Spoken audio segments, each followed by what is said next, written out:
You know what the problem of always trying to be right is? You wind up being wrong most of the time. At least I can admit that I'm wrong. So, America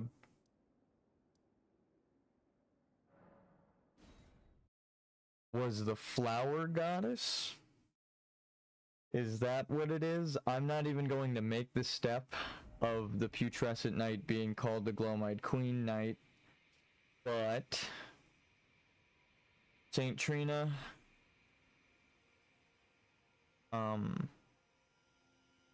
is a flower, Melania is a flower, and Melina, if you summon her during Morgoth's fight, uses the corpse bloom flower power. Alright.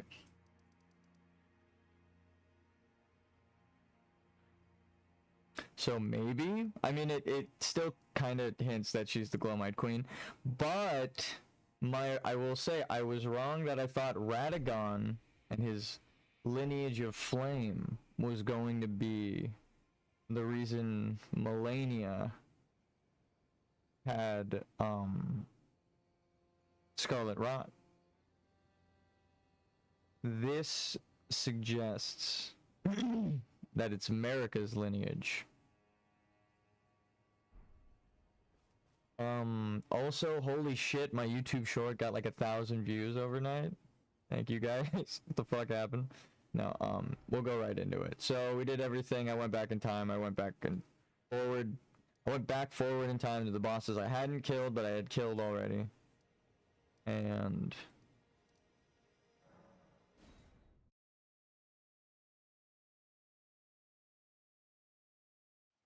I went and collected some things.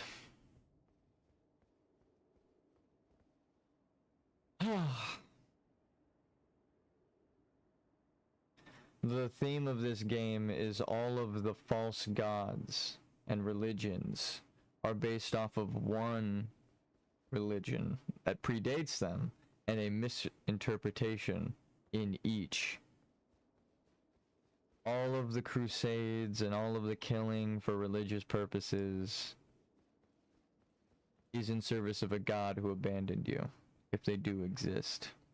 Though I know from playing Dark Souls and Demon Souls for about 16 years now, because I had it on PlayStation 3, the whole point of the game is anyone can be a god.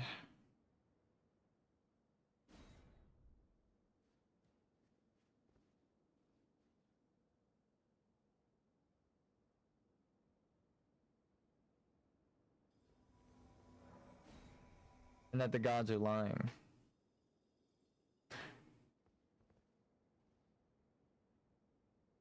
This is gonna take so many tries.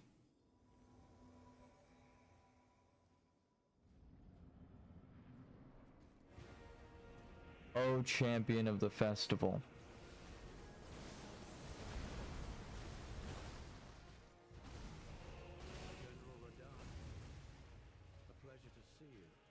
But one of the morals of the game is to forgive the misguided, right? Absolution is the secret thing, right?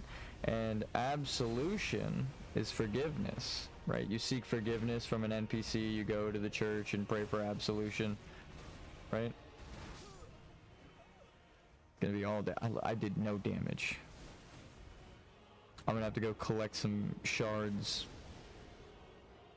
which is perfect. It means we're not gonna be staring at this boss forever. And admitting that I'm not strong enough somehow fits the theme of today. Holy shit.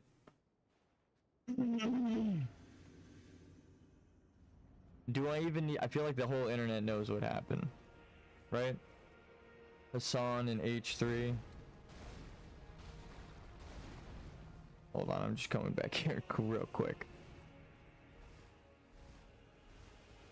That shit was crazy to see. Take me, sir. Thank you. I won't.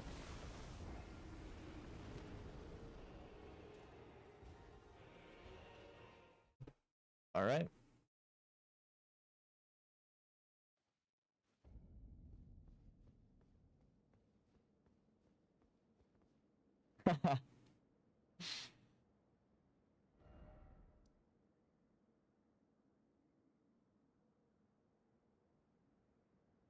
I have no clue where the rest of the shards are hiding.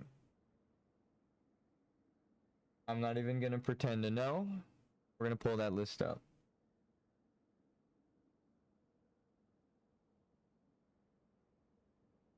Here. I want to know what the people think before I give my opinion, right? So I'm gonna go to the H3 podcast, and rather than watching the debate again, I'll prove I watched it. Here, this is the real proof, right? I haven't been watching their videos. I guess it's the lives. Those are like old, right? These are all grayed out. No watch. And then this shit was so chaotic it made me catch up. I just want to read the. Also, it's ballsy using the leftover opening. I just want to see. I was pointing out hypocrisies as everyone else's. This was the Super Bowl for chronically online people. I agree. This is sleep ASMR for adults who had parents who had fought when they were kids. That's fucking awesome. I built an IKEA kitchen during this video. Yeah, it's 5 hours long, dude. I'll summarize it. Crazy as fuck. History lessons. Shit that I didn't know. I'm ignorant, right? I'm ignorant to my own ignorance. I didn't even know there was shit that I didn't even know in relation to shit that I did know. It's like, really? Oh, fuck. No bathroom breaks for Ethan or food consuming for Hassan, almost 5 hours. Yeah, I already like that one, so, you know, I'm out here. Dude, people are just like, I don't even know how to fucking take this. This is so funny. They're calling it the least productive conversation in recorded history. This was my career class 3. What a time to be unemployed. This is so funny. This debate had the same vibes. It's crazy. Bad mythical evening. That's the one I was looking for. When Hassan laughed at Ethan comparing him to the guy from Beetlejuice, I thought we were healing. Exactly, dude. I thought we were there. Holy shit. It's just gonna... The CIA is going to play this on loop when interrogating people. You guys are fucking crazy, dude. What the hell? These two guys had a pretty entertaining convo. They should have considered making a podcast series together. That's crazy. The original title was like a respectful conversation with ex-co-host. Yeah, dude. And then it devolved to him just saying, dude, you're a fucking crazy bigot. Oh, that shit's nuts. I feel like, as a third party who just showed, I don't watch anything and then I just tuned in to find out what the fuck was happening. They both are very deep in their emotions, which is like a writing off of it, but I'm gonna say that it's very valid for Ethan to be upset about Child Protective Services being called on him, because I was taken as a child for like a month because of Child Protective Services and a false call, and it's like, we still talk about it, me and my family, even as an adult. So, yeah, it's not the best. We are being summoned to save somebody, because that's who the fuck I am. So I feel it is not just not fair to Ethan to just completely ignore that and tell him multiple times that he's pretty much crazy. Oh cool, they did it before I got here.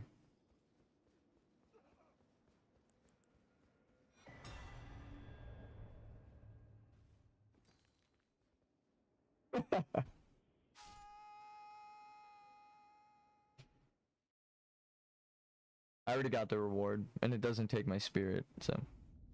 Anyway, I feel like that is a huge...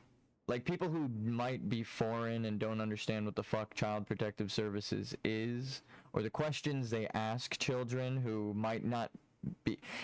I will say, as someone who did watch Ethan, he was trying to shelter his children from the fucked up internet and comments for a long time, and they still found a way to weasel like an influence into his life to fuck with his children somehow.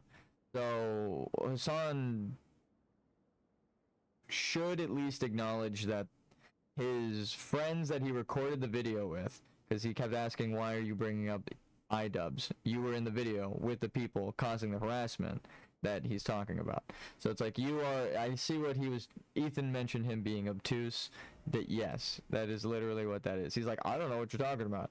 It's called playing dumb. Willful ignorance or weaponized ignorance. You're pretending to be stupid. Which, dare I say, I suspect some people in the Elden Ring lore community, just to tie it all back together, are kind of doing it to the in-game religion of the Golden Order. They want to believe the Golden Order's lies in-game, so they will, lie to themselves and also maybe find a hole in their theory and willfully ignore that. Just go, actually, we'll stumble across an answer for that later. I'm sure I'm just going to ignore that. It's like me, I'm like, well, maybe I was wrong entirely about America. Right? I will say that out loud. And then I found some cool shit. So, I was talking about the lore with my family because, I actually have a support system. And, it might be broken, but it's there. It's healthy now. Like a world tree grafted. But, she helped me realize, she was talking about a revival plant, which was the Rose of Jericho. And I was like, what the fuck? What? Like, that looks sick. But I was like, what does it look like? What does it look like? And then she said one thing. That this is the plant of revival. Right? That takes one drop of water to turn into a plant. And I was like, holy shit, well, it looks like the Erd tree seeds. And then she said that it doesn't flower. Specifically, which is something that America in-game states. I was like, that's crazy. So let's take it to religion and real world lore real quick. What is Jericho? I'll just show you. Biblical story. I'll just look up biblical, right? Tell me if this sounds familiar in the context of Elden Ring. In the Bible, Jericho is a Canaanite city famously known for its destruction by the Israelites. Led by Joshua. As described in the book of Joshua, the story details the Israelites marching around the city walls for 6 days, and on the 7th day they marched 7 times with priests blowing trumpets. The people shouting, causing the walls to collapse, allowing the Israelites to conquer the city. Right? So, it's like, what are you talking about with this? How does that tie? This was the first city in the crusade, and in America's crusade, that would be where the Erd tree is. And on top of that,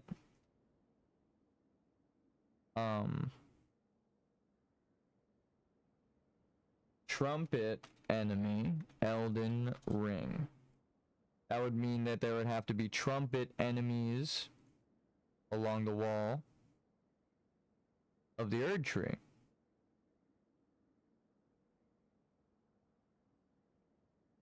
Don't forget that they describe the Erd tree's first war as a crusade. Right? That's what Mesmer and these crusaders, right? The forgotten crusaders are all about. They are crusaders, after all. It's in the name. So, my mom helped me with a biblical story, pointing out some lore. I was like, God damn. I was like, damn, Ma, you actually helped me. That points to, like, that helps me clarify a bunch of enemies. Like, awesome. Thank you. And she was like, well, you were talking about the story, and it made me think of these things, like a plant of revival and stuff. And I'm like, well, that literally is related to the story that the game is based off of, because it is about the Crusades, and not truly following a religious god because it turns out they're lying to you. Speaking of which, let's kill this god who's been lying to people. They abandon love. What kind of god would abandon love? The questions give you answers. So maybe that's why people wouldn't want questions asked, right? Like, suppress women. Women equal death. Old school religious bigotry, right? Women should cover themselves because they're creatures of lust. Men shouldn't have to, you know, fucking watch themselves and not be freaks. Women should just completely cover themselves from head to toe. That's controversial, I'm sure.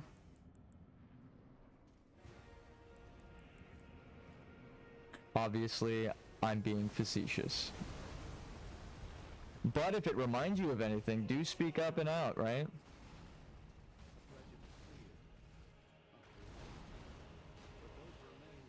Self-hatred is one of the stories that they, you know, say is the theme with the dung eater, right? He was taught self-hatred by the Erd tree because he's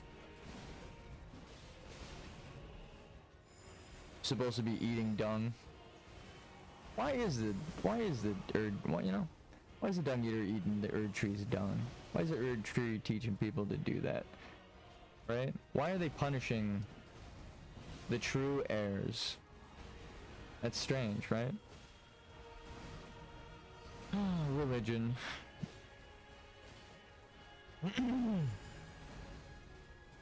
I like that they made the dung eater the one that's like, this is true enlightenment, because they're like, well, if you understand the dung eater story, then you get the game. It's like, yeah, okay, I get you. Again, though, I've been playing since Demon Souls. That's kind of always been the point. The secret that you get told expressly in Demon Souls is incantations from the church and sorceries from the library are the same.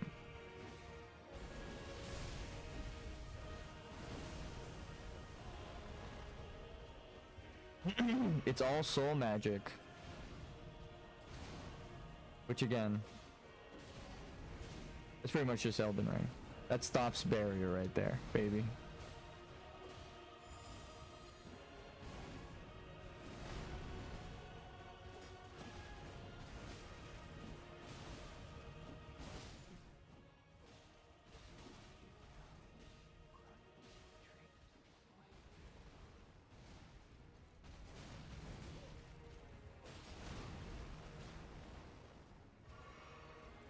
Give me a sec.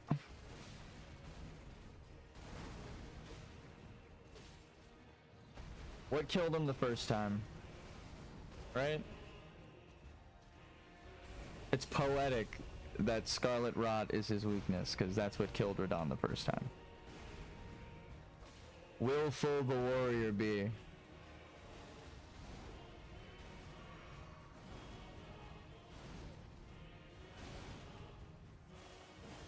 The Philosopher's Stone is the Scarlet Rot, right? So that would be truth. As strong as you are, you can't overpower the truth, right? You could be the Chadliest warrior who can hold the stars back with gravity magic, but when the truth comes knocking,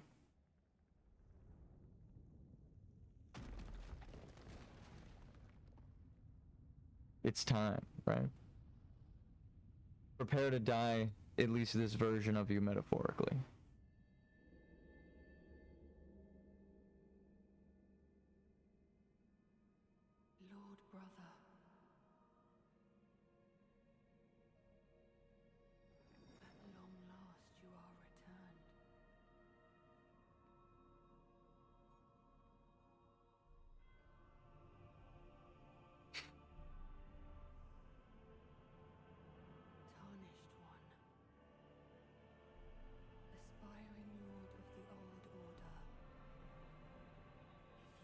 They only have 3 arms. See, one of them's missing, bottom right of the screen. They're not a finished god. One of the signs says they abandon their arm sinistral and dextral. That's their arm that they're abandoning. And my promised consort, Radon. And also they're abandoning Melania because Radon is who they fought, right?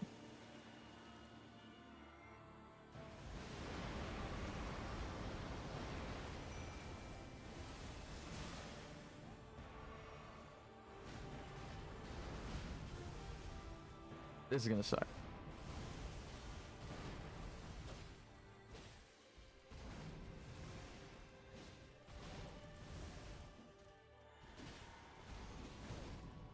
Ooh.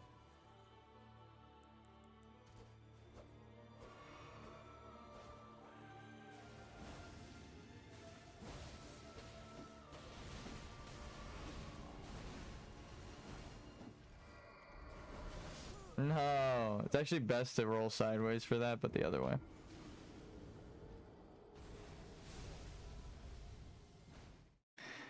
I should mention this is New Game Plus 6, one of the hardest versions of this boss, huh? We already beat the game without leveling. This is like one of the hardest challenges. Probably good clickbait, but I don't give a shit about that. Soy face and thumbnail. I shouldn't be too harsh. Everyone is open to criticism, even me, right? That's what I'm saying with the whole point of this is the only reason we've gotten so far down the secret path ending is because we admit that we're wrong. It's gonna suck.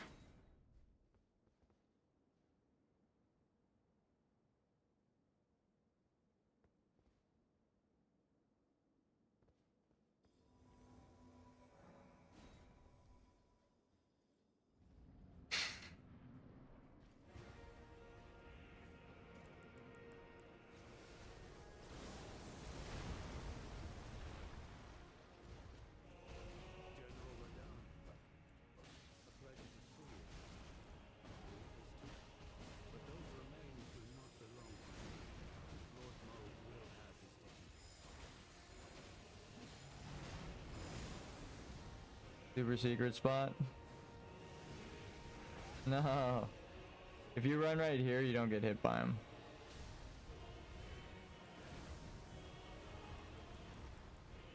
I accidentally dodged a move just now, I'm gonna be honest.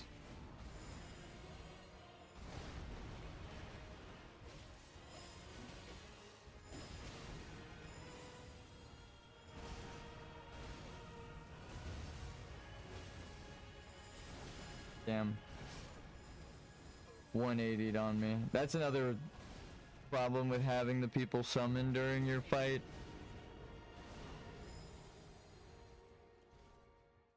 Alright. I will get the web page up for the Shadow Tree fragments.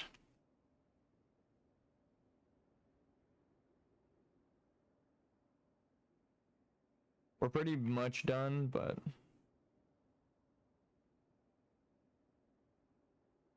this will be an easier and more fun way to look. Okay.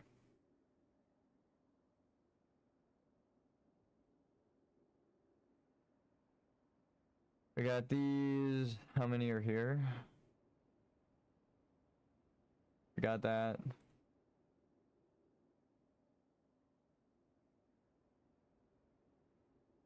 Oh, we got that. That's like right at the very entrance, I think, right? When you spawn in.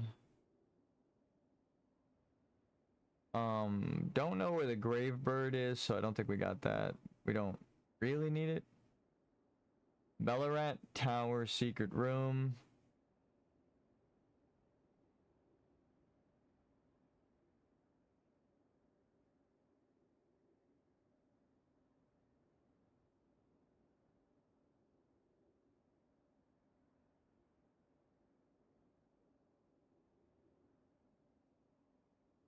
What? Alright.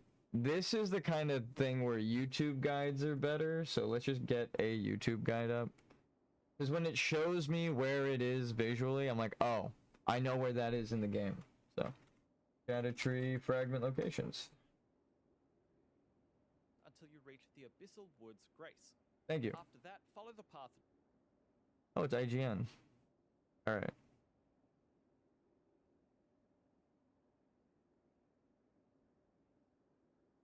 That's by Tio. Okay, no. Obviously spoilers. Okay, okay, come on. Three paths cross. You should have started here. Oh, they have a mark though. That's nice. Okay.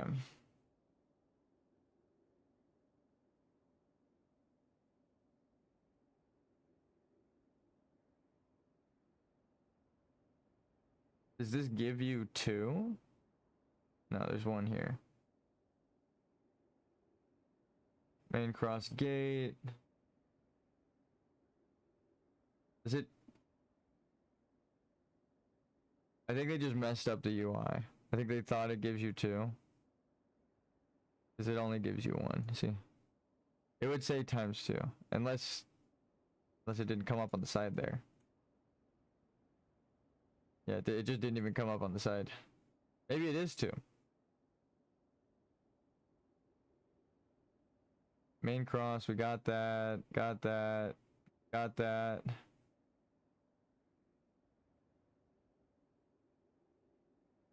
Got that. Castle Ensis, we got that one. Got Tio's. Don't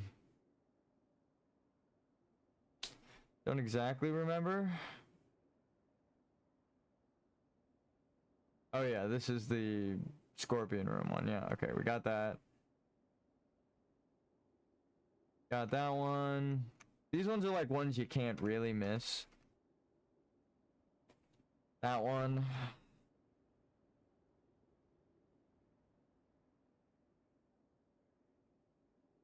Yep, I got that.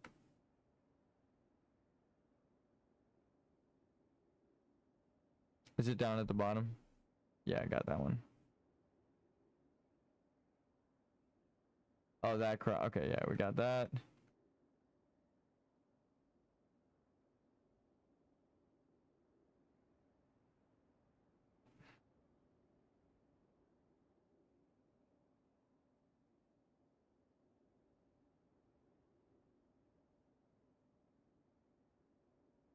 Come on.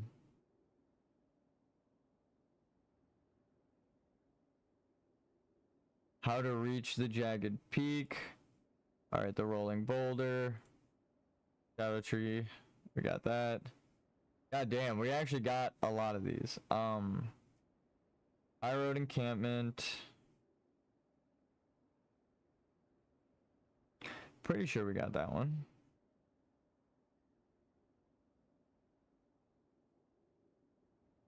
Yeah, it's like right on a statue. Or like right on the road wall. I don't know. It's a weird placement for a statue.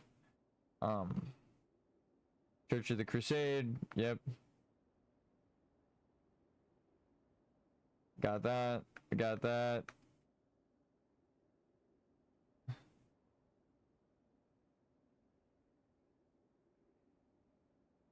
Where was that?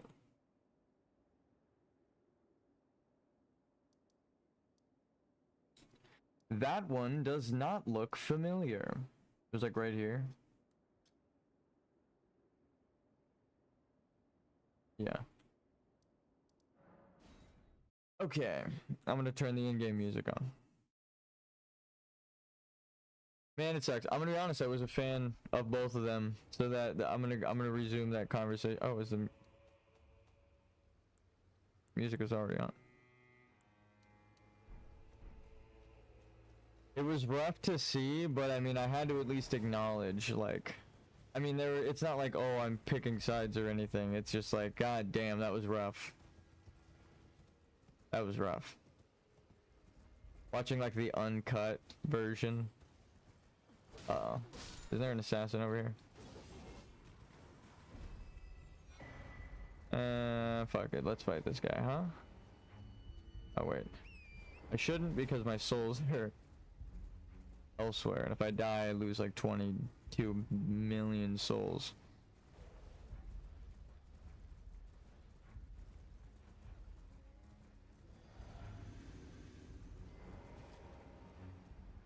All right.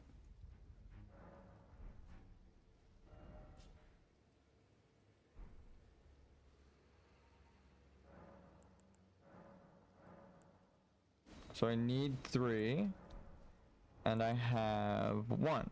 Cool. All right.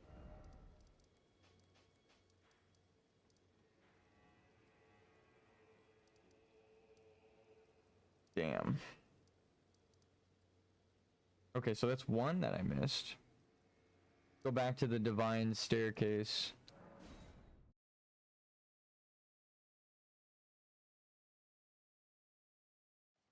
Okay, so we got that guy. Shadow Tree Cross. This is the one where you're like jumping. Yeah, right? Yeah, okay. I'm 90% sure we got this. Right, that. You go there. Yeah, yep. North of Morth. Yeah, I know we got this one because behind there is another. It's like a double cave. Got that one. It's just teaching you how to get there. Yeah. Okay.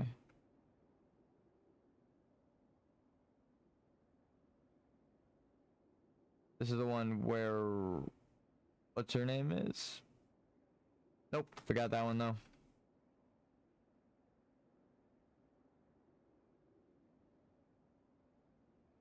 This one's just right, yeah, behind the door.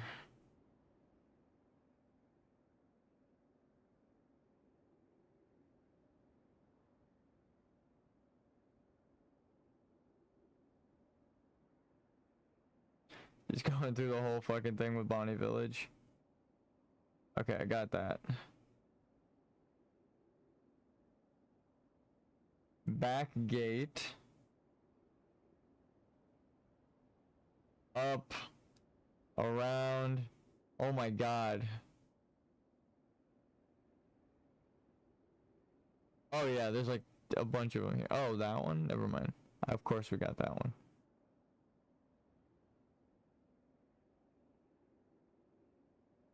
What are they trying to show us?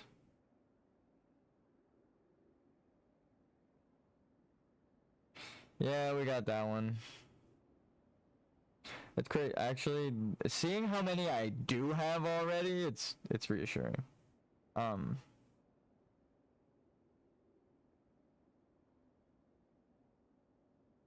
This is just a bonus hippo. Got them. Got the abyssal wood. Church ruins, there's 2.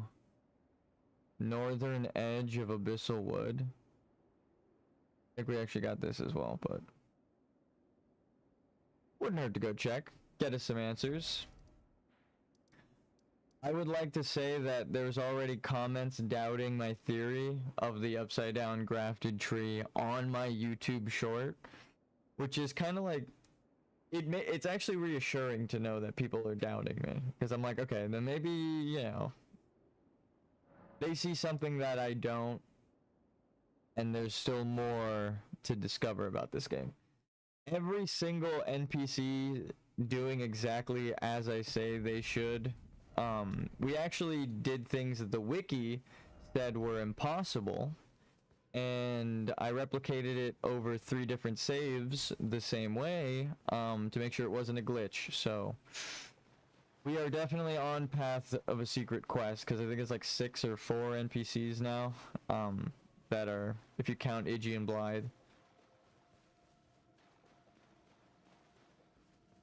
Oh yeah, I kind of killed all of the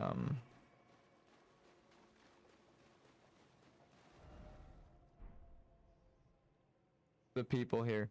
Where was this? If you parry them. Nice. Like directly north from here. Gotta get up there. Noted. If you I can't run on my horse. If you parry them right as they're hitting you with the wand, or a little bit before, you can just beat the shit out of them.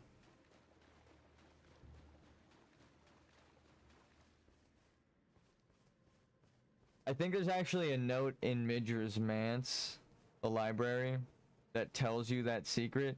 So it's like after you get there, you are told that you can actually fight back. So all of these stones were wrong, which is reassuring. The one saying there's no combat, there's no fighting back, it's like actually they were wrong. Like, oh, thank God. So this might be tough. And I might already have it, so let's run it.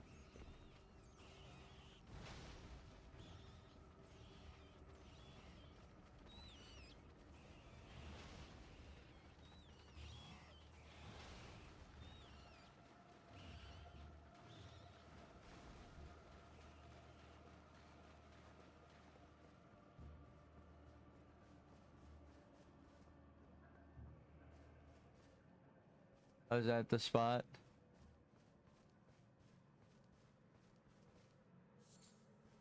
Nope. But we take those. Oh, this is the spot. Alright, well, we did the thing. Yep. Alright.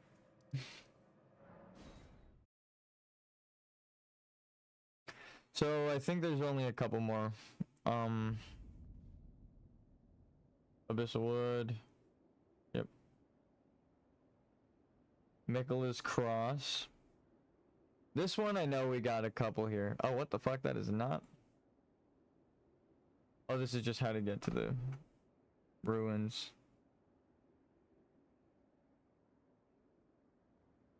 So. To the right. There's a guy with a jar you should kill in there. Not right at the start, but in here. There's like 2 guys with jars. Okay, he skipped them. There's like 2 people in there with jars that you should kill. Yeah, Pot Shadow. He should have just showed those first.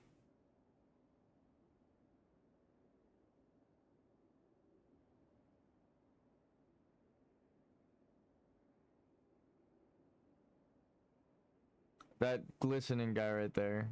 Actually, that might be a revered spirit ash or like a cookbook or some shit. What the fuck? Oh, he's going for the hippo. Okay, well, we got that. That was a weird ass way to get there. You can take the elevator right next to the start. Grace. And then just go to the hippo. You're just in the cliff notes, kill one of the hardest bosses. That boss he just conveniently skipped over right there. This one, Gaius, he's a really tough boss. Just like because of the boar hitboxes and the amount of damage he does, people were complaining about him on release. Maybe they nerfed him, but that's funny that they summarized him with just like running towards him. They didn't even show like any attacks. They were just like, oh yeah, kill him. And then beyond that, there are so many seeds there though, it is worth it. As soon as you've collected everything up to that point, just fucking get it. Okay, so I got this one.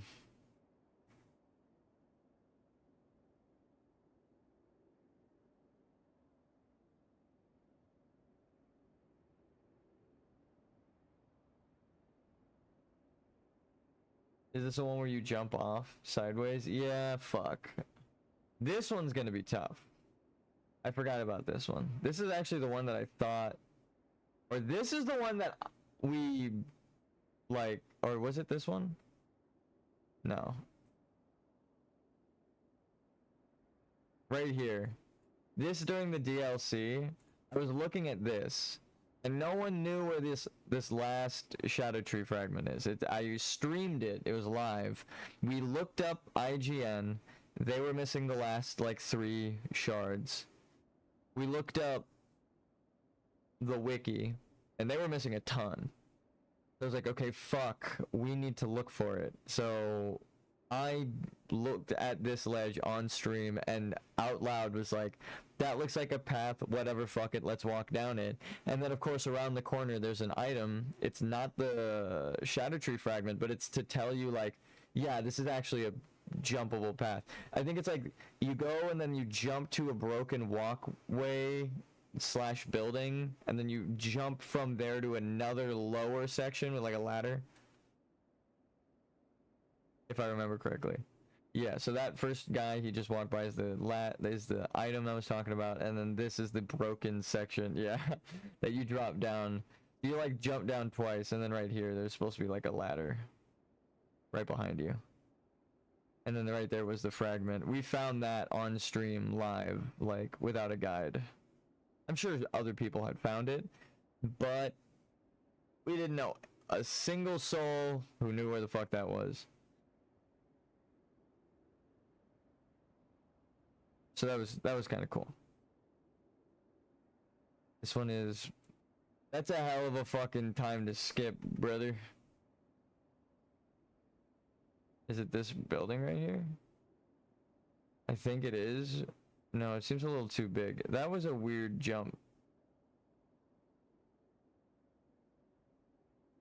Okay. We got that one too. So we're just missing the one that I discovered. That's fucking hilarious. Now, I might not be the first one, but did I beat all of the guides and we couldn't find a single guide online and then we found it first? Yes. It happened on stream. So, I'm gonna go grab my runes. Or souls. Same shit.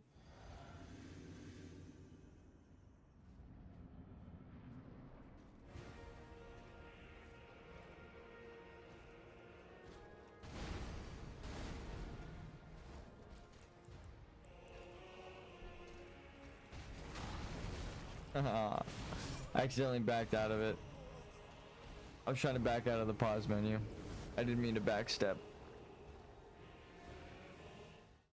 We're good though. Now we can go upgrade. It's actually just behind us.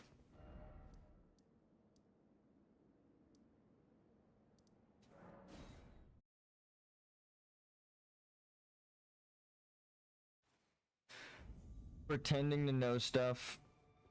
Stupid. Pretending you don't know stuff. I wouldn't know.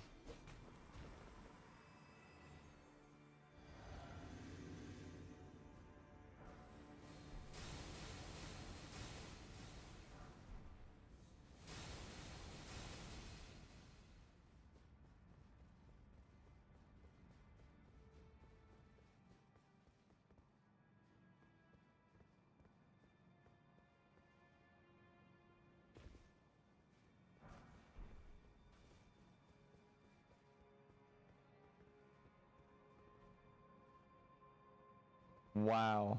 How the fuck did I find... Actually, to be 100% honest, it's the broken pieces. I was like, oh, this is like asking you to look over the ledge, and then you see the item there. And you're like, oh, what the fuck?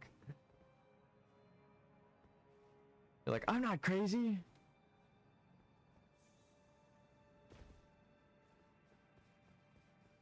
I remember looking at it from down below and thinking, like, wouldn't it be crazy if you can actually get up there and walk along the railing? And then sure enough, some crazy game designer was like, you know, there's an awful lot of railing unused in the game.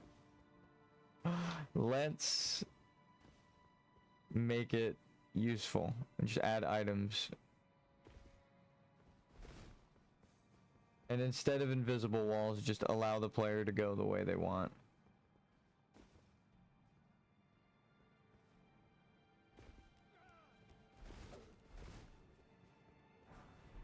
Now, well, I'm only here for the blue items, mister. Okay, we made it. And if memory serves correctly, there's a giant scorpion up above.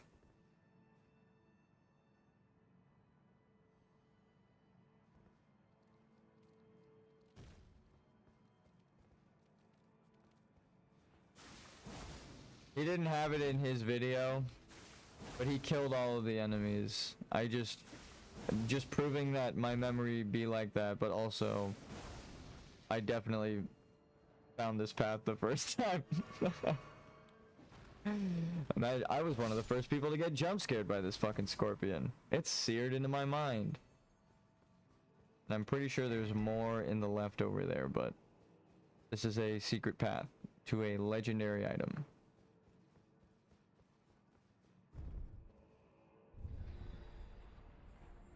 So I will at least admit that it wouldn't be the first secret that I discovered in Elden Ring.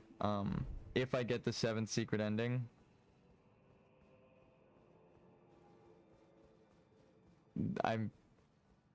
Hello. You guys have any items here for me? No. First off, strong foe. Ooh. Oh. Okay. Is it saying the armament is ahead of him?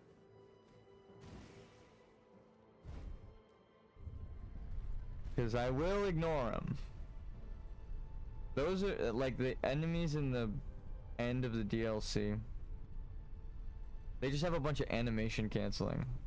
You go to attack and then it's like, just kidding. You can't attack.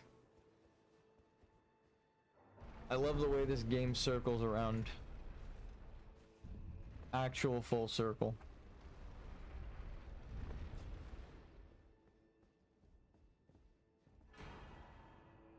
Euphoria?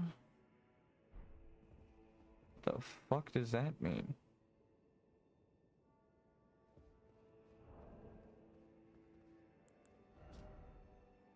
Twin blade symbolizing abundance, the secret treasure of the tower. Though the blades fashioned from golden shoots are largely wilted and darkened,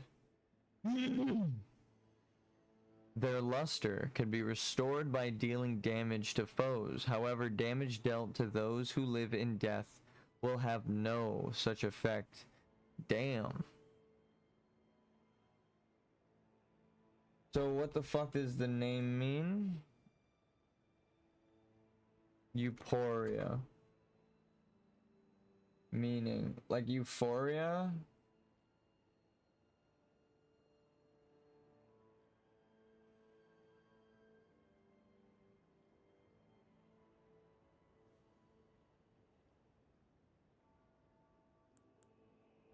Alright, let's get a better look at this thing, huh?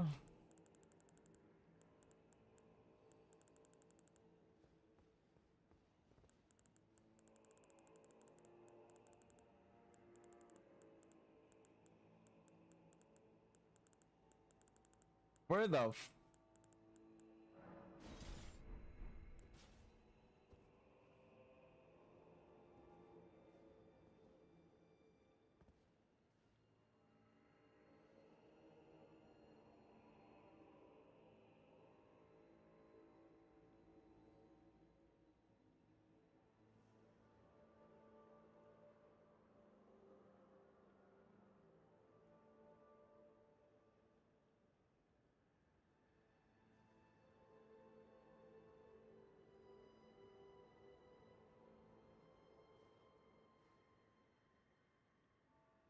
Are these the- Oh shit!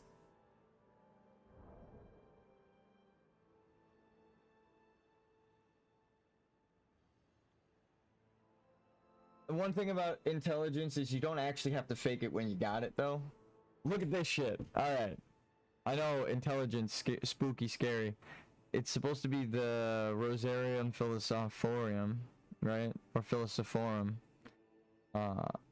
This is the tree. The two trees. The gold tree, the silver tree. If you know what these pictures mean, this is the stage of purification where the feminine spirit leaves the masculine body, leaving behind the rebus, the divine magnum opus. The putrescence is the rotting of the female physical body, leaving only behind her head and left arm.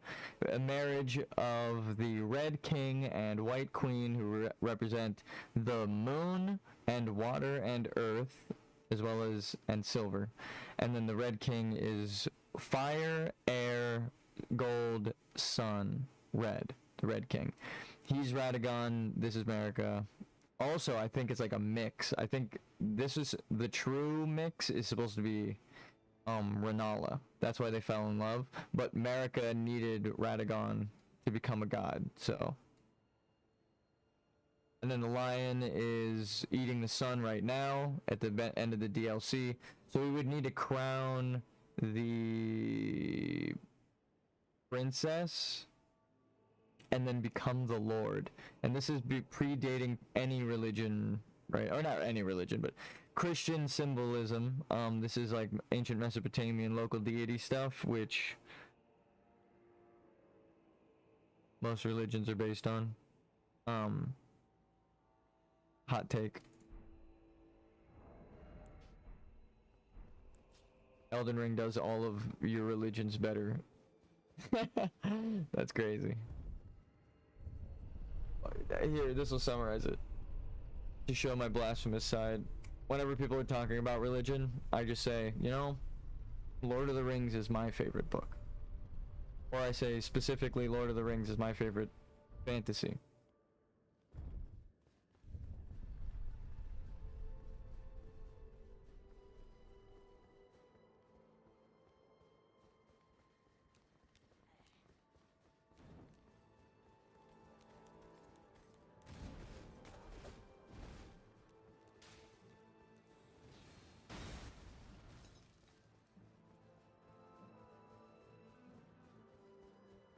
Infer what you will. Ooh, secret tunnel? Nope, that's a death drop. It's good to look down.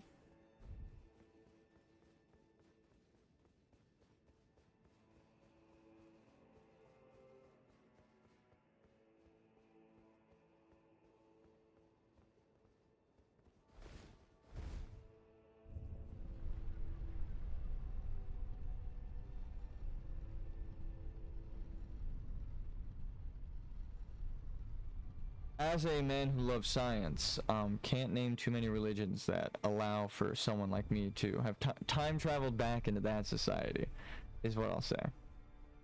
So, as a blasphemer, I'll seek an oath, right? I'll seek oath.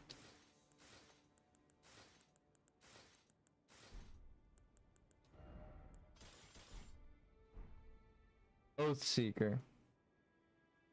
For the longest time, I thought oath was a stupid thing. I was like, who would make an oath, right? You don't have foresight. You're not a prophet.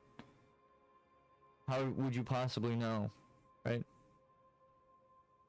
What is to come? To promise for tomorrow. Well, in terms of like lifetime promises of crazy, like willing to kill people for religion. A solemn promise, often invoking a divine witness regarding one's future actions or behavior, right? So regarding the future, but there's another oath, and that's my definition. A coarse or blasphemous word or phrase used to express anger or other strong emotion. He exploded with a mouthful of oaths. You fucking idiots. Right? Actually, I feel like there's a lot of smart people that watch and are agreeable, and it's wonderful. But God, there are so many people that I want to grab by the fucking collar of their shirts and just scream at them for hours until I run out of voice, and then I want to keep screaming for the people who, you know, don't have a voice. So, again, I don't have to pretend to be good, right? I could just say, fuck those losers. Stupid ass bigots. Fucking morons. Not giving people a chance for forgiveness or giving them a gracious space for understanding, right? Isn't that what science really is? Just seeking understanding. Just be honest. Speak your oath. Do you think they're fucking stupid because they clearly are ignoring the truth? I might be stupid but that's why I seek out the oath. Though it might be blasphemous to some, I know it to be the truth when I see it with my eyes. Like a god who abandoned love in the bottom of a fucking cave. Or one that would allow her children to die over and over again in an endless war. Sorry, T.O. and Aunsbach.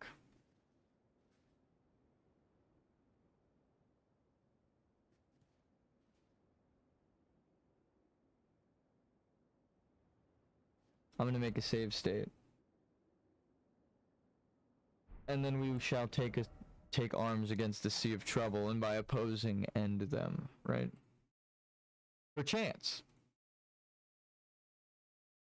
Perchance.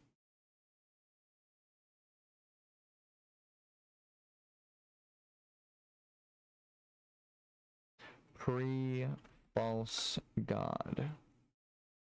Make peace with your false gods.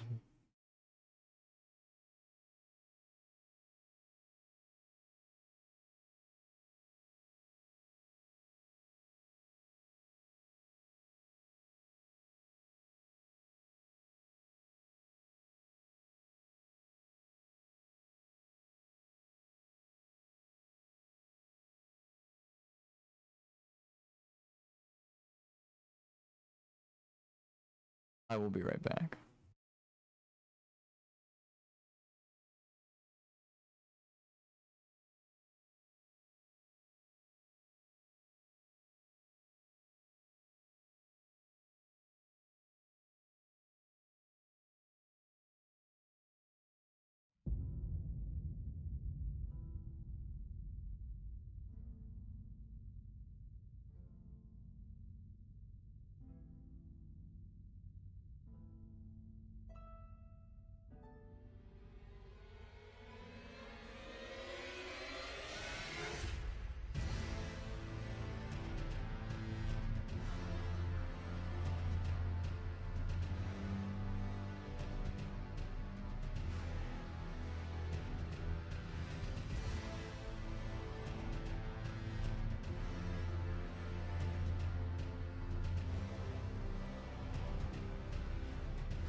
Damn, I fucked the timing up.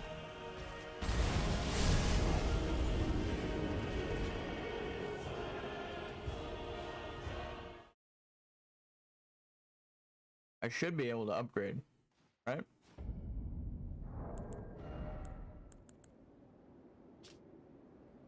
Well, that doesn't math out. Need one more.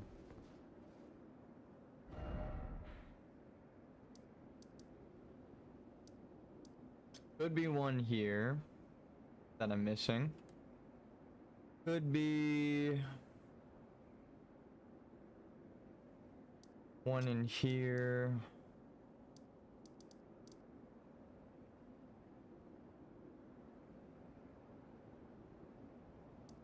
What the fuck? How am I missing one?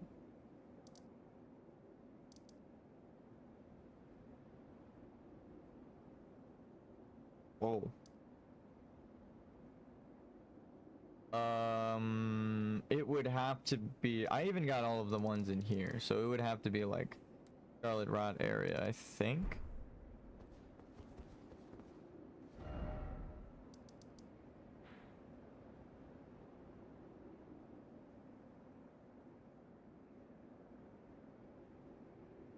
Maybe the one in the like Ballarat Tower jail or whatever the fuck it was talking about.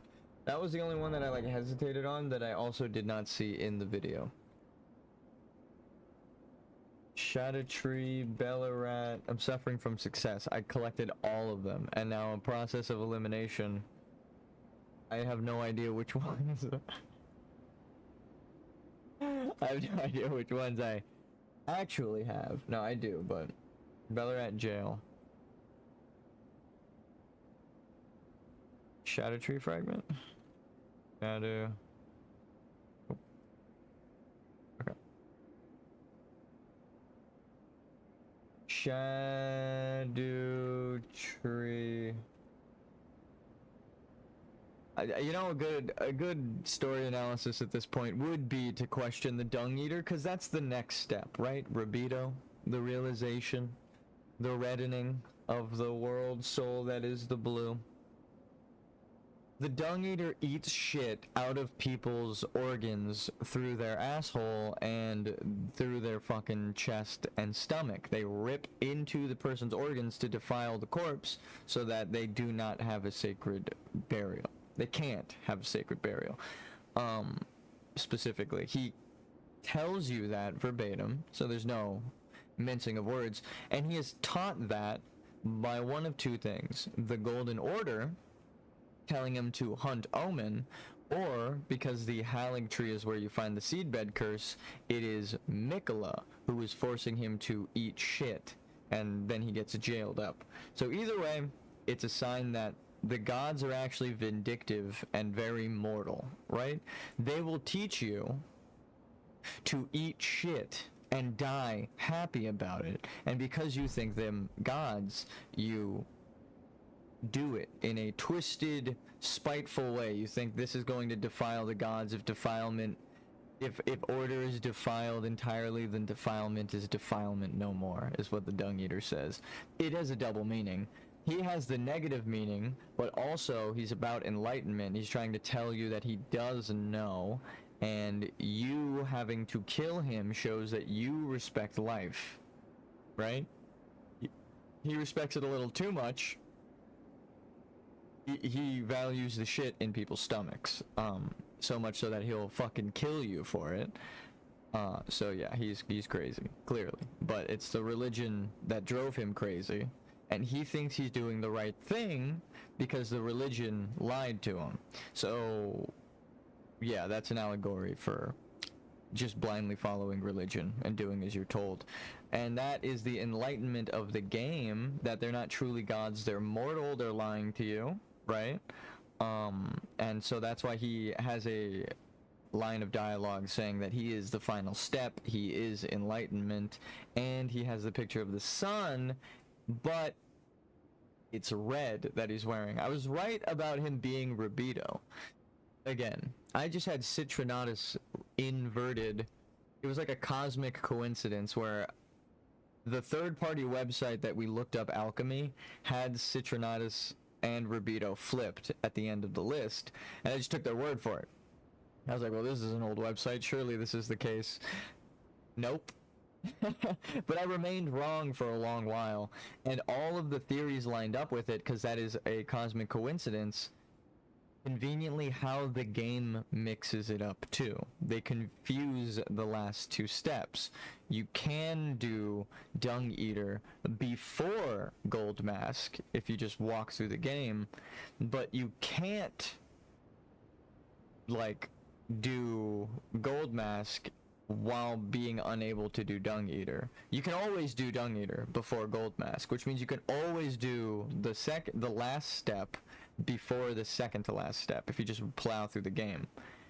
This would be the secret way of telling the game, I understand the enlightenment to become Elden Lord that you're trying to teach me. A hidden path through double meanings, that's why everyone talks very facetiously to you, like they know something you don't. That's the point. They do. They're trying to guide you to it. But no one has found it yet, which is crazy. Because it's not something you can data mine, so people gave up on the game because they're like, well, there's no data mined ending. But it's like, you have to seek the greater meaning. What are the designers trying to tell you with characters like the Dung Eater and characters like America, right? Hiding their lineage in a tower that is the source of their godhood, right? They're trying to hold back time with an eternal tree. Immortality is a curse. That is like one of the biggest themes of the entire series. So her trying to make an immortal order kind of immediately proves she's the bad guy, right? Now you just have to decipher how is she acting as the bad guy. Same with Mikola. Mikola is doing the same thing as Radon, or not Radon. America. I just was looking at Radon. That was a slip up. Radon. Actually, again, it goes to the if Radon wanted to or not join Mikola. The problem is how Mikola is going about it with the Lord's soul, right? Mohg's soul is forsaken. And that's why Ansbach is going to help you in this part. Because he's like, I would give up, but what they did to Mohg is fucked up and backwards and terrible, right? Because they were brought up by the two fingers, and you find out in the secret of the DLC, the two fingers are broken. So now you have a reason to stand against the god.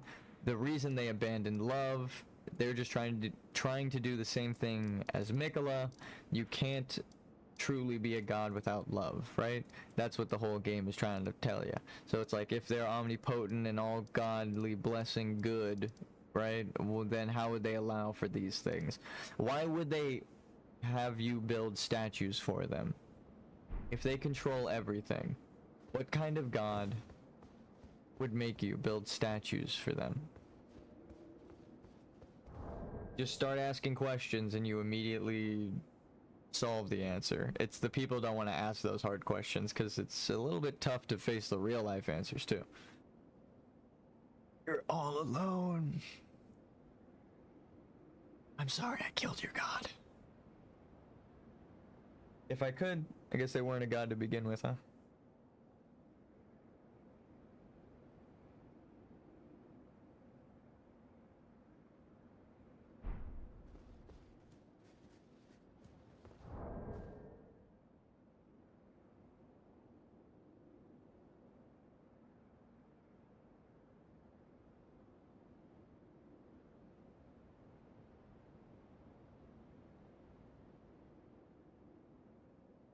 Okay. We already did. Yeah, we're good.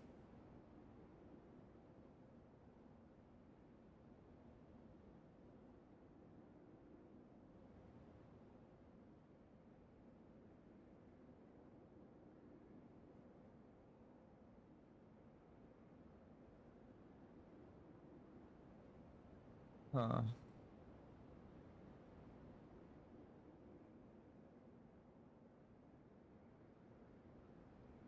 Yeah, we did that.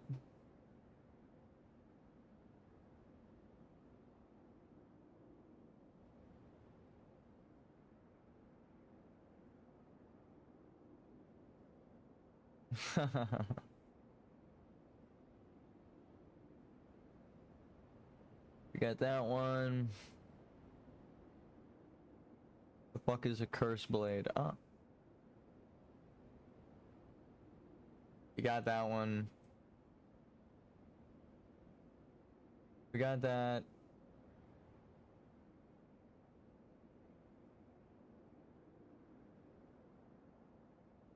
Am I crazy? Does that not add up?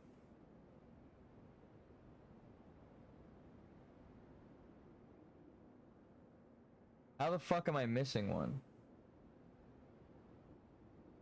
Oh my god, oh my god, I lost it in time travel. I must have picked it up on a different branch and then went back in time and assumed I had it in this one, whatever the fuck it is. Well, the ones we've ran by just now, I know I have. Church of Consolation.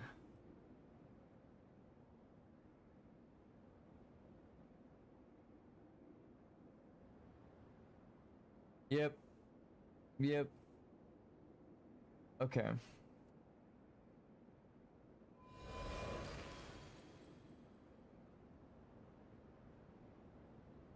We did that.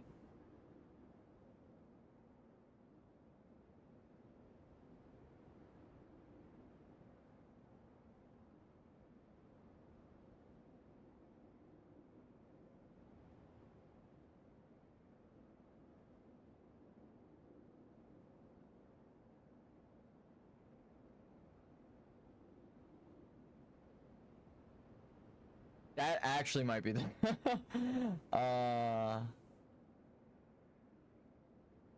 okay.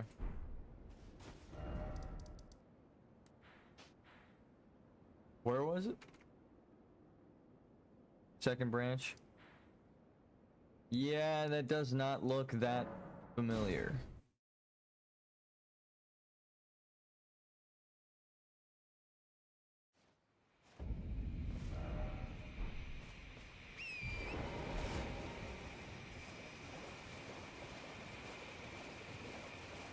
I seek absolution for my villainous ways, slaughtering countless gods. Damn.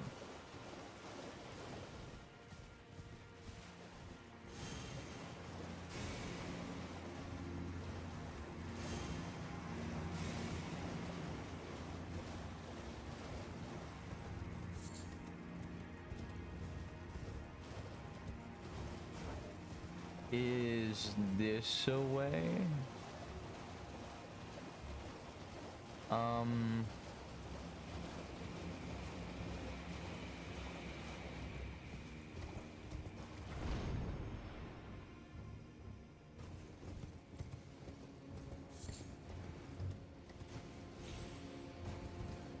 That looks like a item I missed.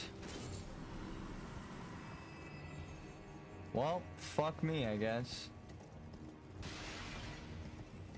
Wait, time out now.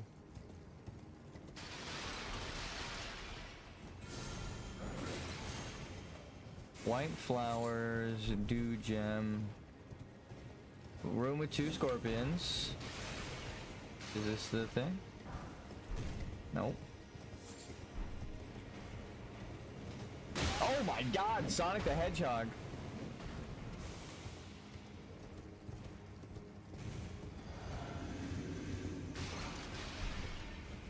I don't like anything I just saw in there.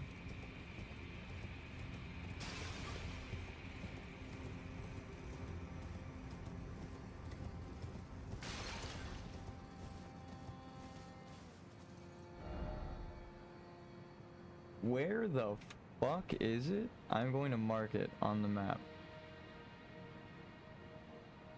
Pass the spider scorpion after entering the tunnel. Move forward, turn right. 1 shadow pot enemy.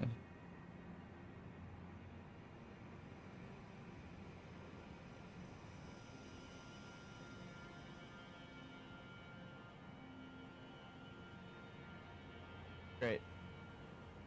That was fucking useful. Okay, so it's this way.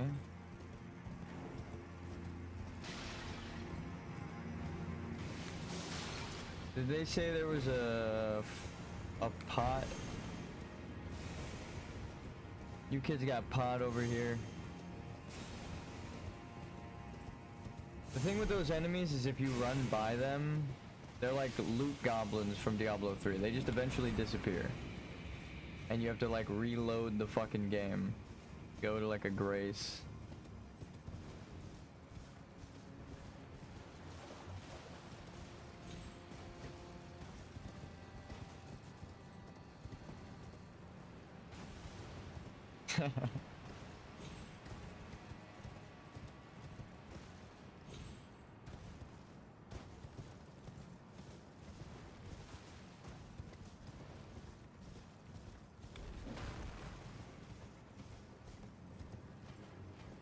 You must not be from around these parts. We don't discriminate here. Don't you mean you discriminate? No, we don't discriminate.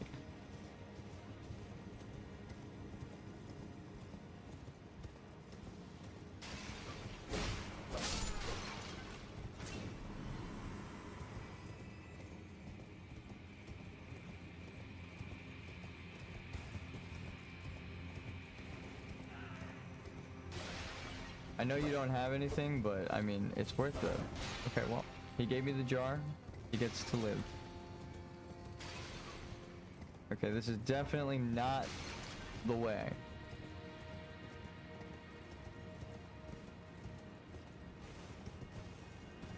Right?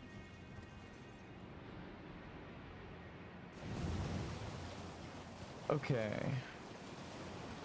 Backwards. This is the exit.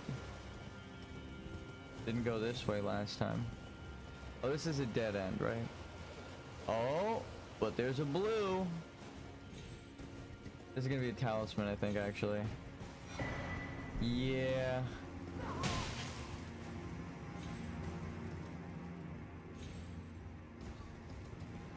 Memory serves correct.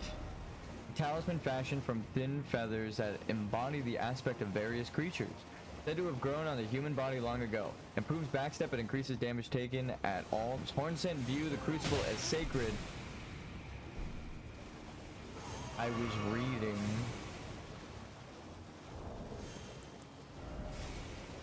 Hornsent view the crucible as sacred for the refinement wrought through its evolutionary gifts. Most prominently, their tangled horns. That's a horny society, unfortunately.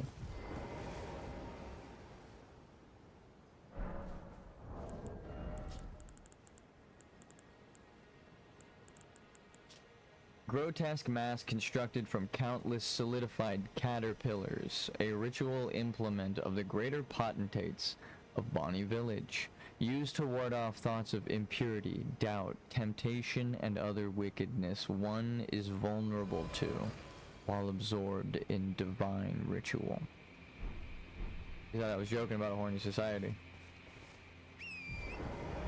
Nope, it's just as dark as any other George R.R. Martin story. The Lion and Misbegotten are children of rape, which is fucked up.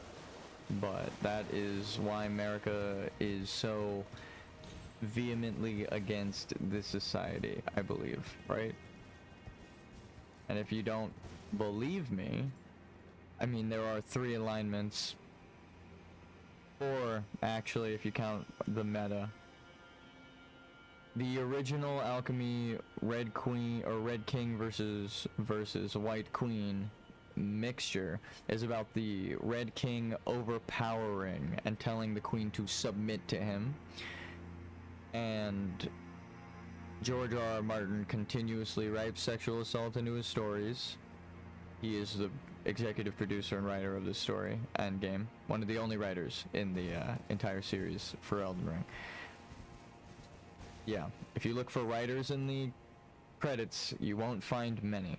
Miyazaki and George R. R. Martin, the grim dark champions, are the ones who wrote the story. So, and also the name misbegotten. It's a bastard child in the archaic language, not just as an insult, but meaning not conceived during marriage. It is a misbegotten child.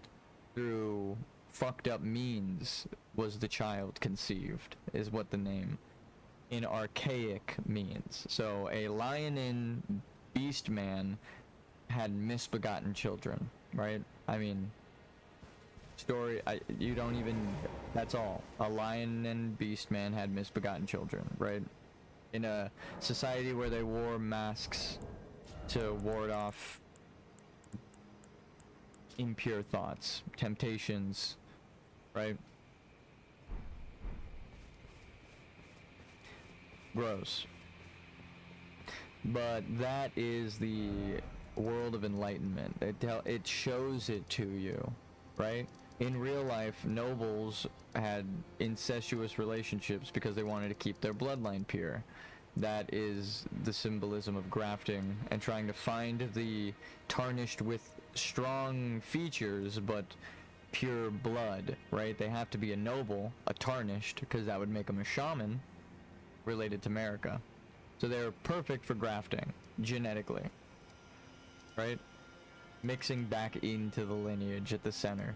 Trying to keep the bloodline pure, right? Godric the Grafted is a allegory for malformed children through inbreeding, like the Habsburg jaw of Elden Ring is the grafted scions and stuff.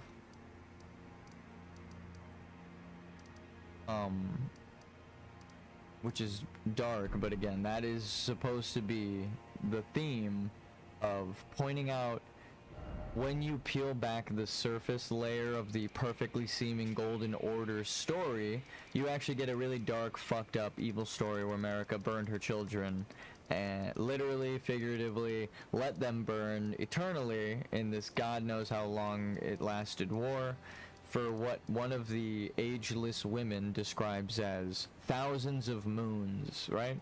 So fucking God knows. And that just thousands of moons since the last time the fingers spoke. It's not even like, oh, thousands of moons since the war began. It was like, oh, the last time this happened was God knows how long ago. And then God knows how long we waited since.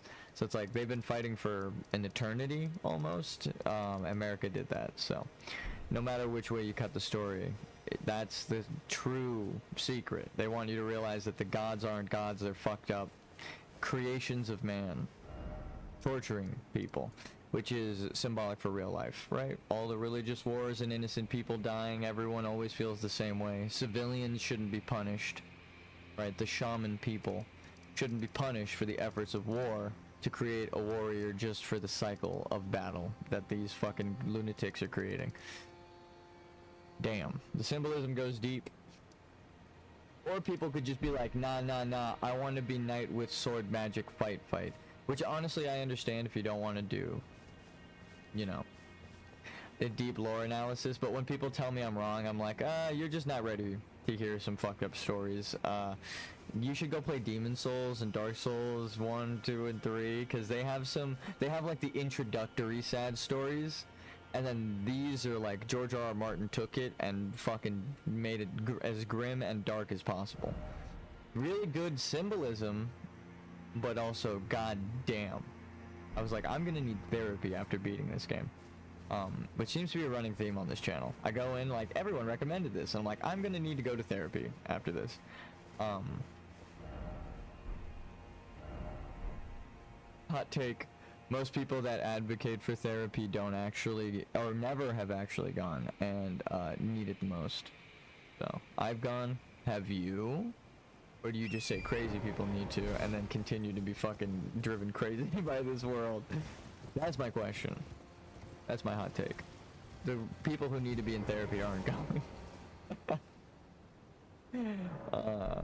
Everyone needs to be in therapy. But the people who especially fucking need it, like court-ordered, they don't get it. That's my hot take for the day. I've been on them non-stop, but I'm I'm reinvigorated after watching that debate between Ethan and Hassan. Holy shit, dude. Just, like, you know, I'm all about finding the truth and, you know, admitting I'm wrong. So when I see people unable to admit them, like, they are wrong, and, like, their theories out of a specific person are wrong, and being disproven in front of them, but they have to, like, literally say, no, I'm telling you what you are thinking, like, to justify. Like, he kept telling him, no, you're crazy. And it's like, I'm not religious. I think religion is fucking dumb, right? As someone who was brought up in the church and read most religions to base fantasy off of them, I think they're dumb. But that's my personal opinion. Everyone has the right to an opinion. But I think there's a clear side in that too, in the argument between Ethan and Hassan, where Ethan's just saying, I don't care that you are rooting for Palestine, right? I want their success as well, the civilian people, more than anything. But the people you have close to you are harassing me because I'm Jewish, right? Even though I've advocated for what you're talking about. And Hassan just wouldn't fucking listen. It was like, dude, shut the fuck up, you dipshit, and literally listen to the words that he's saying. Are like rethink about them, construct the sentences in your mind so you say the fucking words, and then reflect on what if it means to have said the words from your perspective and theirs, right? I'm not asking that for everyone, but like, you went into a fucking debate, you dipshit. Like, what the, like, I was like actually upset. I was forced into a debate club by my friends and school, so I got really good at debating. And I hate debate. So watching that was like, you're just fucking stupid. Like, you are proving his point. You won't admit it. You won't concede anything. He's being very, I fucking hate using this term because it shows favoritism, but it's like, he was being very gracious with the way he was conceding point. He even said his wife's a terrorist, partially as a joke, but also just to get him to move on and agree and understand, like, it's not about the gotchas, it's not about just being right, it's about understanding each other and conceding points. And it's like, Jesus, he wouldn't even fucking, like, he gave everything to him on a silver platter, and Hassan was like throwing a hissy fit and kicking the platter out of his hand every time.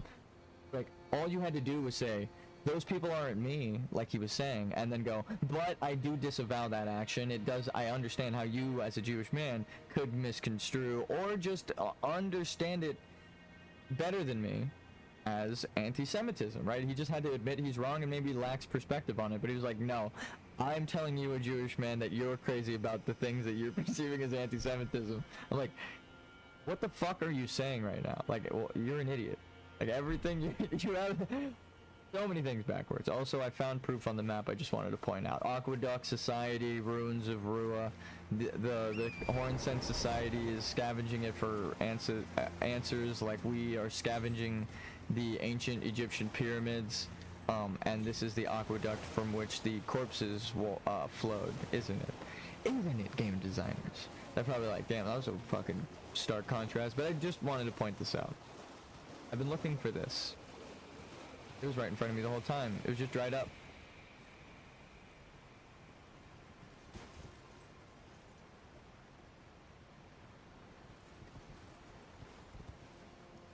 I hate being right. I mean, this waterway, I'm walking through this water proves most of the theories I mentioned about this waterway, right? Before I even knew it existed. So. Damn. That's crazy. America's a Glomite Queen, but the Glomite Queen isn't just black and white. It was red, and then Malekith took the red color and sealed it beyond time, so now it's white, so it lost its power, which is its color, which is its soul, which would be its world, which would be the tree, which would have been America, which would have been a rune, which would have been Malekith's destined death sealed away, and then she pulled an Anakin Skywalker, and I think that's the funniest thing. As a Star Wars fan, it's like, yeah, I can see through it. She said, I killed the Glomite Queen. Just like Darth Vader said, I killed Anakin Skywalker. People who aren't fucking idiots know that, yeah, Darth Vader is Anakin Skywalker. And that kind of ties the whole story together. So it's like, I don't want to be too condescending, but like, the game tells you this about 19 different ways. And I originally was even part of the group that disagreed with the game and was like, no, America can't be the Glowmite Queen. They might be Renala, right? It might be this person. It might be, Ronnie. It would make sense for them to be the natural heir. But then again, we showed the true colors, right? That's the color theory. True colors. No. What the fuck? It is turquoise. These are the real primary colors. Turquoise, yellow, magenta. So, these are the primary colors. Oh, they just reversed it.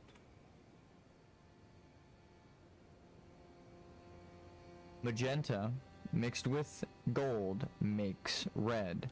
So magenta dragon, gold is order, red fire giants, the people. They're smithing people, smith scripts. Here, just for anyone who's curious how America is connected to the red, you would need Glowmite Queen, Dark Shadow Void, Black Magic, Noxstellan stuff connected to smith scripts and the fire giants, right?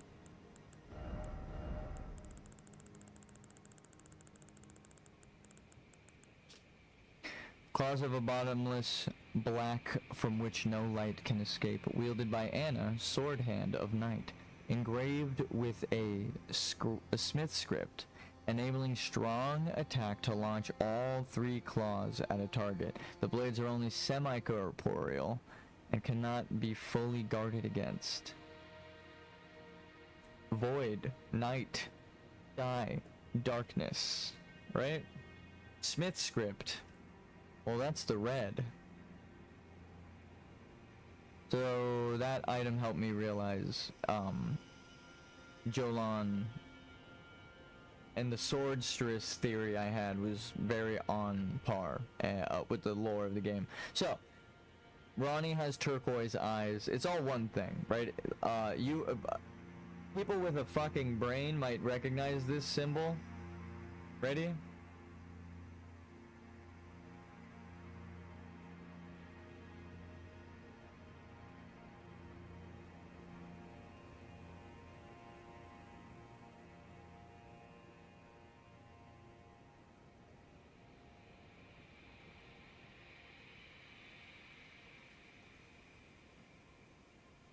Is there a way I could zoom in on this symbol right here? So, gold. Well, alright, I should explain the magenta thing, because people are probably like, why are dragons magenta?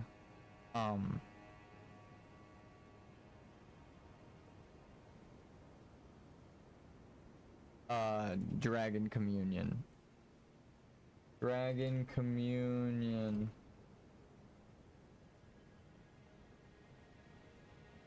Magenta, but more importantly, the fire is magenta. Like, you have red on, and this is a pinkish red, right? This is the Radon red. This is not the same red. It's magenta. And also, they call it that, like, the, what the hell is it? In Yura's quest, Eleonora, her whole thing is magenta. So, and she's a dragon blood knight.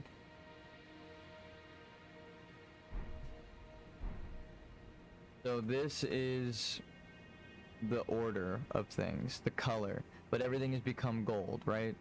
That's the problem. Is gold and red and orange, right? It have become the real 3 things that have come about. So I think, I'll say this as a theory, you have order, And then death here with the water, because you have the boatman and Ronnie's whole thing and the ancestral here.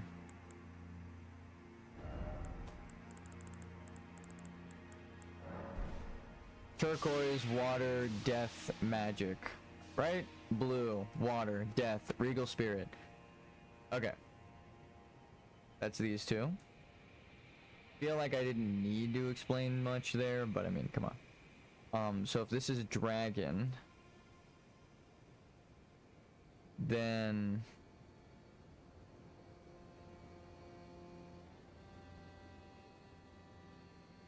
these are giants. Kind of understand that. So when you have, oh, and this is life, right? So you have life, death, but then you have all these smaller facets inside. Like this is clearly poison, right? What happens when life and death meet, right? You get a bunch of the poison enemies in game, like literally, where there are corpses and things springing to life out of them. It's poison. So that's the poison, that's the green. I think this is like carrion glintstone, right? This is dragon, this is fire giant, so this is life, death, and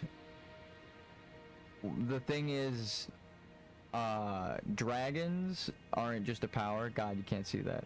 Looks like a person going wee. Anyway, dragon in Miyazaki's eyes is actually nature, right? So this would be cycle, as in like the Ouroboros or Jormungandr. So you have a natural cycle of life and death. It's pretty simple when you do color theory. From here, you can decipher everything in the fucking game. Scarlet Rot, right? It's like, okay, things are dying. Life is red now, because that's my theory of America.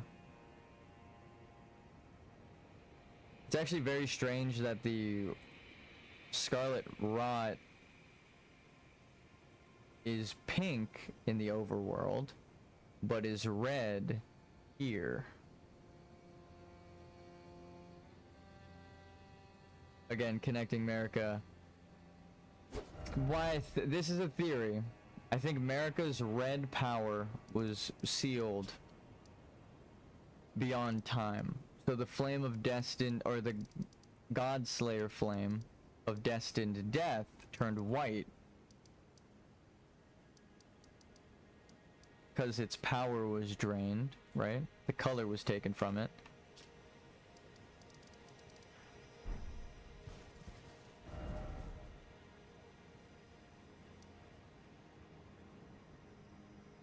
This has to be the runes. Where the fuck is it though?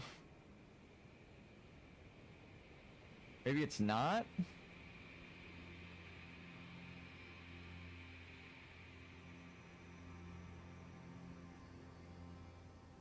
Okay, we got that one. We killed that. We got that. We got that. Good thing that they're stacked up, so you don't actually need to go collect like 50 of them. What is that like? Did I just like forget to get that one or some shit?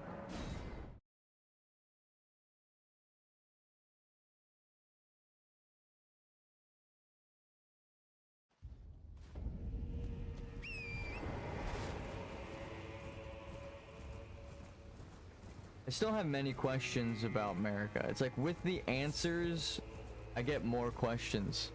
So what kind of soul was stuffed into her body originally? Was it the soul of a tree? Is it kind of fits the theme.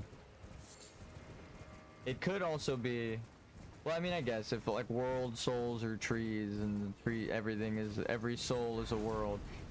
No man is a world entirely, what is it? No man is an island entirely of himself. Each man is a part of the main, and therefore, what is it? Like, it's a, it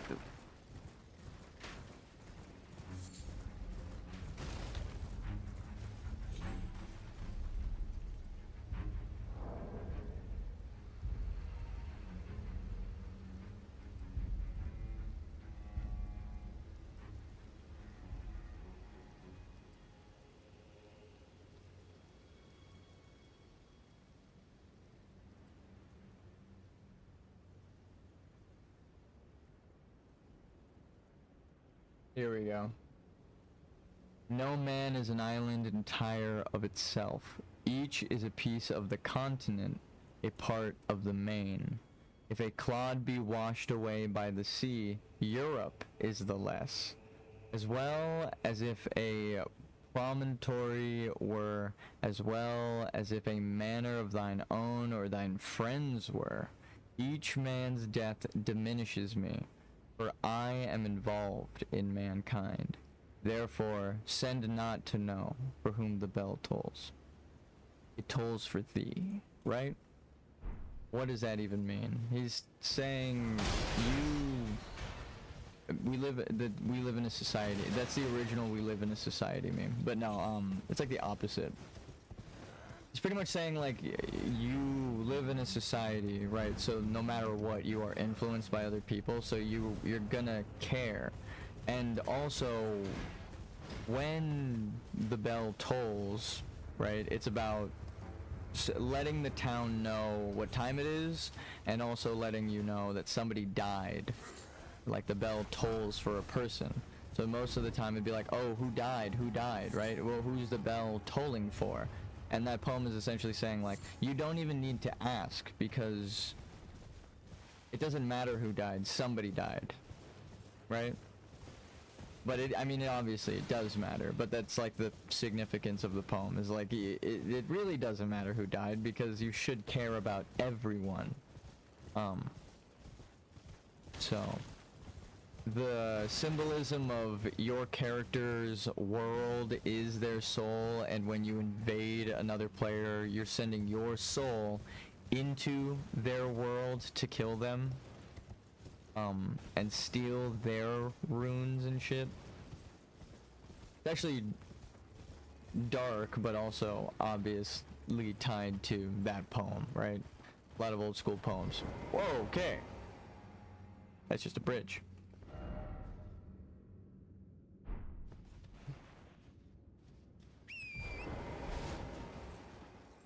Ask not for whom the bell tolls.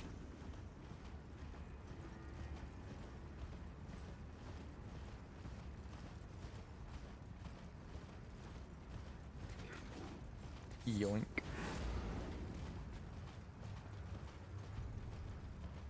Also, I should say, I know I'm not reading into it because they have a tolling bell in a graveyard is one of the main theories, or main themes and requirements for Dark Souls. Prophecy is when the bells toll for the undead, everyone's gonna make their way, right? The chosen undead is chosen, finally. He did it. He rang both bells. People ring one bell, maybe the other bell, but they don't ring both. That's like the secret, is that they also do ring both and restart the entire timeline. So when you are hearing bells in the game, it's coded so that you are online hearing the bells of another player ring the bell. So you are literally listening to the bells of another world, of another player's soul, hearing that they did it, right? The bell tolls for you, even though it's them letting you know, like, hey, I'm ringing the bell. It's like a double meaning. In your game, you're the chosen undead, so no one is supposed to ring the bell before you, right? According to the legends. But you also know that it's an endless cycle, right, after beating the game. So all of those bells ringing, it's like inverted now. It goes from people who couldn't do it before you, after you beat the game, to it is the ringing of those who are destined to die, restarting their world, right? It is the bell is tolling for the fucking world in Dark Souls, right? You no matter what ending you pick, that current version of the world is gone. And that's the story. Because you get Dark Souls 2 and Dark Souls 3. So it's like, every time the bell rings, world restarted. The flame rekindled, right? Another soul sacrificed into the Lord of Cinder, or the Soul of Cinders. So, it's like, the theme of the game is in the original Dark Souls is about the bells tolling for the undead. So it's like, again, it seems like a stretch in Elden Ring because there's not that many bells, but then when you're like, oh yeah, they made it the entire theme of Dark Souls, it's like, oh, right? It's like, I can't really show it to you unless you played those games, but it is about that because they had an entire trilogy about ringing bells for chosen undead, right? In your world, and they were actually tied to other players' worlds, so it's not even like, oh, that could mean that. It's like, no, that is literally what it means, right? It's like trying to tell you, even if you were an entire world by yourself, right? Every soul had a world. What about the souls that intermingle and go to other worlds? Like how I go to help people as a blue spirit, right? It's like that theory. It's like, well, you're an invader, right? Like, it drives Yura mad in the game. You're an invader, but you're invading to stop invaders, right? So what is the truth? I'm here to help people fend off invaders, but I'm invading to fight that invader.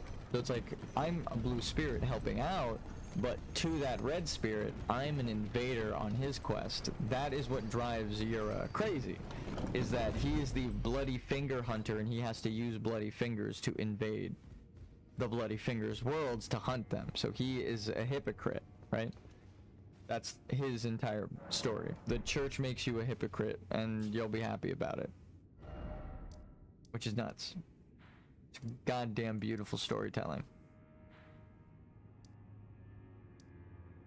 And then blinded by love, right? Blinded by faith, blinded by revenge. These are all sayings. It means that you're not seeing things logically, right? You are seeing things through an emotional gauge, right? You are only reacting right now in an emotional response. It isn't actually, whether it be revenge or all these things that blind you.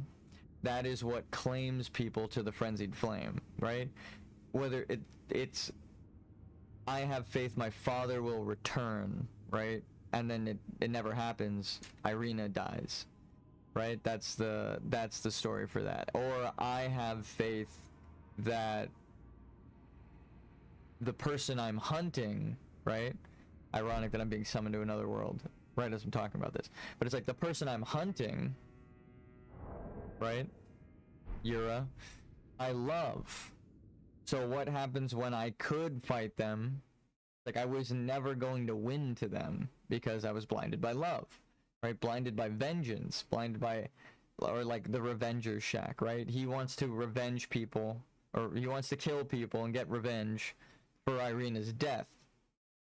But he ends up realizing in his madness that it's actually the Golden Order's fault as well. So he kills everyone. He goes mad, he gets blinded, and by the truth, and then just goes to fucking slaughter everyone. It's like, oh shit.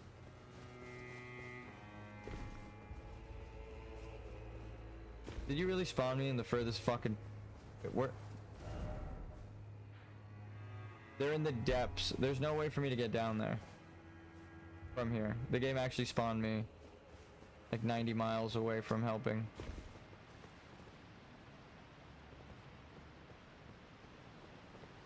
How the fuck am I supposed to get over there? Like, actually, the game needs to get better with their respawn, or like the yeah, host of fingers has died. See, there's actually no way to get over to help them. That actually spawned me like 5 minutes away. Like, I understand it's trying to do it locally, so it's like, well, technically he's near this on the map, but like, it doesn't account for the actual like pathing. So like, the only way I could have walked there, because they were down here, was to go down and around, jump down. I also might have needed my horse, which makes it even more impossible. But or go across the river, up and around, all the way here, jump down, and survive one of these drops, which are lethal. And then maybe it's on the same tier, so I could jump down to help. But it's like every single way would have been like a 5-minute walk. I wouldn't have made it to him before the finger killed him, so. I mean, maybe they didn't test out the invasions too much. That sucks, but I am willing to keep the item on to help people out.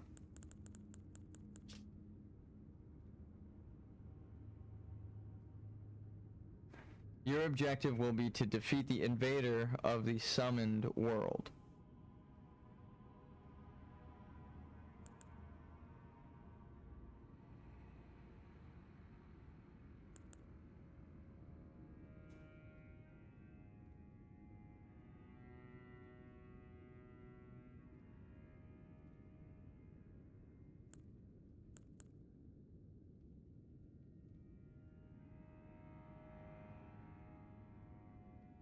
So there's a difference between bloody finger and a recusant.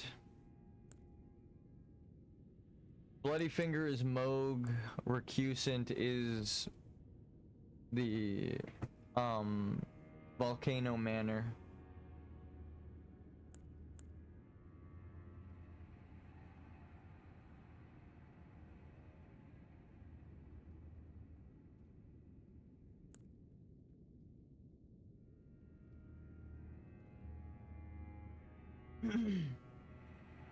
Oh, it's a horned claw.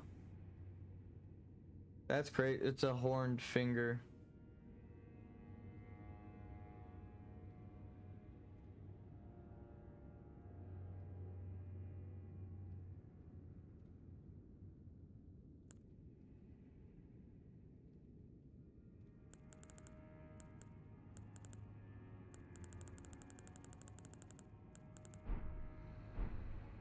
Fuck.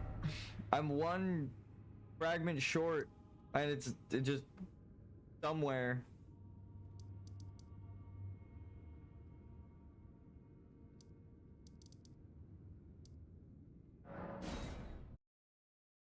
All right. What is it? The true measure of a lord is knowing when to rely on those stronger and wiser, right? So, fuck. There is no one stronger or wiser right now offering their help.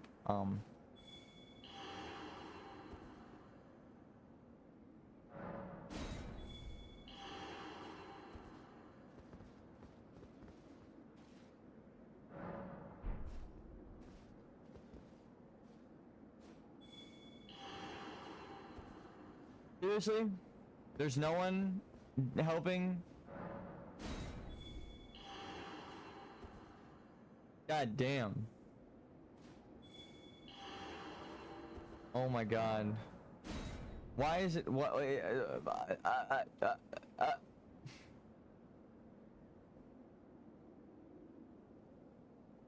it's the same shit every time. A maiden with no shoes on. Miyazaki would be happy. Hey!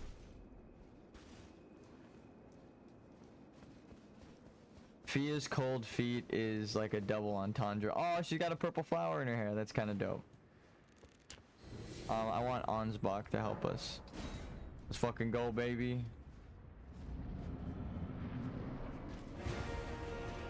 If anyone's quest is gonna be done, it's gonna be the Night of Truth, right?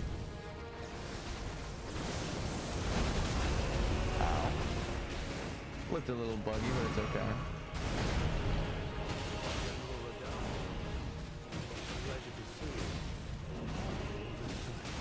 But those remains do not belong to me. Lord Moog will have his day.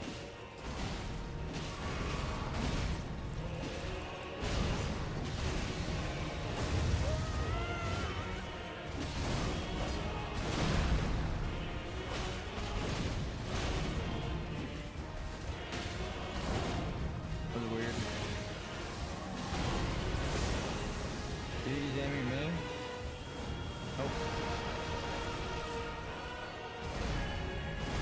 Convoy.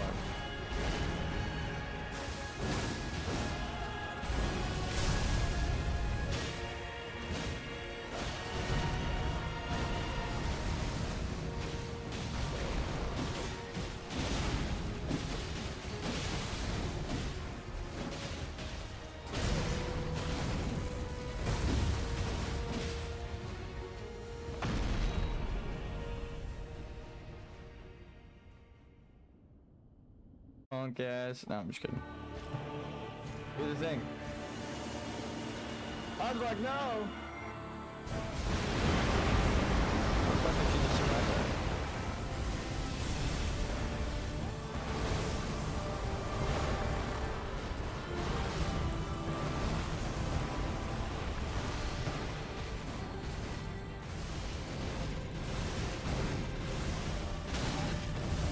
Ow.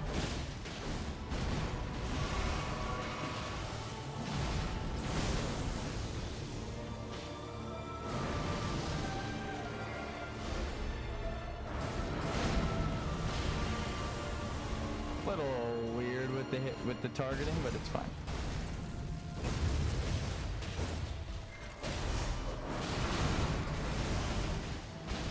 The targeting is so weird when there's multiple people. Can I poison him? That animation cancel was funky.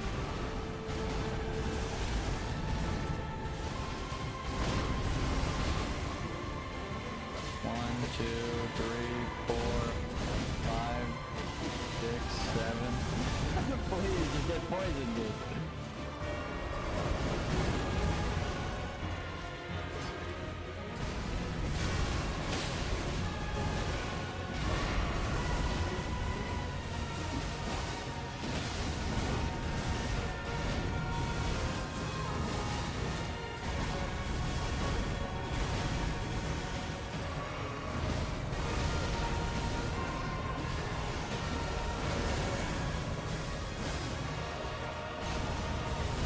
No! Okay.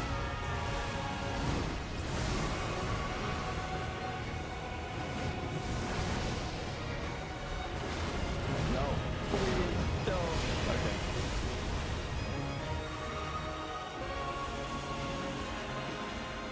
Meaner ball just run.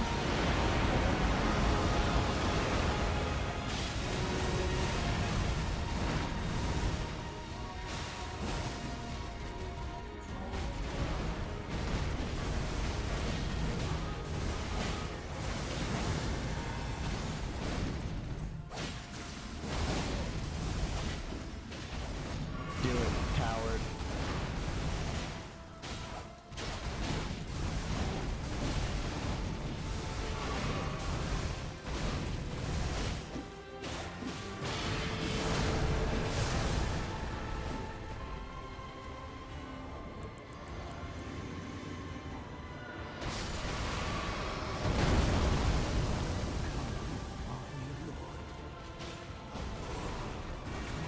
Probably like, how the fuck did he just survive that?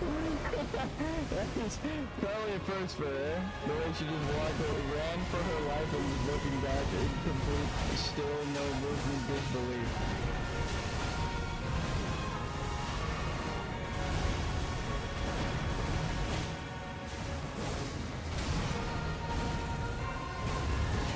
She's kicking ass. Not gonna lie. It would be the shoeless maiden. Oh my god, are you fucking kidding me? I got hit on the back end and it missed me. I know, I'm sorry. I failed you. I failed you. We got so goddamn close. I don't even want to count that as a miss that hit me. I knew that there was a chance that that happened in the end. Oh man, that was so close. That was like one of the best attempts. Oh, you're back. Oh, you know.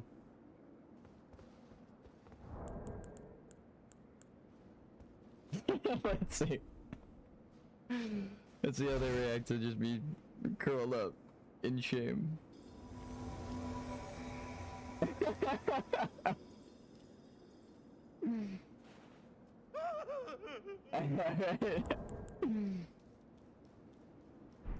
The lamentation. Lamentation. That's so funny. I shouldn't have drank that actually. I should have saved it. It actually ended up being like a really good way to survive the chunky hit. Whatever. No giving up. We did good without it. You know what I noticed? That he kind of didn't get poisoned. Like, once that whole fucking time. But those remains do not belong to me. Lord Moog will have them.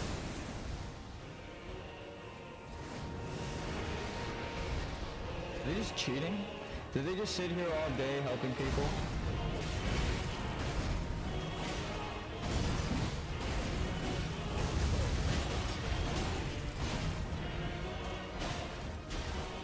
Why does the AI like pause whenever you block that second attack? I don't think the AI knows what to do.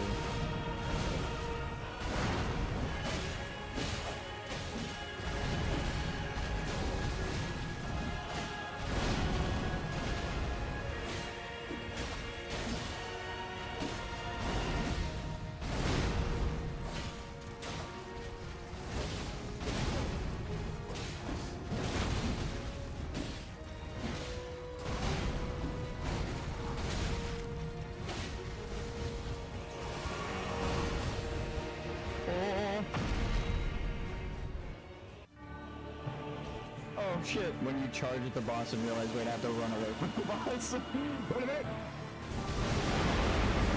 I got a lot of help.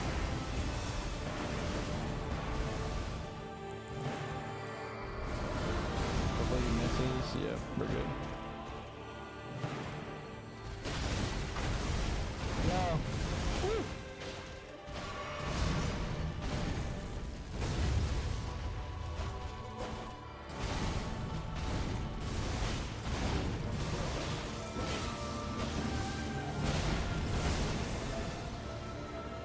I think it's a her again, yeah, what the fuck. Shield up, no matter what. Let me heal, fuck it.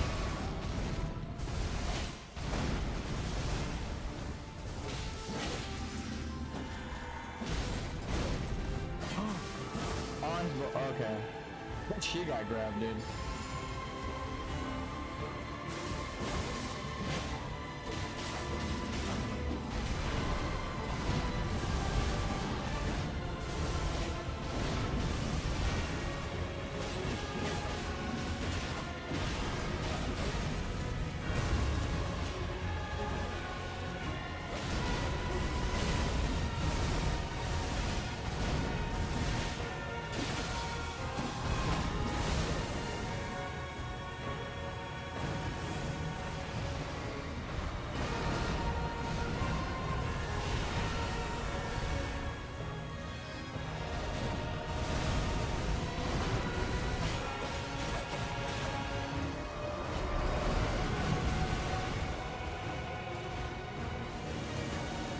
Yeah, that was on her, bro.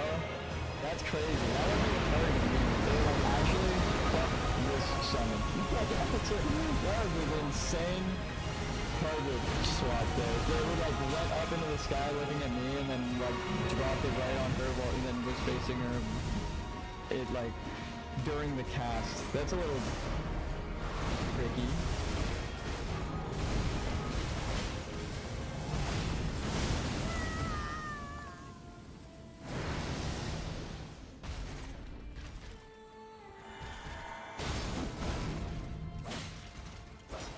I can't even get close to him right now. I keep getting there and then he jumps into the sky or towards them. I shouldn't go backwards. Forward and then save this back. Alright. Run. Just run. Wherever he took off from is where you run. Run. That's just the secret. That's just good etiquette. Best decision. Whatever the fuck you want to call it. Run, lady, what the fuck are you doing?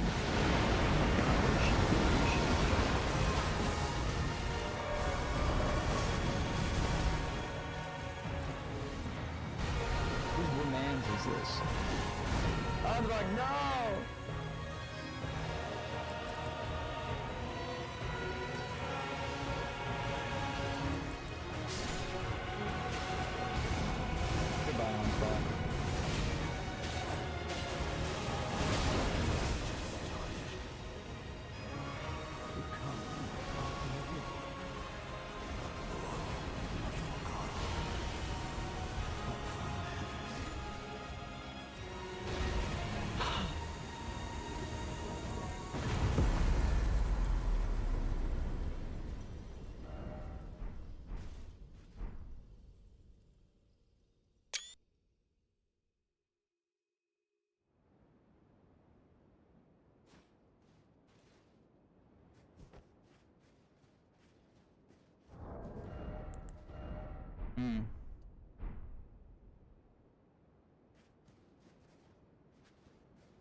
Let us go together.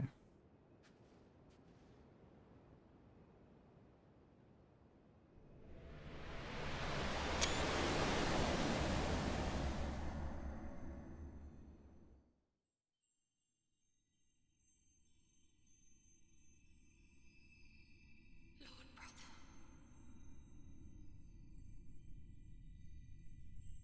I'm going to be a god.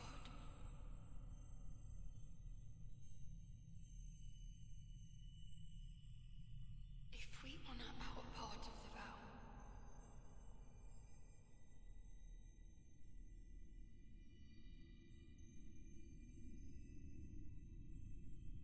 Saint Trina, the young Mikola. you'll be my consort. It's a girl. That's the secret. As well as that vow. I'll make the world a gentler place.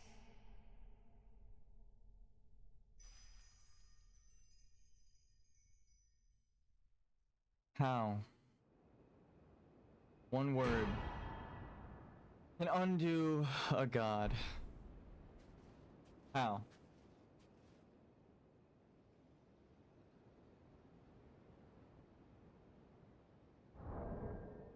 Do the ends justify the means, huh?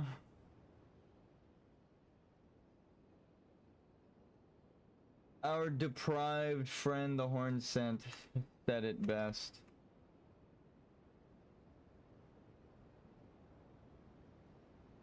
If Mikola's redemption soothes the ache that throbs within, demanding blessed vengeance, then I wish not to be by him redeemed.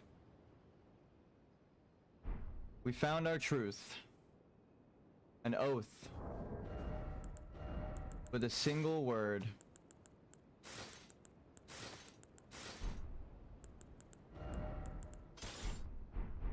How?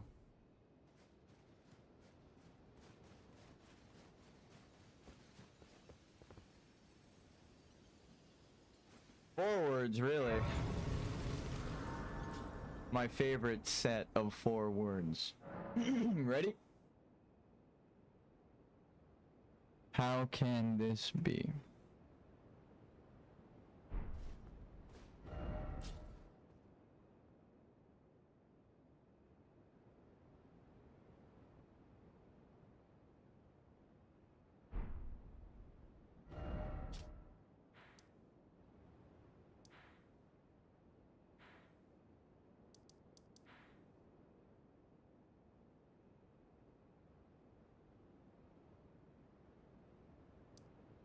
And then the divine gateway, huh? What? Didn't I do them? Damn time travel. It's okay.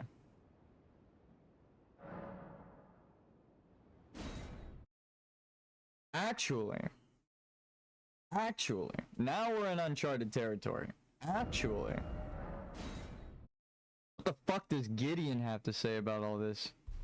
Mikola was on the hit list.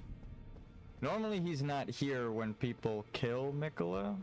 I'm sure people have talked to him and got the line of dialogue for it. What do you give me? There are 4 more demigods yet to be located. Mikola of the Halig Tree, the Done. Unvoid, his twin, Melania, the undefeated swordswoman, Okay. Luna Princess Rani, daughter to Renala, Done. and Done. the one Done. only Rani has said Done. so here at the Hold. If you should learn any, I'll trade you. We both as such.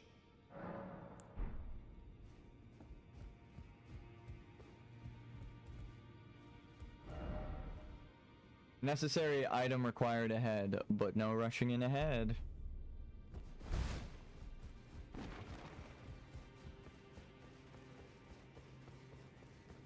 It's time. There's no one left in this world to talk to. Most are dead. Lay out your arms.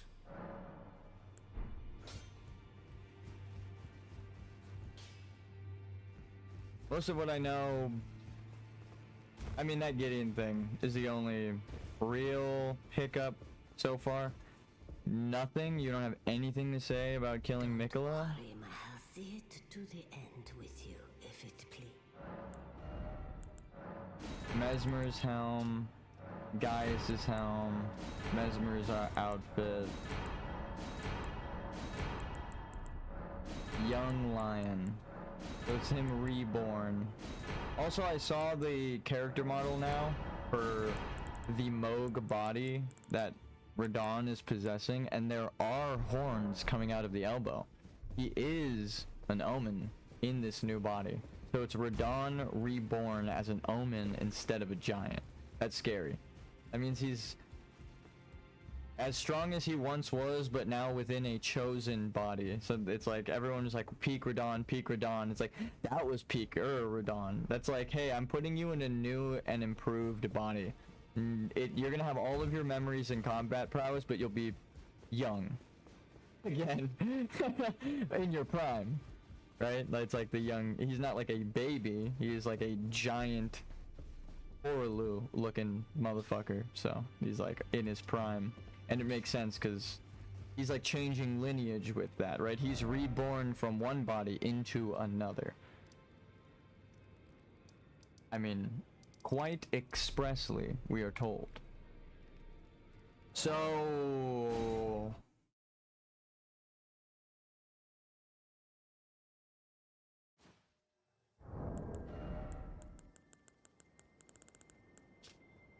remembrance of Radon, consort of Mikola, hewn into the shadow tree.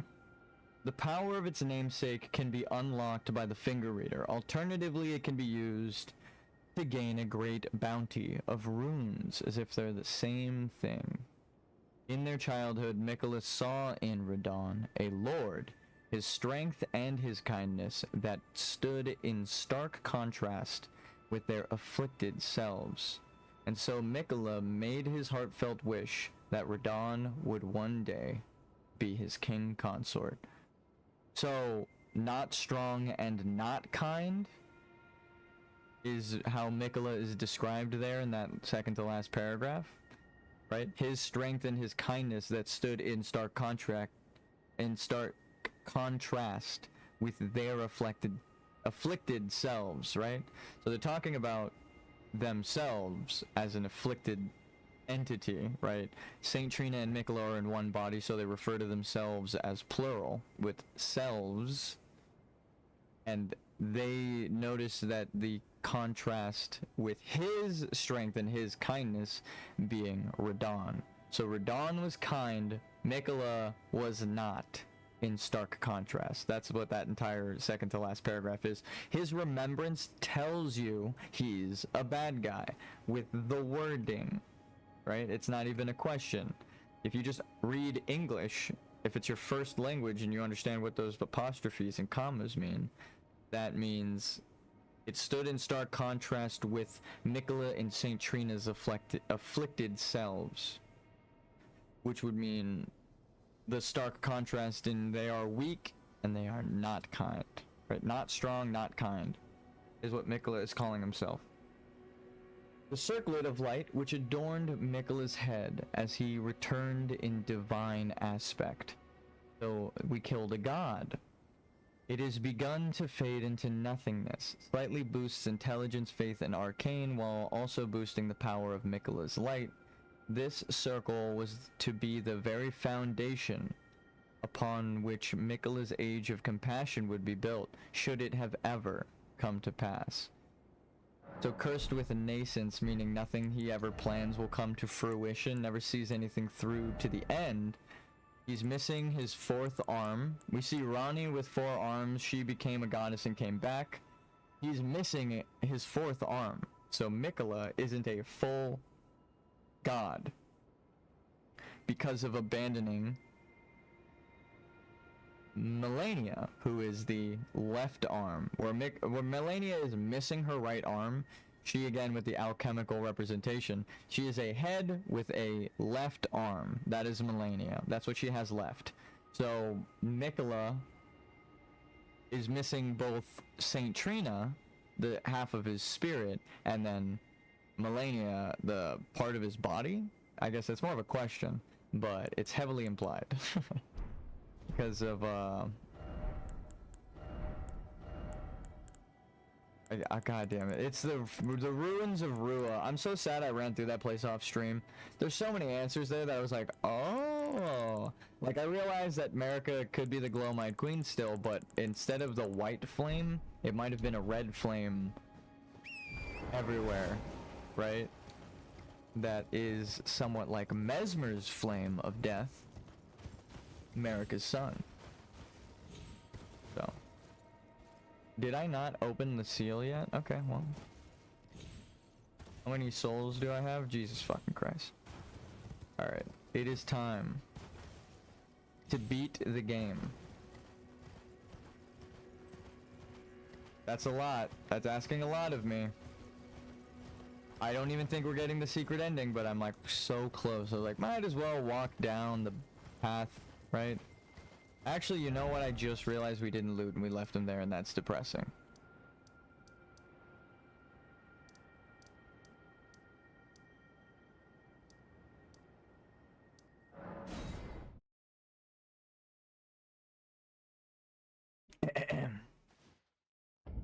Our friends. Damn.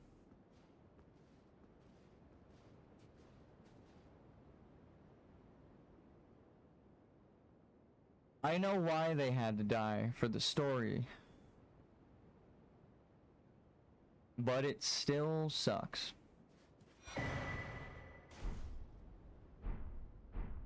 Yeah, they had to go. It's a full set of blue with a blue item drop. So this is the true ending of their quest. Fuck. Wise man's mask. Pretending to be a wise man, huh? If I claim to be a wise man, then it surely means that I don't know. The iron mask of Sir Ansbach, giving the appearance of a quiet, wise, old bearded man. That's funny because he never shut the fuck up, but I love that about him. But an old fear lurks beneath, together with the cold, unflinching discipline that once honed his blade, now employed to enhance blood oaths and dynastic skills. The dark trousers of those who wield poison in secret, ever scorned and loathed. So they are poisoners, so of course everyone disliked them, but they worship Saint Trina. You're a drug dealer? Anyway, the dark attire, yeah. The silver hair is arranged in the same style as Saint Trina's increasing arcane. Additionally, countless needles are sewn onto the exterior, apparently for talismanic effect. A mask upon which is carved a tranquil sleeping face. The silver hair is arranged in the same style as Saint Trina's, increasing arcane. Just once, Tiolier was granted the sweet repose of velvety sleep. The remainder of his days would be spent attempting to recapture it. He's chasing the dragon. I knew he was an allegory for drug use and addiction and overdosing. That's fucked.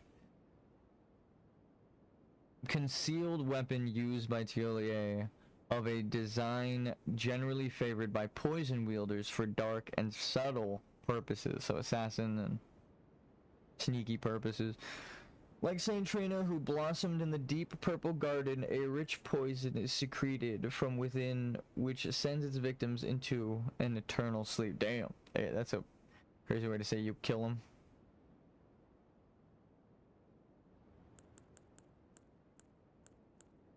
Attire of Sir Ansbach, the embroidered crest of the Pure Blood Knights, has now all but faded away.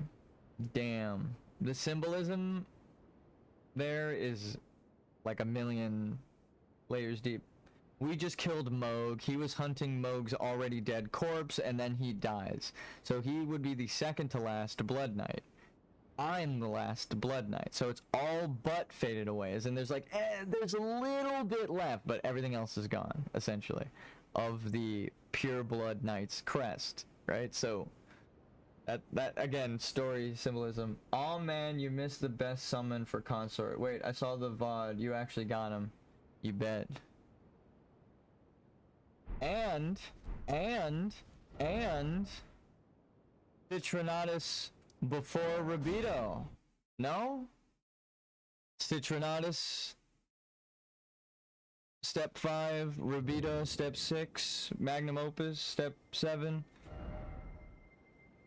I may have realized the error of my ways and admitted that I was wrong. How you doing, Sierra? And I love admitting I'm wrong, and so I set myself back in time, and we progressed. We moveth forward on my quest, my secret quest for the 7th secret ending. Though I will say, in that land of enlightenment, damn did I get enlightened. An upside down world tree grafted on bonsai style? Damn, brother. Sister? Damn, sister. That would mean colorful flowers, right? That shit makes sense now. We might die right now, but that's fine.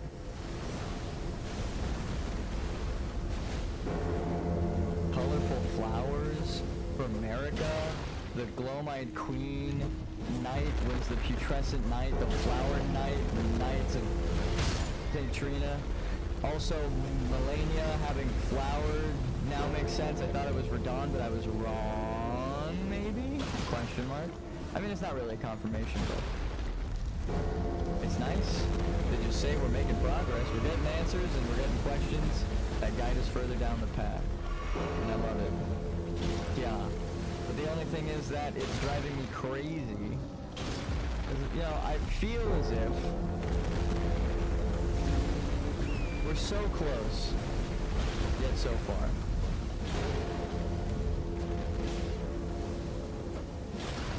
Somehow the maiden, I mean, you wanted me to summon the maiden, and somehow full circle, the maiden I summoned, and yet you came back at the perfect time. Like, you can't even write this shit. The cosmic alignment for this fucking series is like, I would joke about being the chosen one, but I feel like it's almost overplayed with how much the fucking stars have aligned in this shit, but I feel that's the design, like, that's the designer's point. It isn't me, it is the game, and it's thousands of really smart people who contributed to it. I don't need to open this, but also I just wanna point at it and go, demigod missing a head. Okay, and now we're out. Okay, and now we're out.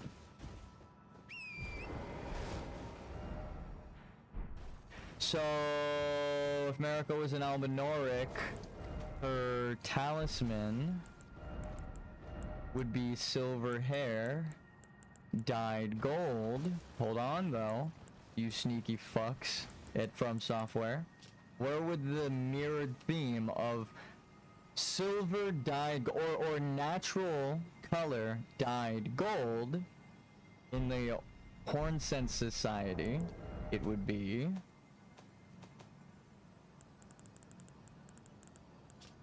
old currency used by Horn Scent, made by coating spiral horns with gold. And it looks exactly like Marika's hair. Because it's dyed. Because it's fake. Because her lineage is stolen. Because she flipped the fucking world, she stole it. She's stealing it! No, but actually. So. Silver mirror shield, Albinoric women giving birth asexually. Near Melania and Mikola, St. Trina, Oh, young, the two flower twin sisters. Let the birthing droplet in. I'm brain selling? For all the Albinorics. Huh. Thank you. I finally fulfilled my purpose. Magnum opus, you would say. Our young yet towering sister will give us hope. Now that nothing is left unfinished. She's like 7 of me I will tall. join you in battle to the bitter end. She's sitting down, but goddamn. And when the fighting is done, then you may lay me to rest. Beside Lobo, my dear wolf. Yes?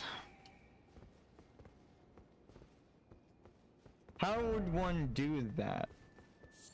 I mean, what I'm seeing would be like it. The backwards path down that way is implied. So what, we stop back at Lobo as well on our way through the secret world state? Do you guys think there would be a secret world state tied to this, where we just get a true victory lap and everything is balanced in the world? We set everything right. That's wishful thinking. I don't think that'll happen, but it has been heavily implied by every single item. I like Lieutenant. I use her as a Spirit Ash when I was new in Elden Ring. Yeah, she's awesome as hell. I think her story is one of the ones that guided me down my crazy, wacky theory of Marika being an Albinoric woman. Because of how the Albinoric women's story is so tied to Marika's, not to mention that when you get to Marika's hometown of the village, this old keep, or the Shadow Keep, wasn't here, so this Albinoric shack would be about 10 seconds away from Marika's home. And her VA is the same as Shadowheart and Baldur's Gate 3, yeah. Actually, someone pointed out the irony in YouTube comments. I'm not going to coin this, I'm not going to pretend to be this smart, but I laughed fucking hysterically. Shadowheart fears wolves, and Lieutenant rides and loves a wolf. So she played two characters, one that is Shadowheart, the one, like the girl of night, right? A sword, like a swordstress of night, a priestess, a night priestess, who's afraid of wolves, and then a night maiden archer who loves her wolf. It's like the fucking, I don't know if she mentioned or threw that in there, thought it was funny, or again with the cosmic aligning of her characters.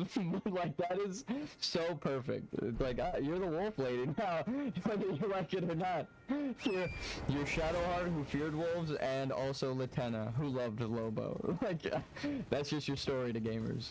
I hear your voice, and I assume you are the Wolf Maiden. I'm sorry. But I do like that a lot. Yeah, I do love that. I didn't come up with that. I read that in a YouTube comment, in a YouTube short, and I loved it. I was like, that is a good fucking point, actually.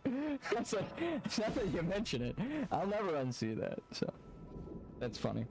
Alright, speaking of Albinoric women, I'm going to have trouble with these Albinoric women. Okay, another tie, right, is that the Black Knife Assassins are the handmaidens of Marika. So, in this Everjail, protecting Marika's offspring, in the Halig Tree, Mikola and Melania, and Saint Trina, but you don't have to counter.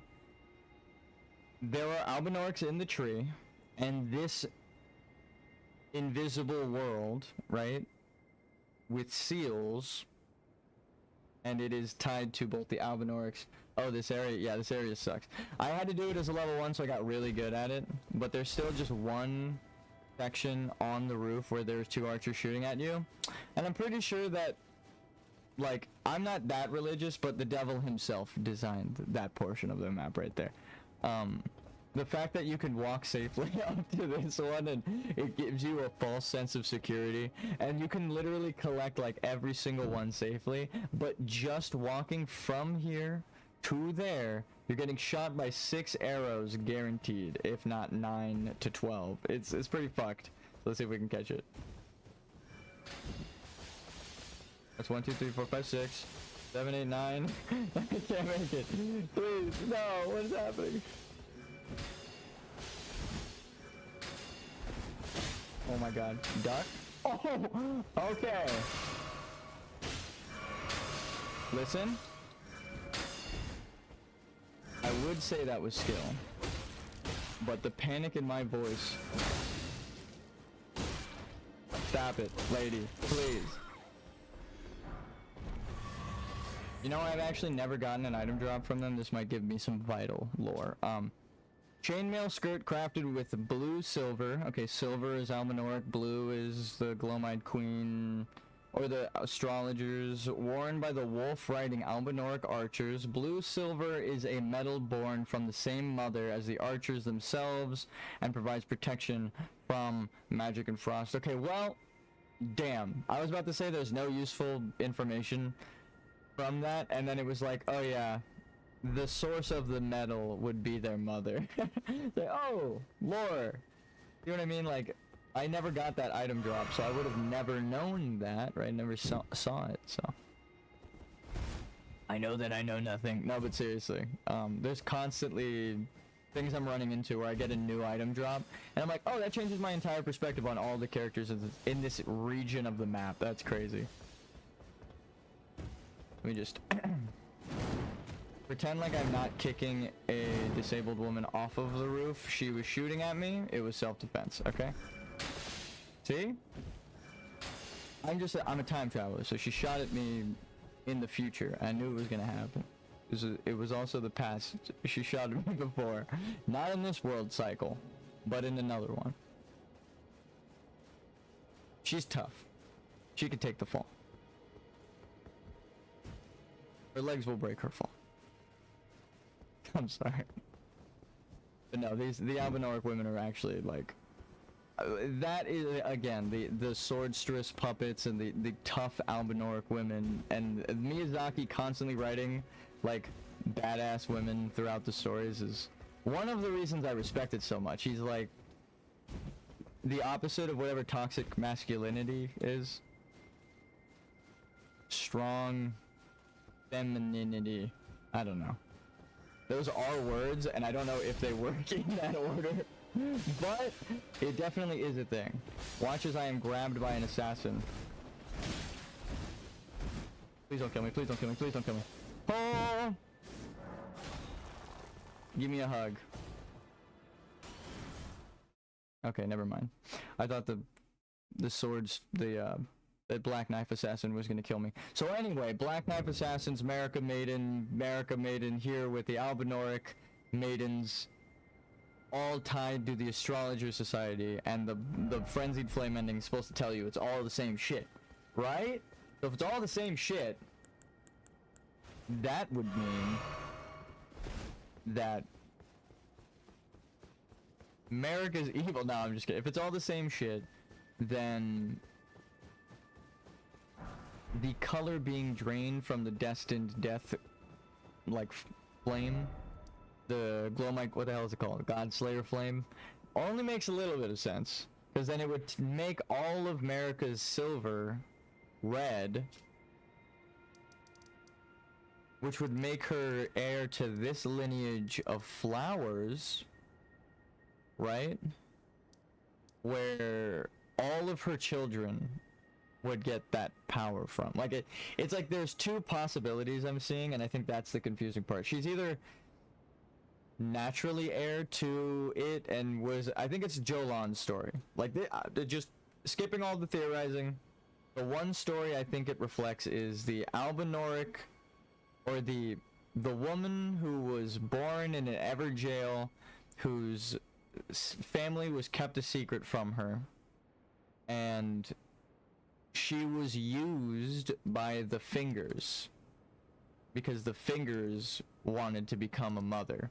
So it's like, that is, if you just say those words in that order, right? You're telling Marika's story if she was the Glowmite Queen, as well as Jolan's story. So it's like, that's another thing. And then, of course, the Rabbit's Rise, the Astrologers, they created, well, I don't know if they created the Albinorics. They currently create the Albinorics. We know that. I don't know who invented them 1000%. I don't want to speak with certainty and then I create and I find an item where it's like, secretly it was created by the Smiths and the Fire Giants made the Albinorics.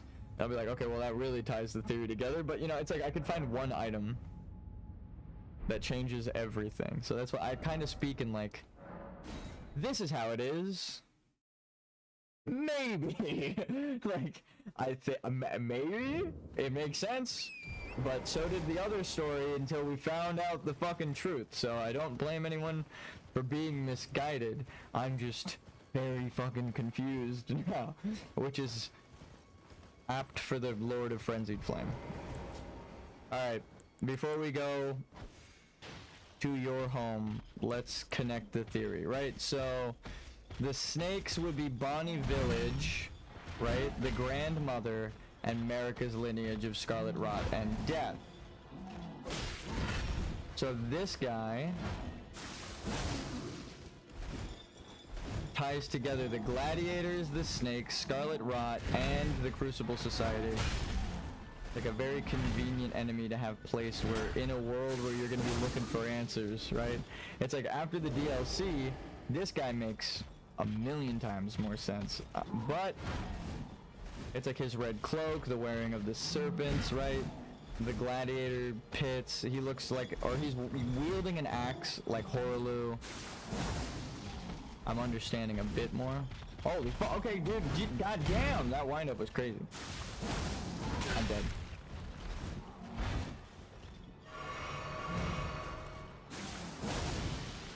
Ah! I'm just gonna heal up to full. Huh? Maybe. I stab you. That did not work.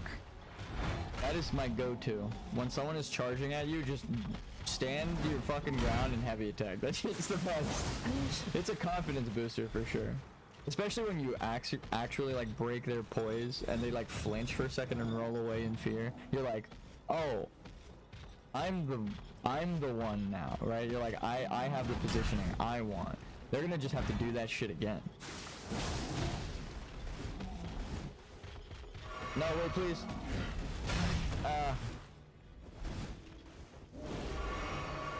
I am using so much healing on this guy. It is New Game Plus 6, and that's why I'm like hurrying to beat the game again, because we might not be even eligible to get the secret ending. I said it before and I'll say it again. I walk down the invisible path towards the locked door just to make sure the path is there. It has nothing to do with the door at the end, and everything to do with the journey. So, ya boy. Also, yeah, I did do the liturgical town or whatever in like my first try. That's because I died about 100 times doing it in my no leveling playthrough. Yeah, I thought it was impossible. Like actually trying that on a rune level 1, I was like, oh, so the game designers just said this isn't gonna be a thing that you can do at level 1. I had to really put my mind to it and like think about where the invisible enemies are and the placement and just forget about dying. Like dying didn't matter, getting through it mattered. So that shit was tough. But I got really good at it dying over and over again, which I feel is the point. The game designers are trying to teach me the story through, so. Okay, so the biblical story of Jericho, there were people who moved in circles around the outer wall, blowing trumpets before the first invasion of the crusade on the 7th day. So much for the day of rest, am I right? Okay. I made it, but somehow I also did not make it. But I just wanted to say all that to say that I'm further understanding the biblical ties to this game, even though I might not be religious myself. I can appreciate the stories that they are trying to tell and the lessons that can be learned and taken from human storytellers. Please, God, don't fall. I'm him.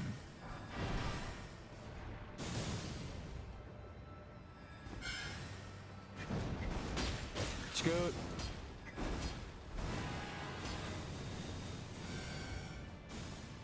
Okay.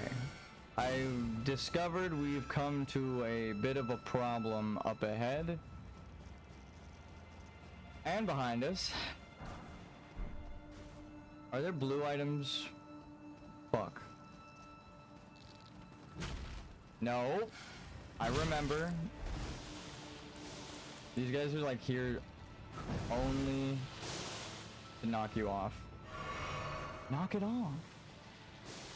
But actually. Maybe? Maybe. Nah, I'm sorry. I love that Keyed Peel kit. Keegan, specifically, I think is the one. Right? Who does that part of the bit? Okay. No blue items yet. And we fall. Ooh.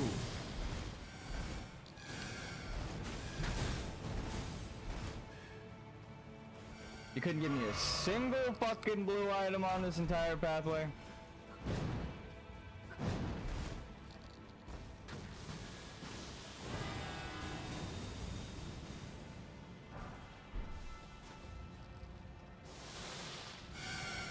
Watch that be a blue item back there. Scoot.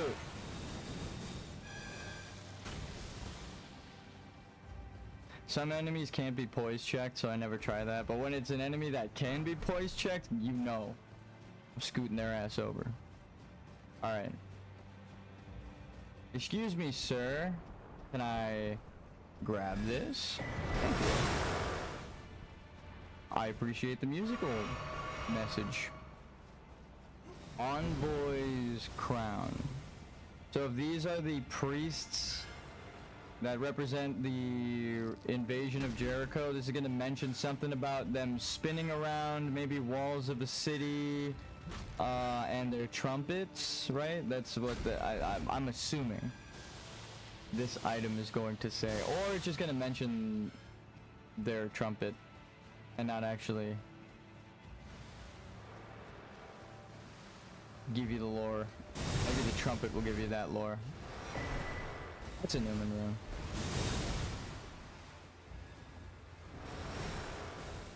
Eee.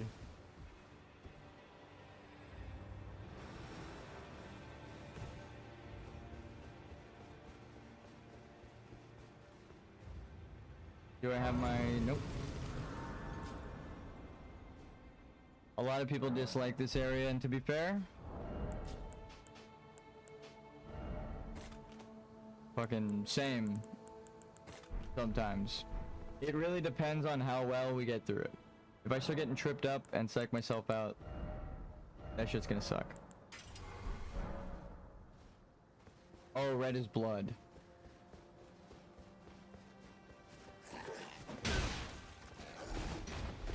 The truth is in the blood. Mind if I grab this real quick? Part of me wants to see what's up the ramp. Do you guys mind if I just... Alright, I guess they mind.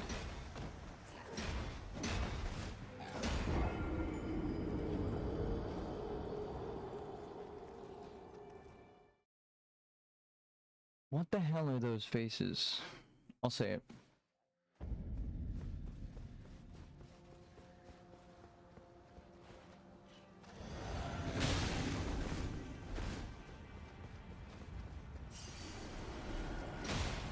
Nope.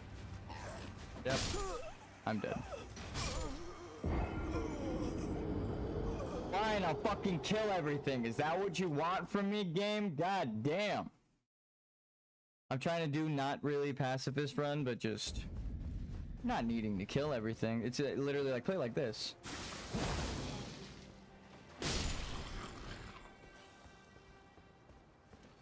Fucking attack that guy before I walked in the room. Are you happy? He wasn't even showing his jump animation, and I timed that shit perfect. Is that what you want from me, game? You want these innocent demi-humans to suffer? I guess they're not innocent. I mean, that right there.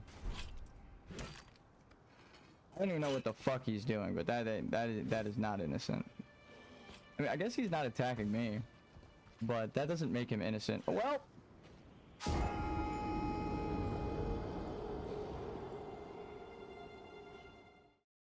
I got tree trunked.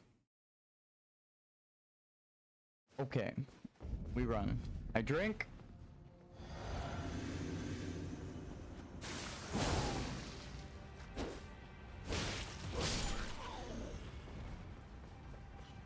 Up we go. What's funny is that the first time we came through here, I ran the circuit so fucking perfect. Here,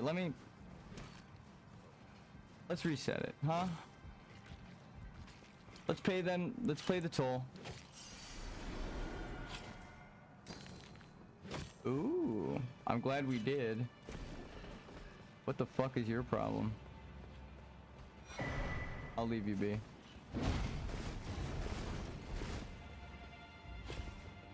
Wait, but like... Hey, stop it. Take this rock and leave me alone.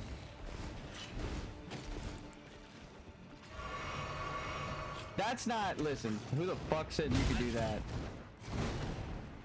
Okay. Hold. Can I hit him from here? Video games are video gaming sometimes.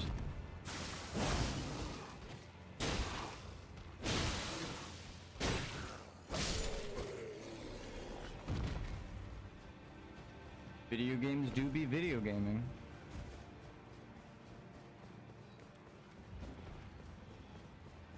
Wow, really?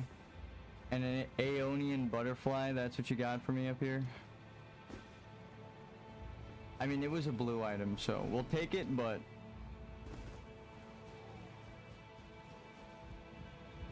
Could've used that when I was fighting your brothers. Sisters. Your sister brother. Your twin sister brother.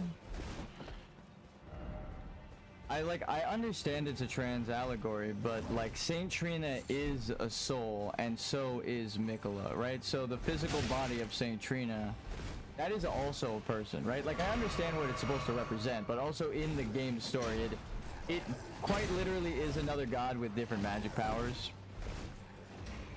So I'm a little confused on how to refer to them as, well, how the game refers to them is plural. It says they, them, right? They are, they're, like a plural version of it. So, I'm like kind of joking. Not really. You mind if I just like swoop, grab that? Thank you very much. So, cocoons were flies and death. And they decided to... Do you see me lighting this campfire? You dragged me around the entire fucking room. That was crazy. I thought getting scooted over a little bit was a lot.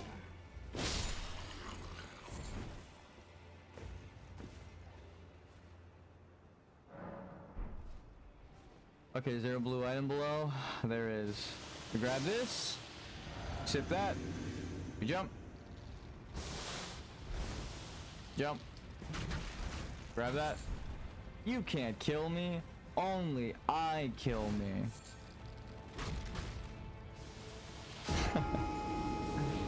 Silly fucking ants.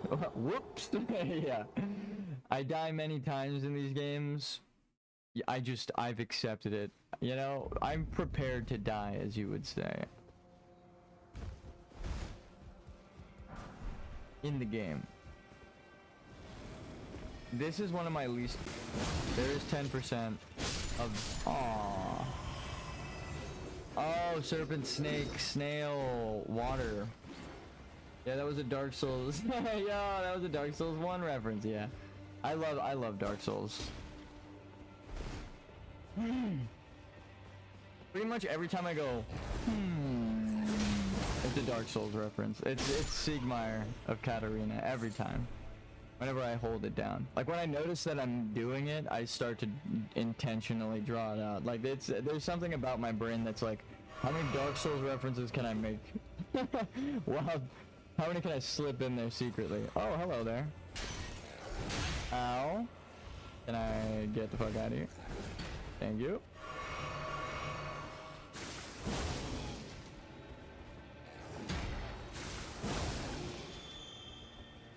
But I think that, I mean, obviously there are like shared ties in this game. Same, this is my favorite series of all time. I feel that. I feel the story, I missed the healing bug, but it's okay. Oh, hello. The story is all like something I really like, but just the gameplay. Started playing it 14 years ago. Yeah, I still have my Demon Souls on PlayStation 3, disc that's like, it has the like 2009 stamp on it, like published. So it's funny. No, that's what I get for trying to take a shortcut. I've been playing these games for a long time, but like, I'm not gonna lie, I feel as if only now playing Elden Ring did I start getting answers, because I didn't really analyze the lore like I am doing now. I wondered about the Boletaria's story, right? I wondered about like Gwyn, and I theorized about things related to the game's story. I liked the story from what it told me. It was cool. But now, like going into the meaning of like the stories it's based off of, and you like can't deny the meanings anymore. It's actually really, it's like, again, it feels like thousands of people really did put this game together, and like I jokingly attribute Miyazaki, of course, because he's like the director, and it's easy to say the guy at the top is in charge, just blame him. But like, you know, he didn't 3D model everything. He didn't place every enemy. He didn't like tone every item in battle. He definitely played through the game and condones everything that's happening in it for a first time playthrough and playing normally. But like the challenge runs and stuff, that's up to the community to solve. And I'm sure they did test it and make sure it was at least doable one time, right? But like,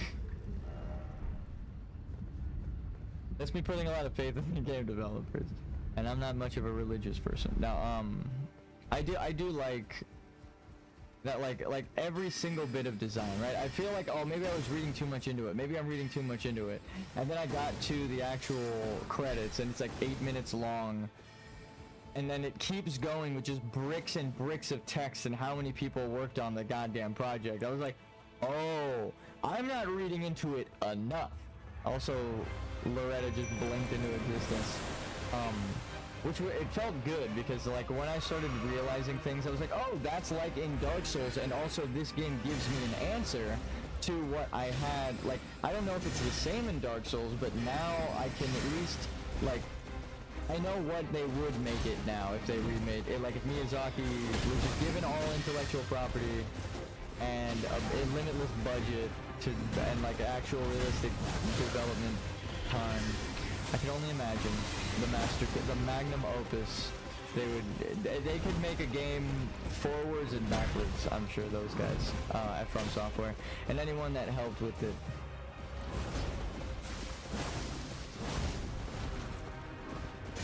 Especially story-wise, design-wise.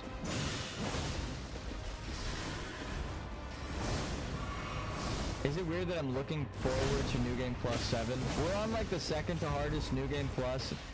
Dark Souls only goes up to 6, but in Elden Ring it goes up to 7, which is why him calling it his magnum opus and hiding a New Game Plus ending in every game and adding a New Game Plus ending, it's like telling players, like, if you truly want to beat the game, there is only one way. It's crazy, but I think that is actually where the New Game Plus ending is hidden, is in New Game Plus 7, after you do everything in the perfect order and achieved every ending. And they give you a little bit of leeway in the first New Game Pluses. You can go through them, right? And get them in not any order you want, but I don't know that for sure, right? We haven't gotten it, but it is implied that your path to discovery matters just as much as the discovery. If I kill everyone like senselessly for all of the perfect items, then I'm gonna be punished by the game's story. It's not gonna let me get the secret ending.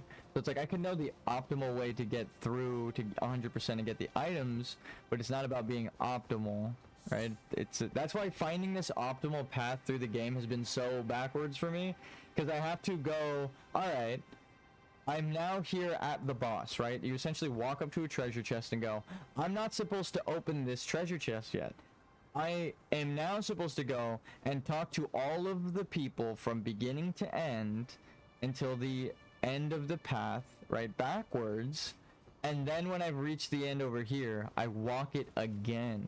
It's like you keep looping through the game. Each time, more meaning, new context for the paths you've walked already. It's actually fucking with my brain. Like I'm taking a shower, and I'm like, I need to turn the water on cold. Like, this really happened yesterday. I was like, I need to take a shower and just put the water on cold and just, like, relax my brain. because I've been thinking so much. Like, my 2 brain cells have caused a very... Oh, and that even implies the fucking secret thing that I'm talking about. You find somber smithing stones at the top of the upside down world, and normal dragon smithing stones, the golden bone ones at the bottom. Whoa, that was fast. That's a fast elevator. I'm kind of piecing it together, but like it's pretty much what happened was I was doing the DLC on the secret path. Like, wouldn't it be funny if there was a secret path? And I got to Midra's Manse and I saw the picture on the wall that had the flowers of the shaman village in front of Midra's Manse, and I said, that is very clearly them showing me something. I can't deny my eyes. This is a fucking library where they're gathering information, and the people are tortured and attacked, and they don't even know why it's happening, right? So it's like, fuck. I needed to analyze this place. Like, like my eyes, it's like ironic, the madness place about believing your eyes and the world being crazy. Like, as soon as I went there, I was like, okay, I'm the bad guy. Like, I had to accept that. Like, when he said the depths of your foolishness and I didn't know what he meant, I was like, oh, the game is trying to tell me something and I don't know what the fuck it's trying to tell me. Like, it felt like I got hit with a 1-2 punch. It wasn't just, there's an invisible path, you idiot. It was, there's an invisible path, you idiot, and you're on it right now. And I was like, no, like, the dark realization of, I'm so close yet so far. Like, again, I wanted an excuse to not play these games, just to play something else and take a break. I love Elden Ring, I love Dark Souls. It's good to get variety in there, right? Play some other things, but I mean, I love action RPGs. If I could play Dark Souls forever, I would. Like Elden Ring specifically. Now that I'm analyzing the story and getting like Demon Souls answers, I'm like, okay, this is, I understand. I understand why you called it your magnum opus. This shit ties together the whole series in a really well-constructed way, and I love that for you. Hi, Slime, what's up, Orange Buster? I'm just singing the praises of this game now that we're at the end. Also, DLC beaten, every boss achieved, every interaction done in the proper order, the truth found for every NPC.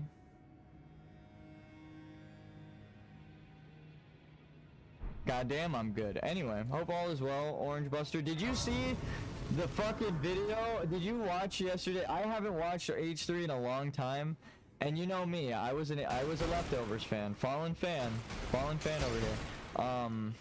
Legend. Thank you. Again we meet. I can only soon we find the truth. are aligned. In which Yep. case, allow me to explain. So if she has a double meaning, what am I? Of Melania's blood. Okay, so she's essentially telling me after the Albinoric thing that she's an Albinoric herself, right here, an offshoot. What the fuck does or an offshoot mean, right? It's like the question gives you an answer. The question gives you an answer. If she is saying here that she could be a daughter or a sister or an Albinoric offshoot, right? Like we just got introduced to with the apostate derelict church.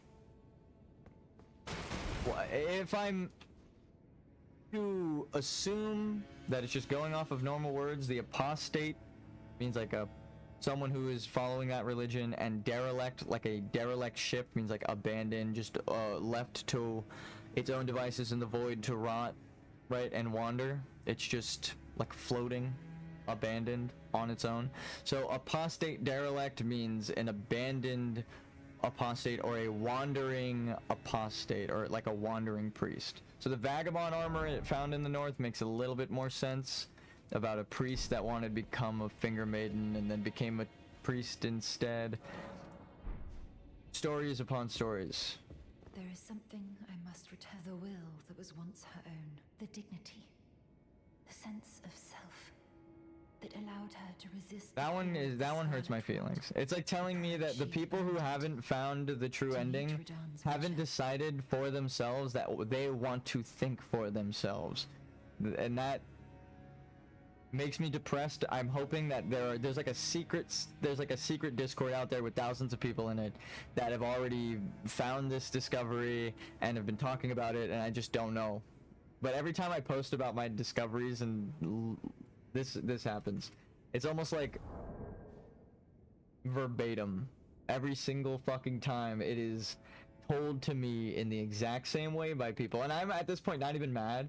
I'm like, yeah, there's so much lore that I don't blame you for not even, like, what are you gonna do, go play 4 games and then come back to me? Like, I don't blame you, okay, if you don't understand what I'm talking about. But I at least wanted to show. First of all, I haven't checked the view count. Let's do it live.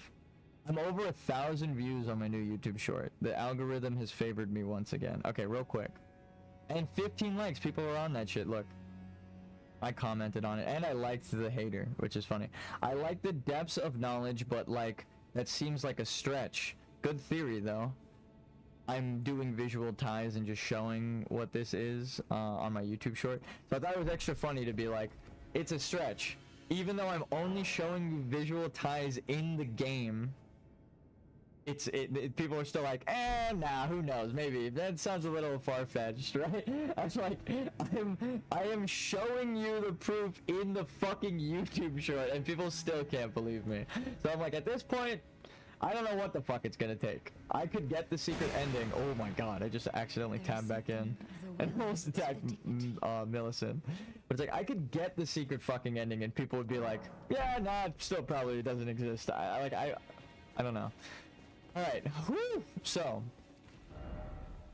Rabido, the purification of the Philosopher's Stone, it would be the putrescence and purification, which would mean gold and rot put together in some sort of way for an unnatural cycle to keep immortality going. I don't even need to dissect the fucking symbolism of the Golden Order and what these characters mean. All you need to know, red, Dung Eater. Why? Because he wears red. Finata's gold. Gold mask. Why? Because he's fucking gold. That's my... Alright, I agree, that is a good theory. Thank you. I mean, not so much as a theory, I'm using my eyes. But no, the grafted theory is a bit more complicated and uses like meta knowledge, and it's more of like a relativity thing. Like this is like also called a grafted scion, and it's relating to trees grafting to each other, right? And he's from the Erd tree's lineage, so it's like by process of elimination, which I hate to say when you're doing theories because you want to actually confirm what the fuck you're talking about. So I'm like, as much as I want to just say I'm confirming it, it's like, it's still just a theory, a game theory. But actually, like, I can show as much visual proof. As soon as I reference the real world meta things it could be based off of, all the director needs to say is, oh no, that was just a coincidence, I didn't even know about that, and like everything I thought is out the window, right? So it's a very, very, very good coincidence. However, we've discovered many times in this playthrough alone that cosmic coincidences happen a lot. So it's like, what are the odds that a 1980s website that I would find about alchemy would have the lore backwards in the exact way Miyazaki would try to trick players in Elden Ring in 2025, right? It's like, not fucking me. I couldn't have guessed that shit. I clicked on that website just expecting it to be right. I'm like, well, it's got 19, it looks like it's been around since Windows Vista, but if it hasn't been updated since, or if it's been updated since then, I mean, hopefully they've got their information correctly. Plot twist, no, they were fucking wrong, but and because of that I was wrong, right? It's not just me shirking blame, it's like explaining like, well, this is how I was mistaught. Ooh, America Sorcial. So it's like, you know, it's actually a lesson in not trusting authority, even in the not trusting authority stories, right? Like, the game is about not trusting authority. And I was like, well, it's alchemy. Clearly I know. And then the ironic part is that I stumbled ass backwards into the fucking secret ending. Wrong. I had the last 2 steps backwards, right? I was wrong, and I thought I was so right. And again, there's some things that I think I'm pretty right about, but then I'm like, this thing has made me so uncertain along this path. But then again, that goes back to the beginning of like, well, your finger maiden tells you that it's going to be a broken and uncertain path, right? To Elden Lord specifically. So if my theory about people telling you to become Elden Lord is how you find the secret ending, then it's like, all right. It connects. Also, holy shit! No, this is the flowers here. These are the shaman flowers in the garden. Oh fuck!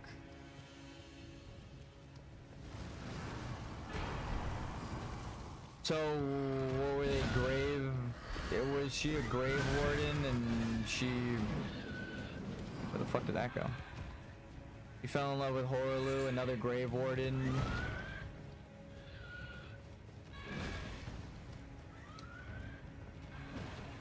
I have like a million questions now because of all the answers it gave me. Like, where does this ladder go to that I've never seen before?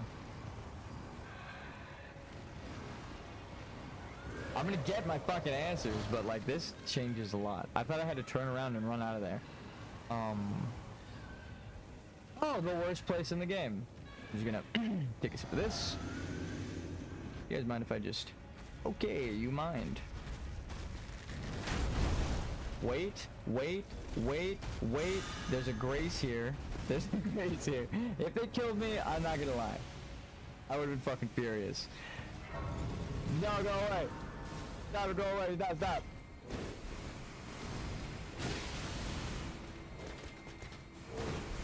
Okay, do we throw hands?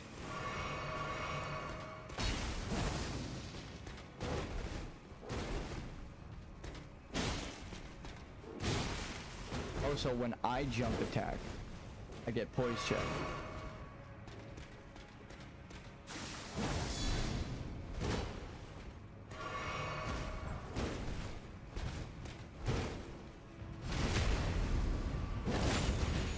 And then now, when they get their like quad stance, right?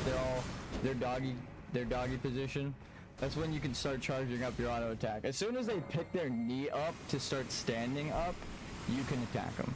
But it's best to charge attack because sometimes it offsets. Okay, so we don't go forward. We actually need to go backwards. Backwards to go forward. Fuck, where have I heard that before? Or as some of the old songs put it, you gotta get up to get down. Run for my life.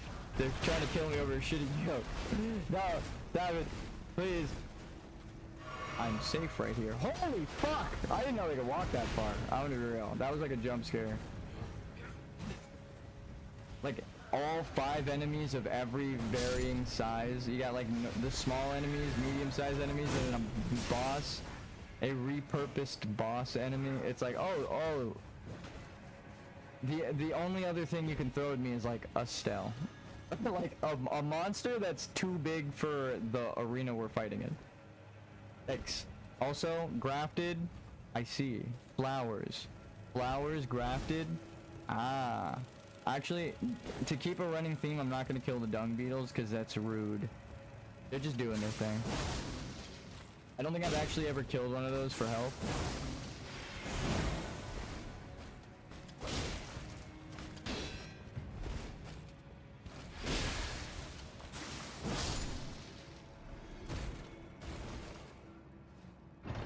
Manner of construction. Alternate. Alright, Dung Eater. We have finished your quest as well. Whoa, fuck, I almost missed the jump. That would have been so awkward. I'm like, I finished your quest. Falls all the way back down to the beginning of the area. Okay, never mind. We're walking back. If you spare, there's like a million things, but if you spare Blackguard, how do you even describe what the fuck is about to happen? If you spare Blackguard, he is at the perfect, he's in the perfect place at the perfect time, right? The perfect order of events transpires. You don't get the seedbed curse off of him. You send him up to the jail after. Don't shoot me, don't shoot me. Okay. After you seal Dung Eater away, and he's like, oh, I think the Dung Eater's around here. Right? Because he cleaned up one of the corpses next to him. Right? So now it makes sense as to why he thinks the Dung Eater's around. Where he sets up camp is next to where a Dung Eater's defiled corpse is, and also it is moved after he sets up camp, right? So it's like, it kind of ties together with it. I believe that's everything. I've used my X-ray vision. No, I'm just kidding. No, there's an item underneath that thing. Fuck me. That flower that was just shooting at me. There's a thing down there, and I didn't grab it. Wait, hold on. Grab it. Okay.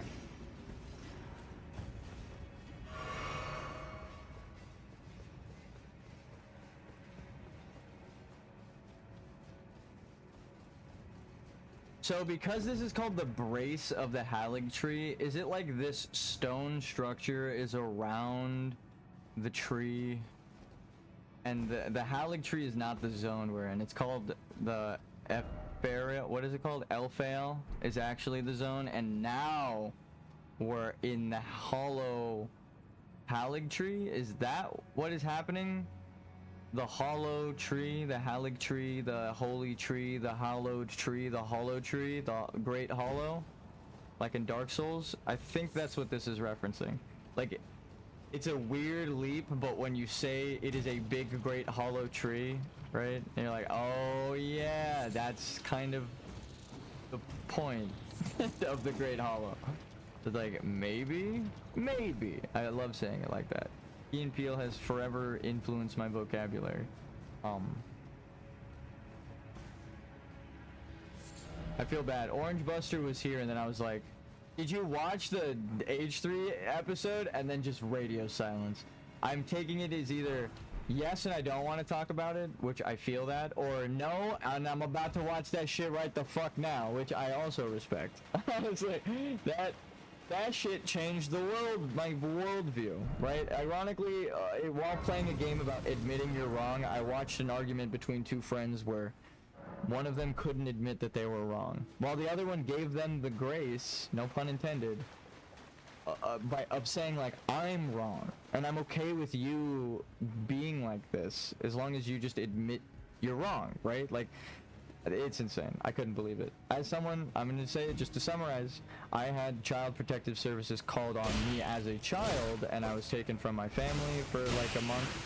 It was nightmarish, it sucks. We still joke about it, like a shared family trauma, but them glossing over that fact while talking about his children and stuff, I'm like, oh, you're willfully ignorant of how terrible that is to do to children, or worse, you're just fucking stupid and you don't realize how bad it is. Like, I feel bad saying it, but like that shit, it actually made me upset. I was like, damn.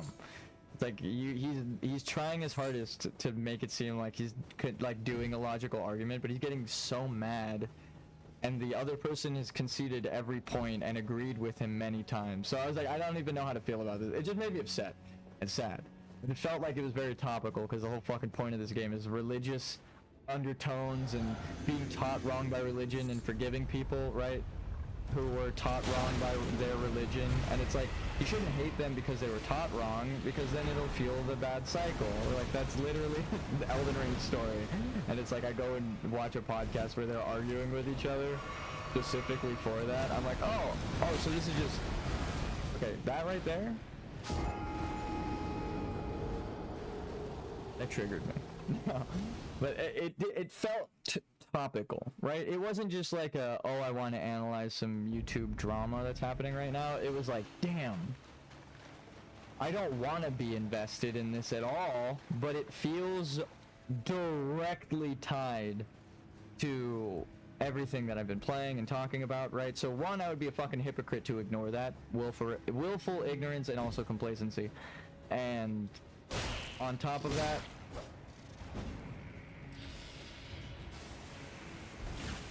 I wanted answers, right? Like, I was like, I need to know, and the only way I'll ever know is if I go find that shit myself. And just because I disagree with people doesn't mean I'm not going to hear them out and see them as people and, you know, reasonably talk to them. And I think that is what frustrated me so much about that argument. I was like, God damn. This is like everything Elden Ring just taught me not to do.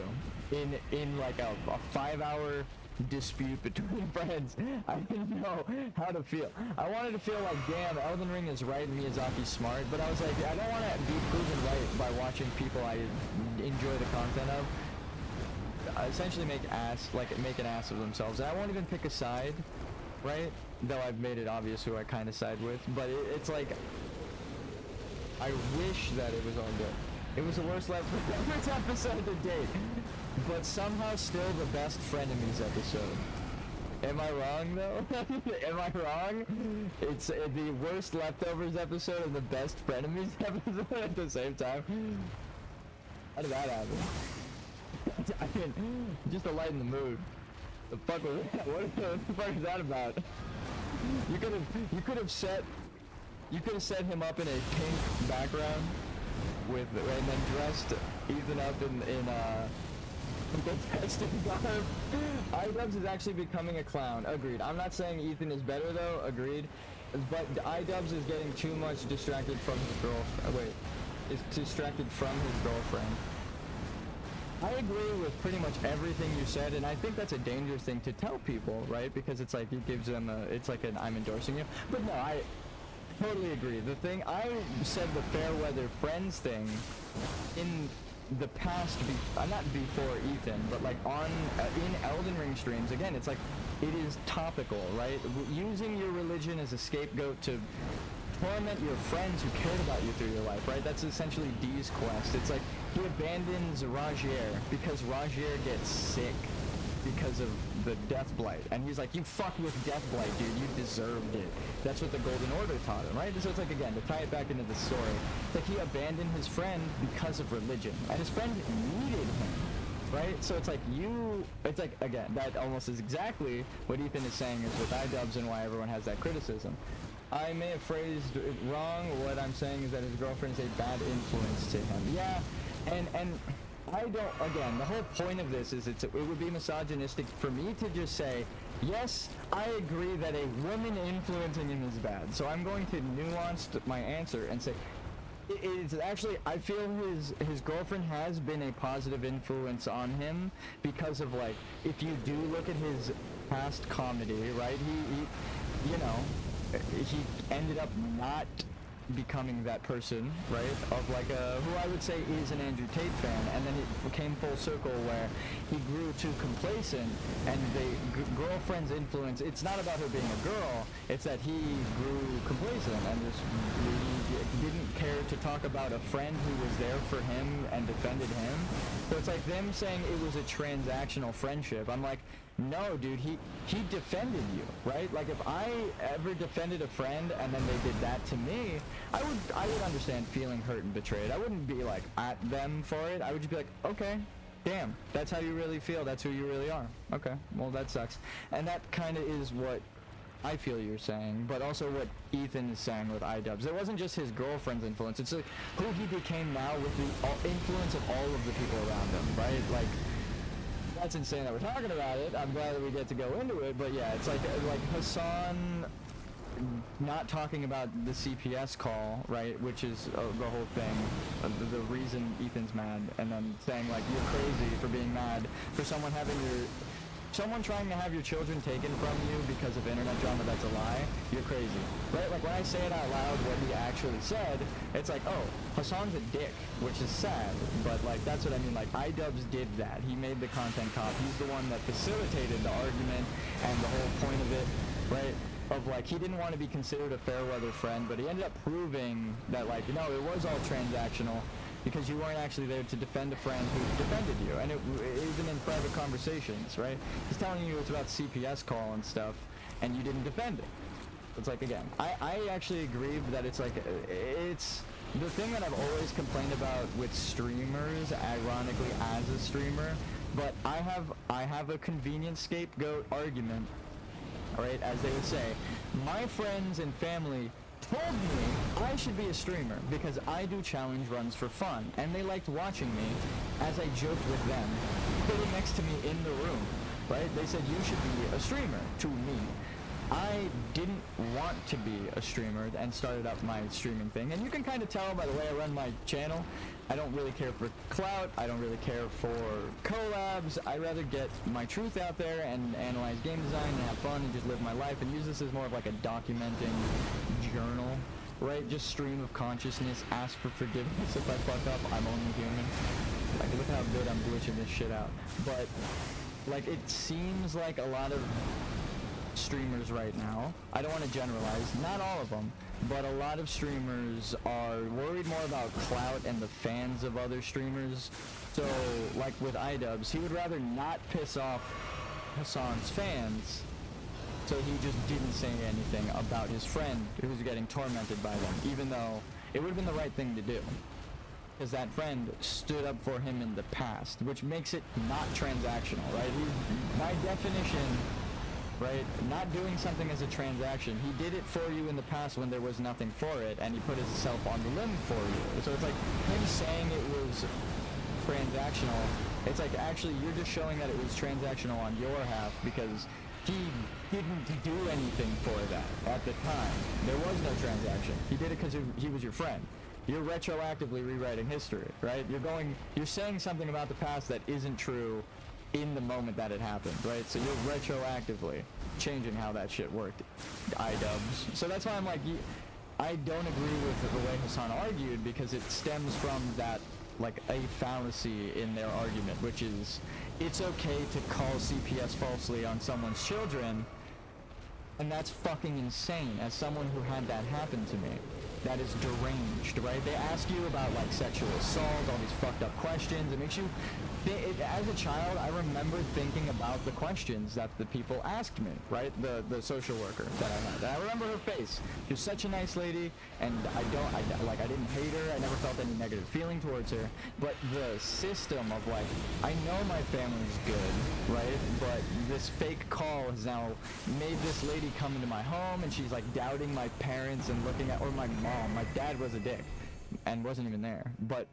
my mom was being doubted, but I knew she was like the good parent, quote unquote, and she even went to the court-ordered therapy and admits her own faults now, right? Like, therapy's good. Who would have thought?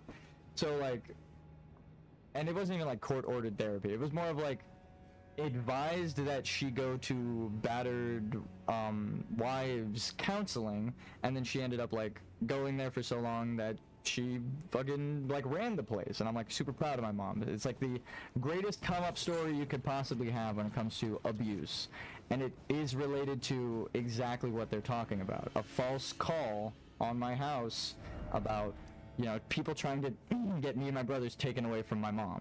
So that's why I'm like, you don't even, if you're trying to undermine that, dude, you don't even know what the fuck you are talking about. So I'm like, to even downplay that, you don't even know what it's doing to those kids. I do, right?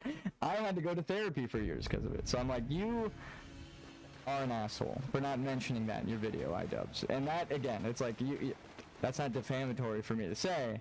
That's just true, which sucks. It's like, I am, again, a fallen fan. I hate complaining, but like, it hits a little close to home for me because I suffered from that, right? And it's like, ugh.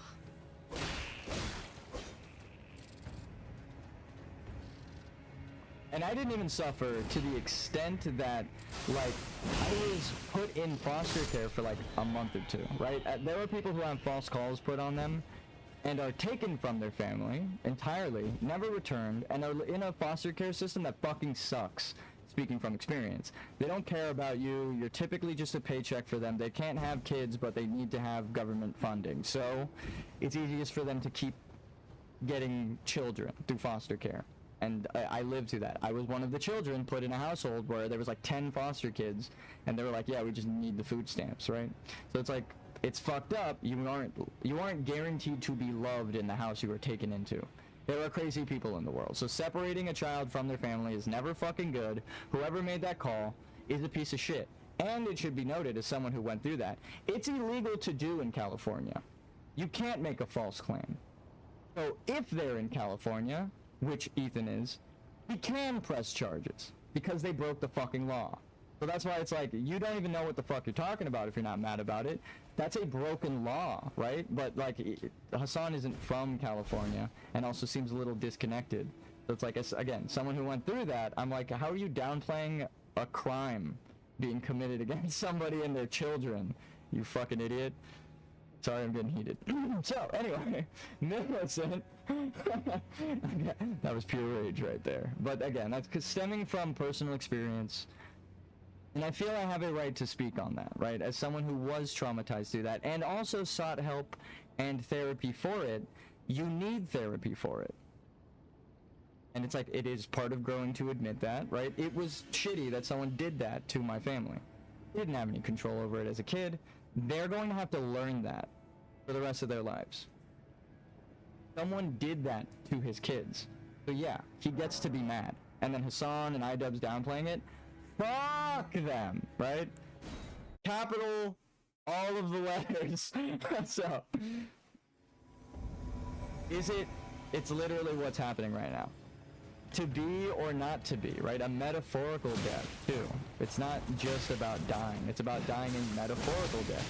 Is it nobler in the mind to take up arms against the sea of trouble and by opposing and them? He's not just asking to be or not to be, is it about killing yourself? It's about, well, actually, what about killing this version of me, right? And thinking about the 1,000 natural shocks that flesh is heir to. This is what you're helping Millicent with, right? She is trying to fight to have her own life. And you have to fight her brainwashed sisters to help her. You are literally taking up arms against the manifestation of a sea of rot, and by opposing, you are ending them, right? So it's like, it's an analysis of this story helps guide people in real life. That's why I love video games. It's not just Pong, which is good to get your mind off things. You get beautiful fucking allegories and stories and shit that make you really think. I tried to roll, I really did. I missed time wrong. And I think that is like a really big thing. Is like, you can have like a Tetris, which is dope. And that's like a Hassan game, where you don't have to think too much about it, but then you get a game like Dark Souls and Elden Ring, where it's challenging and fun, but it also makes you think about life and appreciate your loved ones, and the grim dark world makes you go, fuck, actually, damn, our world is fucked up, and I love the good in it, right? That's why you have quests like this. So, again, anybody who sides with the downplaying of that, that's a generalization on my part, but as someone who's experienced it, I say you are either ignorant intentionally, which is bad, or you're just ignorant, right? You weren't the chosen one. The fates and the truth did not choose you. You were never going to find the truth. It's hard to hear that, I'm sure, but that's the truth of those people. If they aren't ever looking for truth in their life, why would you argue with them trying to get them to see anything? They're not looking for it. They're not. They will never be guided. They're not looking for anything. You can't guide them to it. You can lead a horse to water, but you can't make it drink. You can tell a religious zealot that their God, you know, is a fallacy, and by the very nature of what they are doing, they are committing a heresy against their own religion. If they want to believe that they're going to heaven and what they're doing is right, that crusade is going to happen regardless, right? They're going to go on that crusade. We've seen it time and time again throughout human history. That's not me being smart. That's just, I've read a book or two. This fight in the Millicent quest is actually tough. The timing on that has to be cosmic. Yes. To take up arms against the sea of trouble and by opposing end them. Did I just finish it on the third try? I happened to.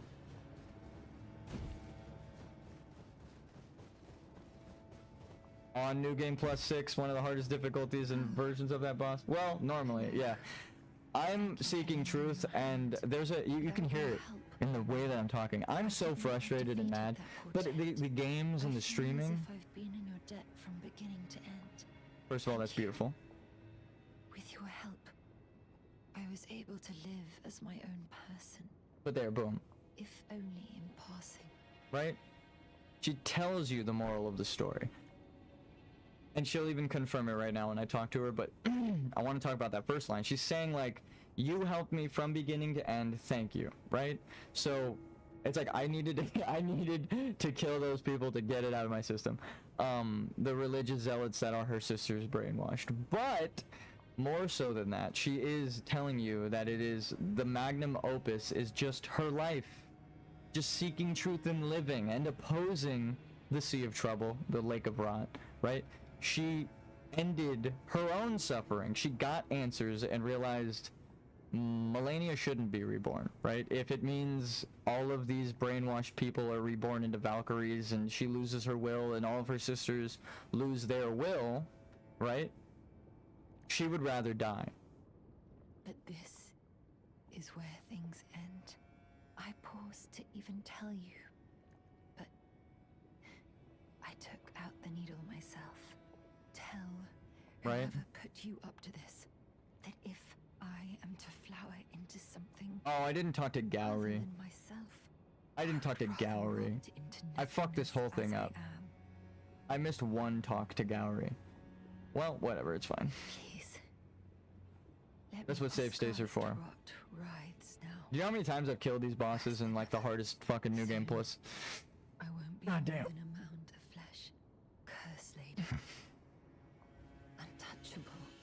I wouldn't want A such slime, thing to bring me huh? harm. You know, I'm okay with slimes. Please. Let me pass alone. The Scarlet Rot rides now. Worse than ever. Soon, I won't be more than a mound of flesh. So she chooses to go back to slime. Untouchable. Fuck go back to monkey, dude. She said go back to slime. She said I'm going, fuck the Paleozoic era, I'm going back to the amoeba era, dog. Single cell organisms. That's what she said. It's not for me.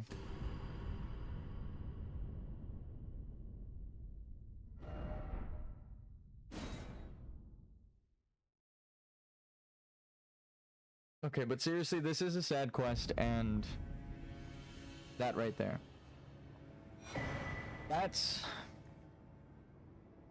the secret, isn't it?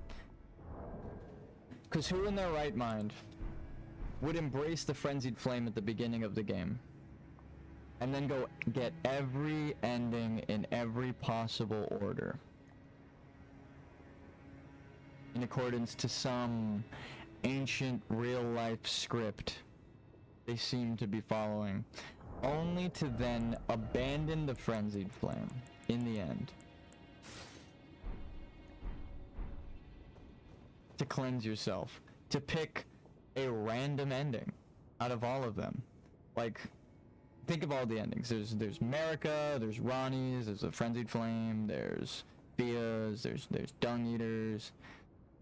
So like the most random fucking ending to pick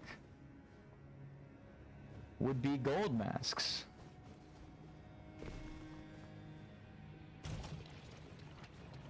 Would it not?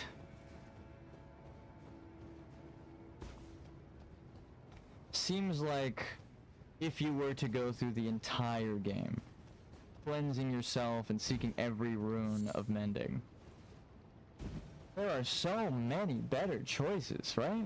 I mean, you went all that way to marry Ronnie and then you don't become her lord? You helped Fia organize death and yet you don't want the living dead in your order? Just a new order built on the principles of death? A new... how do they phrase it? It's... the Golden Order was created by confining destined to death. Thus, this new order will be one of death restored. Interesting. Interesting way to phrase that. So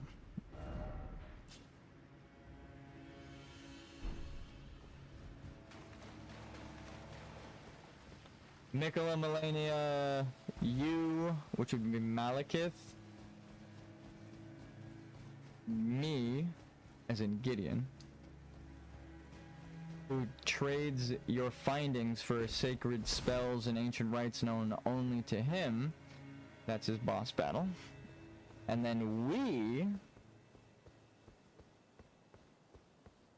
seek to become Lord. Oh, would you look at that? The camera just fucking killed me. Which, if we have any relation, what is the we supposed to symbolize in that dialogue? But Horaloo, the one connection between me and Gideon, right? We. That's the only meaning of we. It's the Golden Order, and we are both tarnished. Your ancestor is Horaloo, as is mine. So he says, I've listened to it like 100 times, we both seek to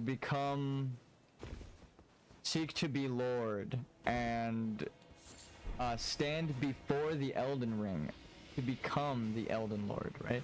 Or the way he phrases it is Elden Ring, then Elden Lord. Has another double meaning. Marika is the Elden Ring. She has it within her chest and is said to be the very foundation of the Elden Ring. So if she is the Elden Ring, then that has given us a list of every single boss in the game. We got Radahn to start the quests after everyone's fate has been held by them, right? You do everyone's quests and you go around introducing yourself, but not killing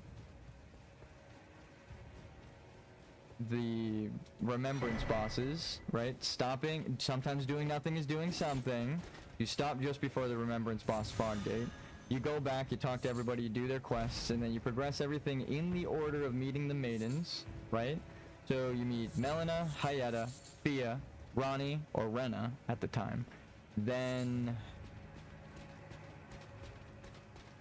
Melina, Hayata, Fia, and then Ronnie. And then after that would be your Golden Knight, which I have two theories of what the mixture is. If it's about the splitting of men and women traits, right? So Corrin and Lita are your maidens for Gold Citrinatus, right? You have Gold Mask, the finding of Radagon, and then you have Lita, the finding of Marika's homeworld. Is that the theory? I'm asking it with a question and putting an exclamation point at the end. It's both a statement and a question. I don't know how the fuck that works.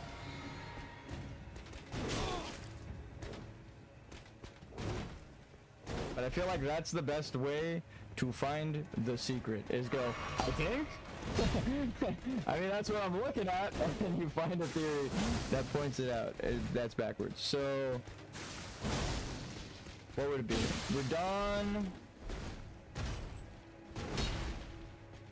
and then Godric, who would be the false-centered Gold Citrinatus of the Golden Lineage. Ronnie's first half would be the Moose, because that is her regal ancestral spirits of water. Her fates are held still, and if water is held still, it is ice, right? So Ronnie is water, albedo, frost, white, ice. She wears white. Then you get, Citrinatus, Gold Mask. Oh, no, now you're working backwards, right? Because the world is upside down. So you get Radahn, Godric, part of Ronnie, Fia's quest, which is her Guardians, I think, is the first one that you would encounter there. Massive Confusa would be the Illusionary Morgott, and then, or Illusionary Moog, and then Morgott would be the, it's like the retelling of the story multiple ways. How many fucking arrows do you have? Holy shit. Maybe? Question mark? So let's go over it. Rubido, Red, Melania, and Radon. Citronatus, Gold, Mikola, and Godric. Albedo is Ronnie, and Ronnie, and Ronnie, and no, you get Ronnie's 2 runes, 1/2 wheel of the centipede, 1 full rune with Fortisax, but that is Negrito with Fia, right? Because that's blackening with Negrito, and that's the whole Deathblade thing. After that would be the Lord of Frenzied Flame, who would be Moog, because everything is the same thing. Then the Prima Materia of the World Soul at the Erd Tree, which would be Morgott, or Horolu and Marika. I don't know, honestly, at that point. I also have the DLC list. The thing flips over before then. It's Mikola, Melania, Lunar Princess Ronnie, Renala, Moog. Ronnie is said to have cast aside her Great Rune. So, if you do it backwards, Ronnie is said to cast aside her Great Rune. First half of Ronnie's rune. Moog, Renala, the second half of Ronnie's rune. Melania and Mikola are after the flip. So it would be inverted. Mikola, Melania, after that whole thing. You have to flip the world over many times because the symbolism, I think it's 3 times. You flip the world upside down and backwards to fix it because it's upside down when you get there. And then in the upside down shadow realm, you're already in the upside down world, right? So everything is flipped upside down and fucked by the time you get there. That is exactly when it lines up with this fucking boss list, as well as the Halig Tree medallions, and then after this, we finally fucking did it. We killed them all. We're not even there yet, but say we did it. The next would be here at the hold. We seek the remaining 3. You, me, we, Elden Ring, Elden Lord. So here at the hold, that's the DLC. He's telling you to hold. Right, you come to the hold after every god kill.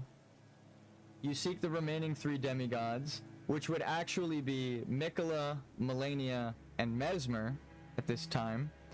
Plot twist, there are 3 demigods after you've killed everything up to Mikola and Melania. So after the list reverts and everything makes sense again, he's saying you have to kill Mikola, then you have to kill Melania, then, you know, then you have to come back to the hold, which is here at the Erd Tree. And then, so he's saying, you have to come back to the hold. You, right, which would be Malekith. Me, which would be him. We, which would be Horolu. Elden Ring, which would be Marika.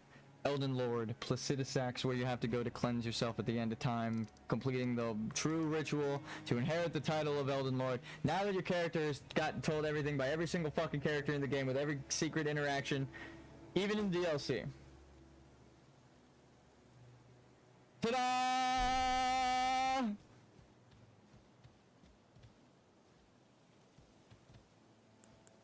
Further along that branching path than I ever realized. You had to walk down the invisible path to get to the locked door.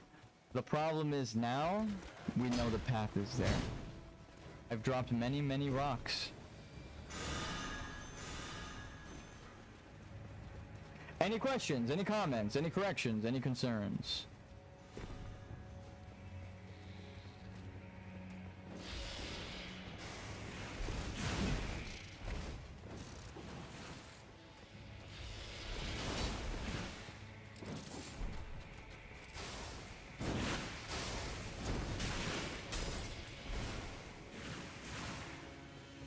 I am open to criticism for my theories.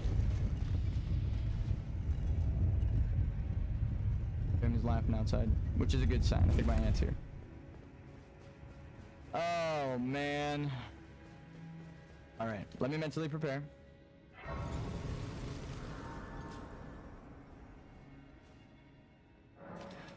So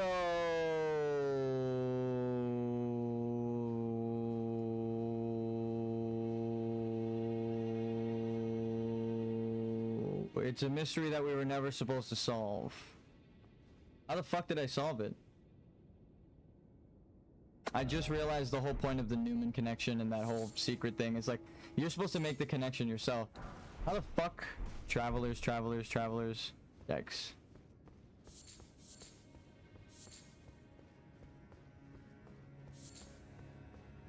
How did my brain understand any of what the fuck they're trying to tell us right now?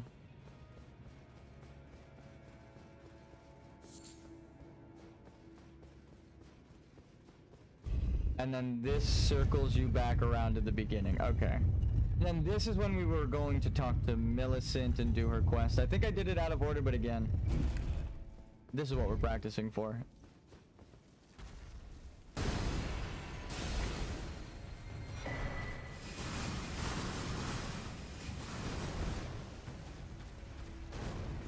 I can do that shit without looking. I just know the sound effect and the timing now. It's like boom, boom, boom, boom, boom, boom, boom, boom, boom. Ready? Watch. Boom, boom, boom, boom, boom, boom, boom, boom. Those are all the actual, like, you see how I got hit by like 4, but only 1 made contact? The pause is the actual hits through the staggers that will kill you. Alright, I got the thing below, I got the thing above. Actually, I didn't get the thing above. You're not so tough. Oh wait, I think I need to kill you.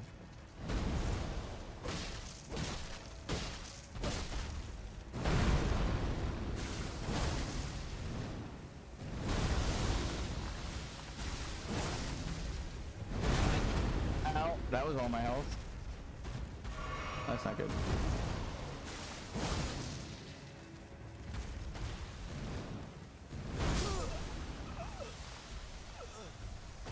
We'll take it. It's not like I have a choice, though. I'm gonna take a shortcut back to that brace up there and then just jump down here. I'm pretty sure I have to kill this tree sentinel for an item, or for a drop. Like, it drops an item. Let me double check. But I am pretty sure. Elden Ring map. If it doesn't, then we'll go into Melania. So it's like way in the brace of the Halleck tree. Oh my god, I gotta zoom way the fuck in. It's like right here.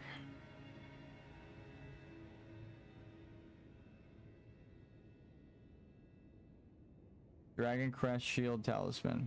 Nope. Millicent's prosthesis. Nope. Is this the prayer room? That's the prayer room. America's seal. Ancient dragon. Upgrade material. No, it drops a fucking weapon.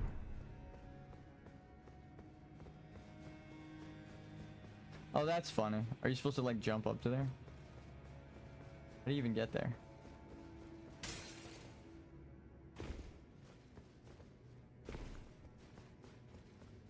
It's funny that they put like flowers in a place you can't get to, or butterflies. Yeah, you can't even jump up there. That's fucked. I wonder if there is a way or it's just a visual. Alright. Fuck. I have to kill that Erd Tree Guardian. I'm gonna put fire on real quick. Alright, let's level up. No, I'm just kidding. I could. Nothing's stopping me. I just want to see how much you get if you save up all of the souls until the end of the game. Like, my game designer brain is fucking weird right now. I don't know why.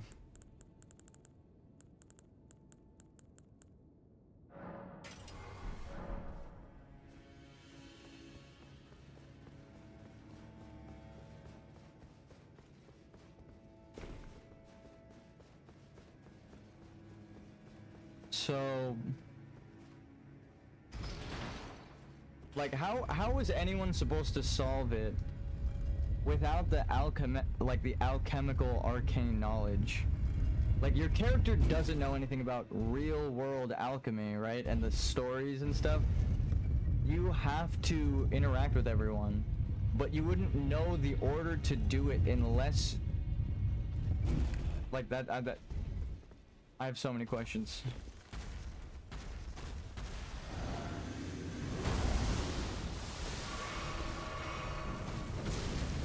There we go.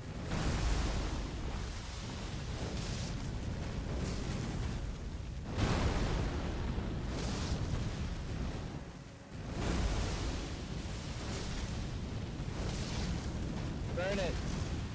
Burn it with fire.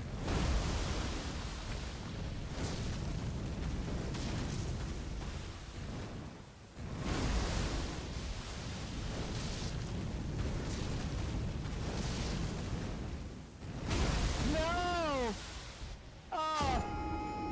Oh god! We're doing really good though. Actually, I will be right back. Now that I know I could just delete the thing with fire. I will be right back. I'm gonna grab a snack, say hi to my family, get some water, take care of yourselves right now, stretch, get some water, get some food if you can, and also, go, no, I'm just kidding. I was gonna say go leave a hate comment. My whole thing is villainy and being villainous today, but even that is too far. Brigading people online. So, I would rather advocate for you to take care of yourself and not listen to anyone, even me. But by not listening to me, if I tell you not to listen to me, you're kind of listening to me, so don't even listen to that. Just do your own thing. You need help with the avatar? I would like help with the avatar. I'm not like, look. I'm not above asking for help. The true measure of a lord is being able to know the strengths of others and to rely on them. All of that to say that I couldn't beat the Lamenter in the DLC, so I had to summon someone to kill it for me. Alright, I'll be right back. I do want someone to help me with the avatar, but I'll be right back.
And we're back.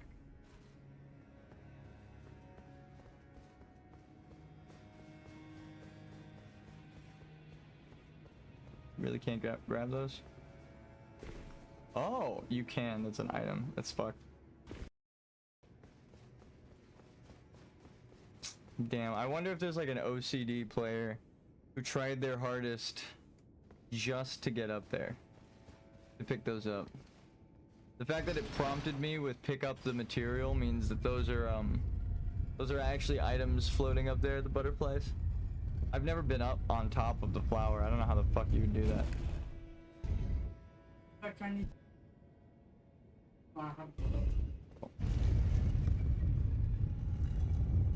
All right.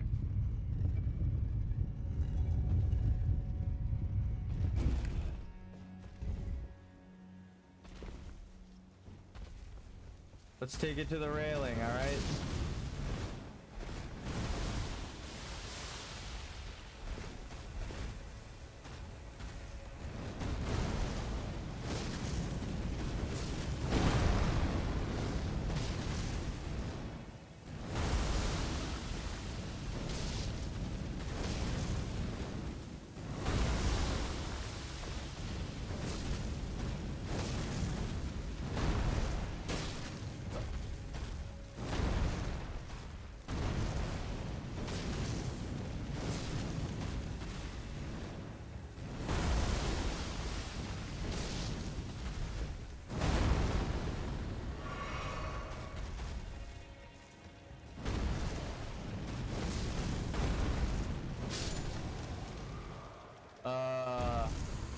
I was holding my breath. I was trying really hard. I wish I could make it look like I wasn't trying that hard, but like just the sounds that I make of relief when I'm done fighting, I'm like, fucking finally, dude. I'm locked the fuck in.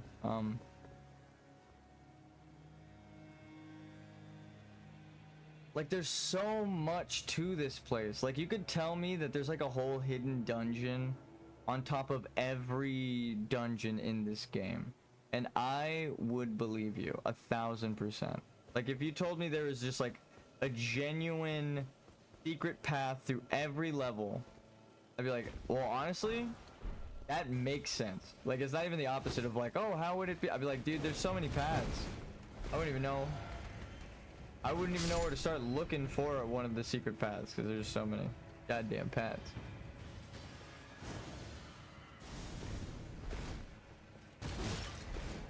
I could have swore there was a doorway right there. Oh, that's the item. Thank you.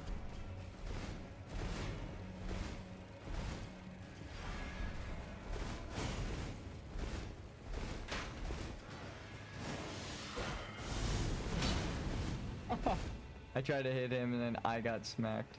All right.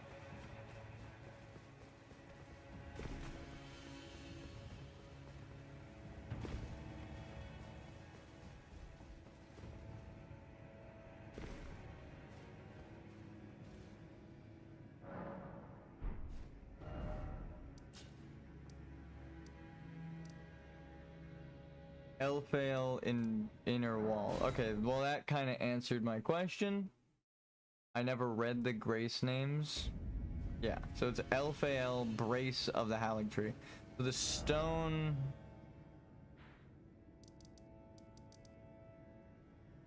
Oh, so there's a big fucking giant society around a giant crucible tree. Is that the...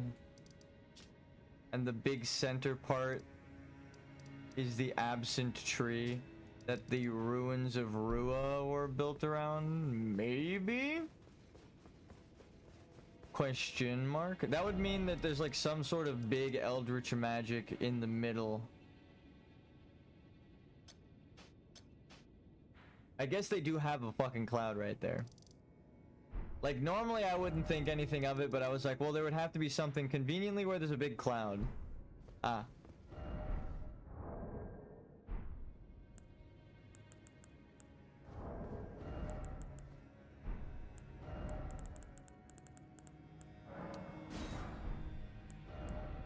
You know I suck with these, but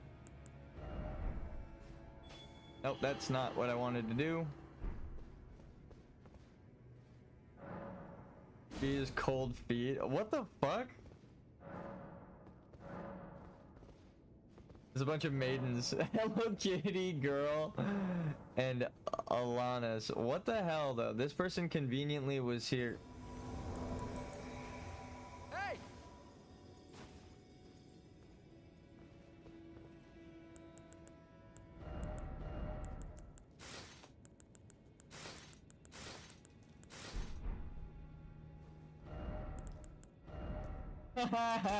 She remembered. Yeah, you help me. You help me.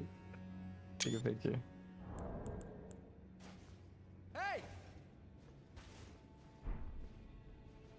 That's awesome. All right. I believe in you.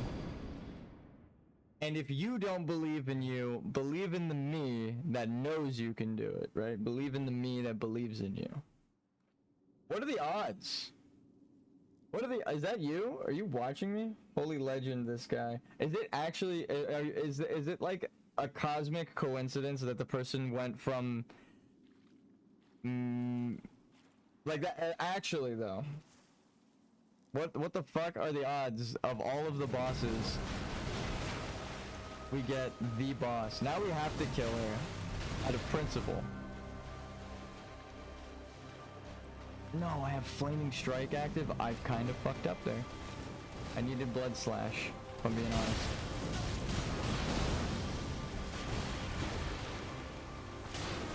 Roro, fight the power. What's up? How you doing? How you doing? We're back. Oh my god. I didn't realize she was kicking that whole time.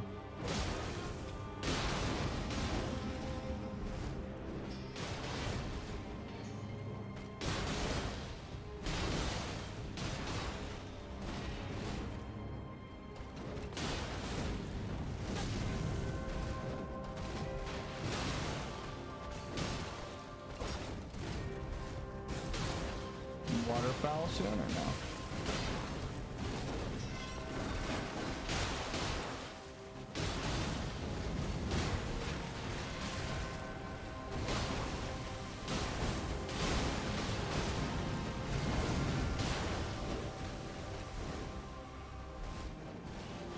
I believe in you. I believe in you. No, it's a wall.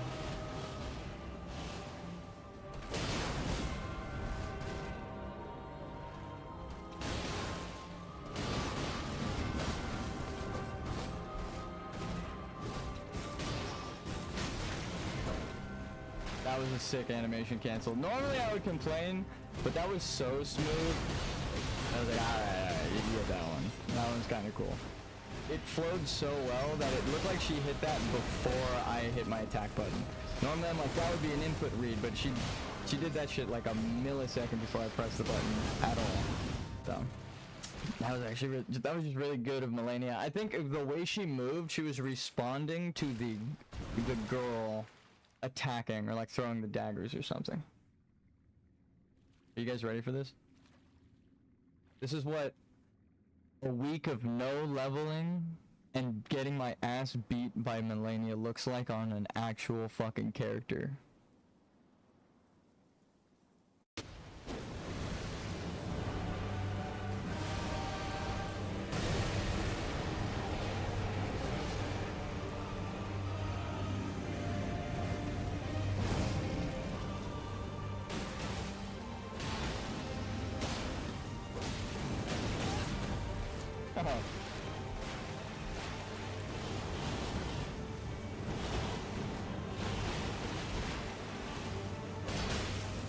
He's like, oh my god, he dodged it! Because I didn't get attacked this whole time with the waterfowl.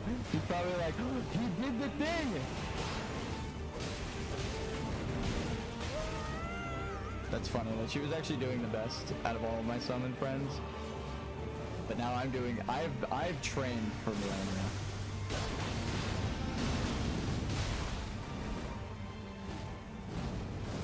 Rebuff.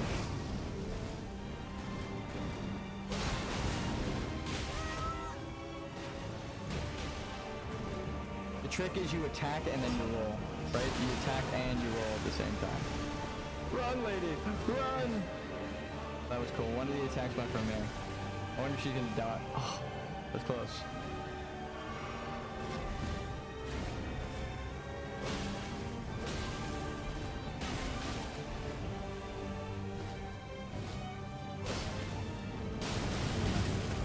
Ow. Oh, she's healing when she hits the summon. Right. Oh. No way you dodged that. No way you dodged that. Oh my god, I need to take note. I have never dodged it like that. This person has to be like cheating or something, right?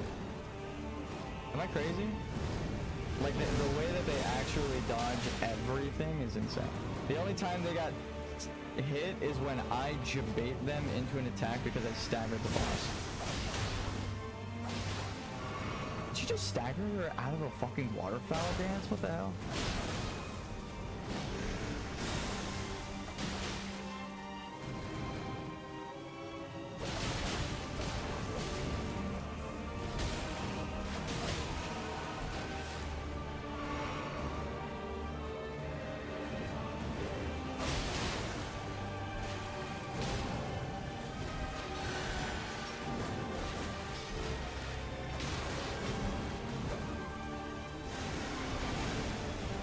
Ooh, that was kind of sick.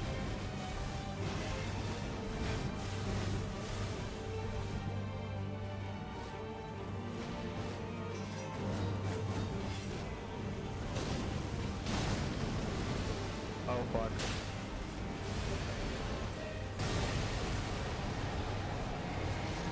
I don't know. Hey, look, that's a good idea. I didn't bring any, I'm gonna be honest. That was maybe not the time to do this, but...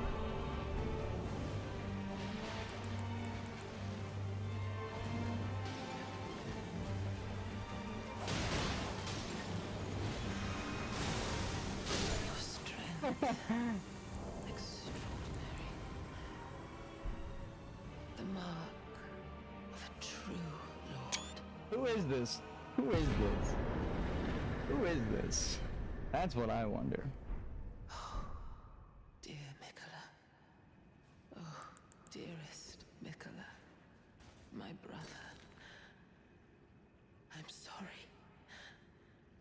I finally met my match. Yeah. Call me defeat. Or death, whatever your word is for it. To be honest, I don't know if I couldn't have done it without my maiden fair. That was, she helped me there, and she also helped me kill God a minute ago. So, you know.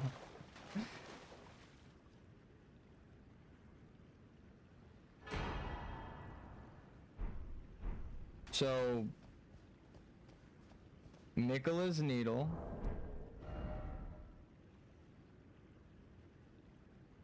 Godhood, Ascension, a legend. Let's just say that. Is that you? If so, goddamn.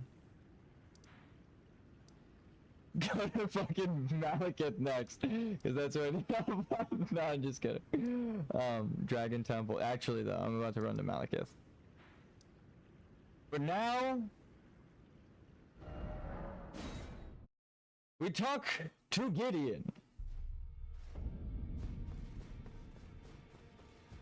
What are the odds that I accidentally used a furl finger remedy while I was trying to remove them?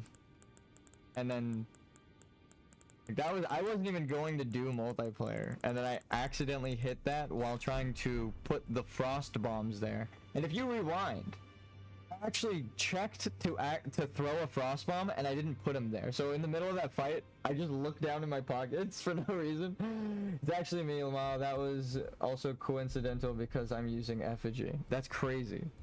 That is crazy. I was like, oh. You. What is it? The baddie you had was someone else. I don't know who that was. Yeah, So what is this?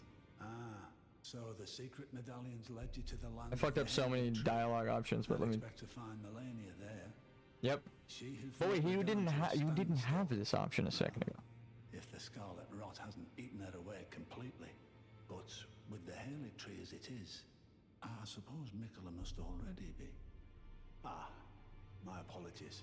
Already be what? Lost Dead? myself for a moment Yeah, that's there. right. The information you shared is of great value. As promised. promised. I fucked up the order a little bit, but again, I think I know where to do it and when to do it. I just now need to get to New Game Plus 7 and do it all perfectly. All I ask is that you remain constant. I will. So, connected to the Halig tree or the secret medallion, you get black flame protection. So, the Halig tree, now but a husk. I heard speculation Mikola embedded himself in the Halig tree. But, before he could finish, someone cut the tree open and absconded with his infant form. Indeed, Infant form. it seems those words held weight. How Yeah. vexing that the All-Knowing didn't have the full story. Yep. Perhaps the Queen's sorrow was justified.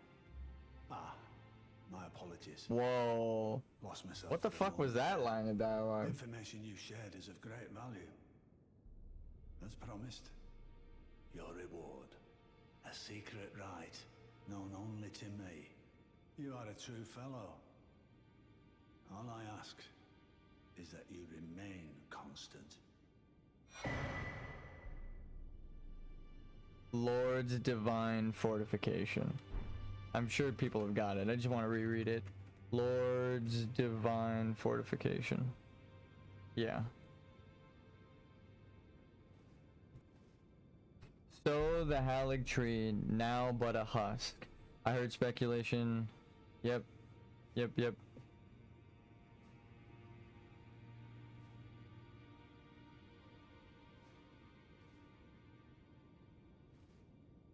Damn. I wish some of the factions would be more content like the Saint Trina followers or the Black Flame Godskin followers. Yes. 1,100%. Can I tell you? I was thinking about making my own particle effects out of ones that already exist in the engine. Just like meshing a couple together so you get like the frosty glintstone pieces to like the blue fire and adding like blue flames to the game.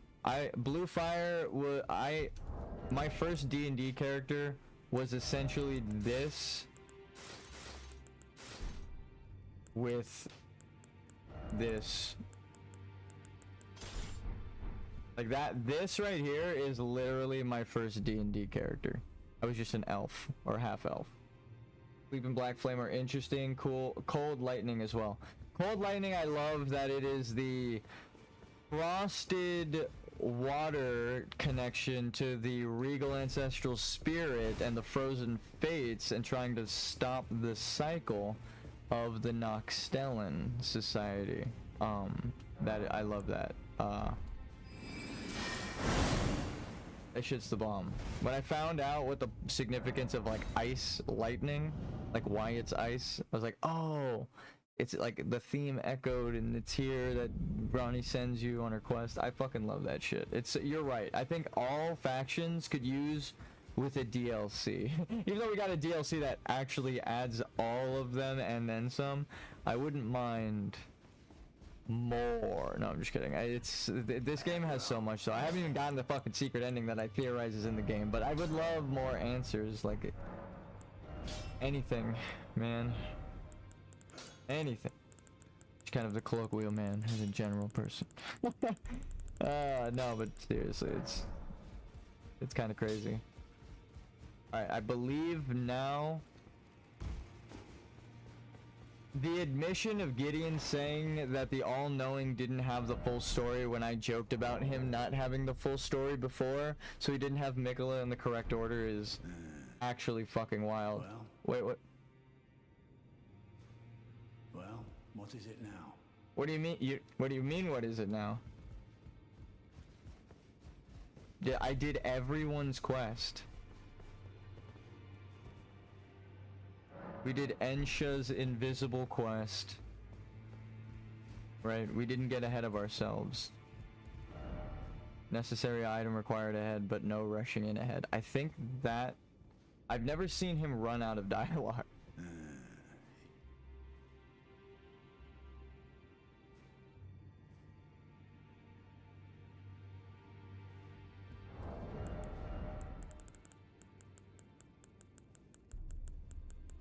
Here at the Hold, we seek the the whereabouts of the remaining 3 shard bearers. If you should find any information on them, I would trade you a secret rite or something, like a secret ritual rite known only to me. You're saying you, me, and then we both desire to stand before the Elden Ring and become Elden Lord. And therefore, thank you, Gideon.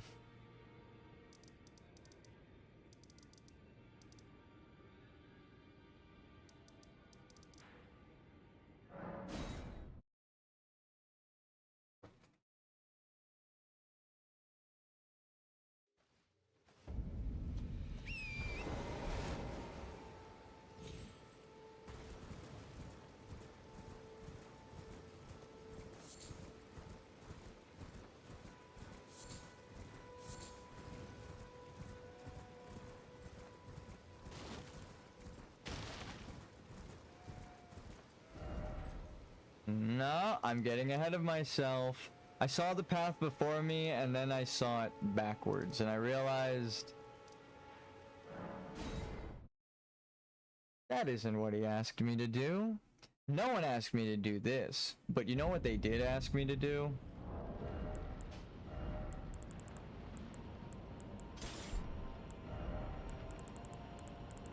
I'm gonna need your help probably. I'm gonna do multiplayer summons the whole fucking time. I love co-op.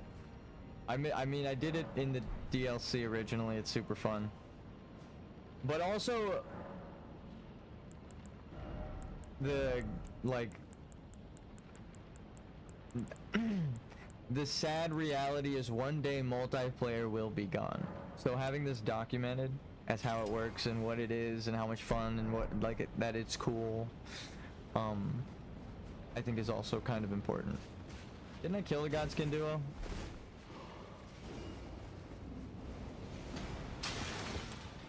There is a man downstairs, I believe. Okay. If we didn't kill the Godskin duo, we're gonna do it without the fucking... That's not it. As much as I would like to say that's a good sign, that's not a good sign. Oh, so these are the catacombs lifted into the air?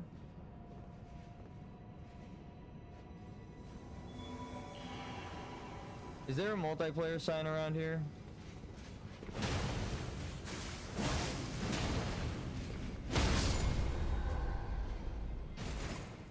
I'm gonna get invaded, so I'm just gonna turn it off real quick.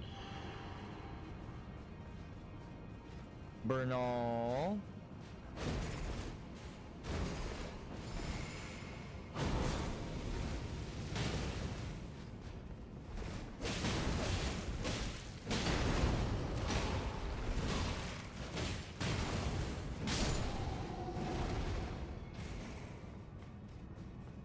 Bernal, you deal with him. You got that, right, buddy?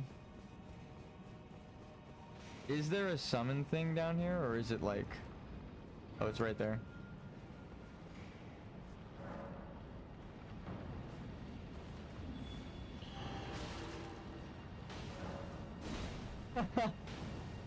Okay. No one is playing right now, is what that's telling me. I don't think anyone knows what... I know what the effigy is that you're using, because it's kind of like the multiplayer version of this ring. It's this. I used it on accident once, but hello.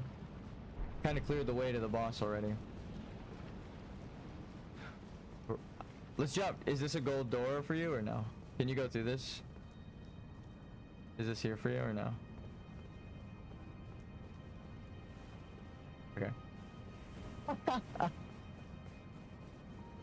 Oh, that's awesome.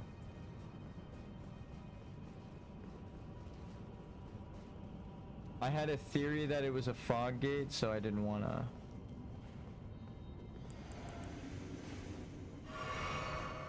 Alright, they should be summoned. Yep, you're good.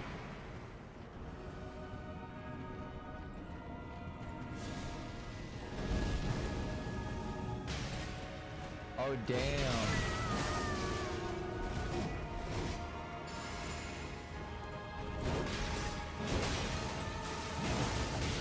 Dude, my computer just started lagging for a second because of the particle effects. Wait, shield up.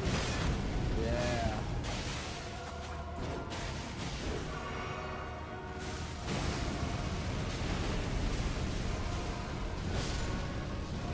Thank you, Bernal. Get him! Get him!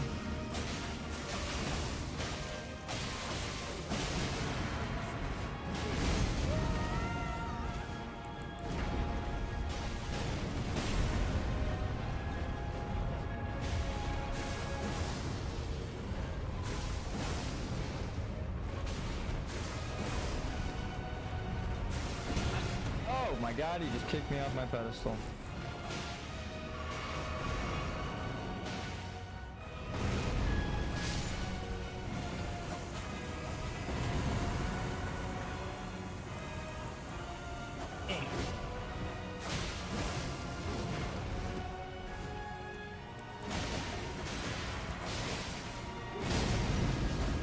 There's something about saying I've relied on the strength of others to become Lord that feels right. Because I think that's the point of the story. It's like I should prove I'm strong, but also it's not about being like, I can do it all myself. Right? Because you gotta help everyone, grant them forgiveness, understand all the factions. I love this goddamn game. The combat is very difficult, but I feel like the lore and the look at you dance. His cold fit. I still can't get over their fucking name. It's so funny, especially because you're using the kung fu martial arts ass beating. It's immediately gonna do. That's awesome. Oh, I love that. That's the part of the community I love. It's like the people who make their characters serious, I appreciate, and the people who customize their character. I thank you yet again. And you somehow have managed to do both. You found like the land in between that. Okay, pun intended, but actually,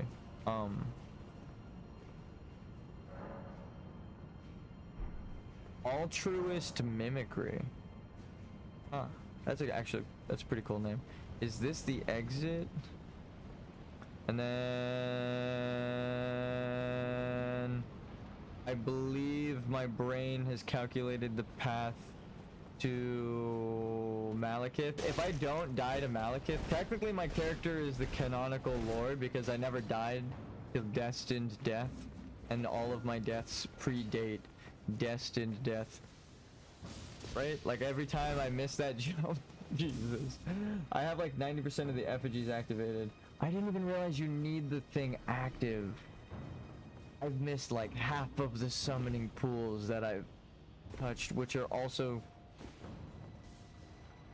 the sacrificial, the cross that Marika is on, the rune.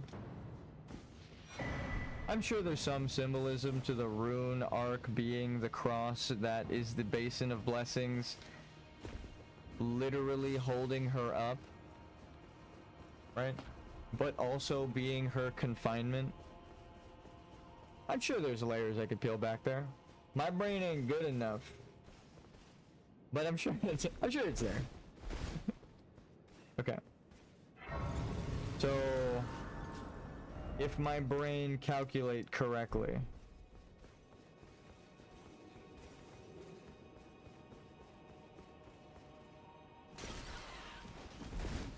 I like to circle back up. Oh no. Well, if I'm not a Dragon Slayer, can I really claim the title of Lord? I'm here to slay the most ancient of ancient dragons. If I cower out between, you know, now and then, did I really accomplish my quest? I think the game is specifically telling me no? Question mark. I actually don't know. Alright. How was that?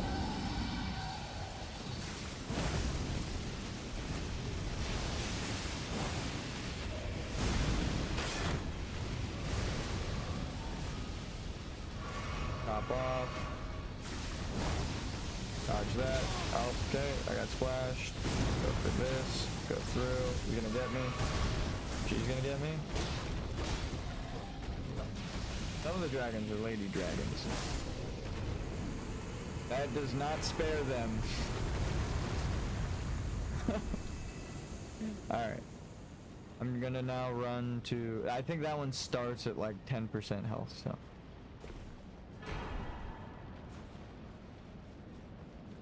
Bird.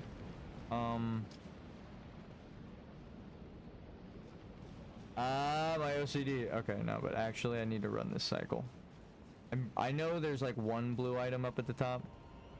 Ooh, and there's a secret down below. I wonder where that takes me. God damn.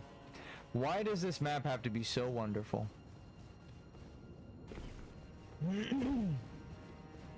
Okay. Uh-oh. I have the multiplayer active, which means that I could get invaded at any time. Okay, got the blue seed, duck. God, that was lucky. The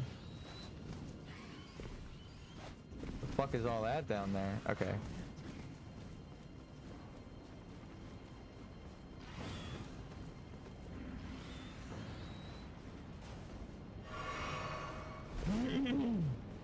I think I've been down there like one time.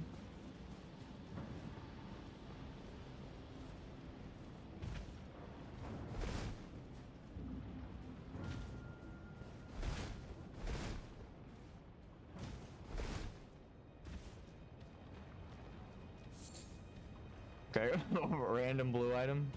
It didn't even stop there for that. Oh shit, there's a bunch.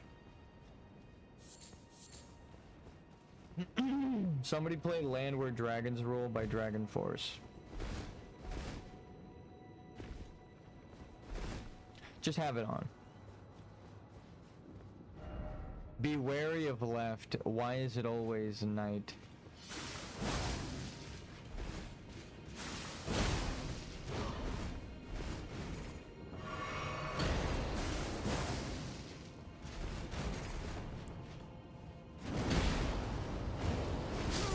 No, I didn't even get to drink my flask.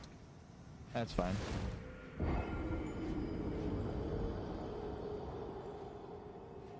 If there's no Stake of America, then no. I'm gonna just book it. Alright, so you should drink it now when you're gonna encounter enemies. And just run, right? My runes are safe now that I've drank the potion. And now I should be good to just run straight there, right? Hello, birds. Don't stop pecking at the corpses around here. I realize that makes them carrion birds, which kind of changes the story.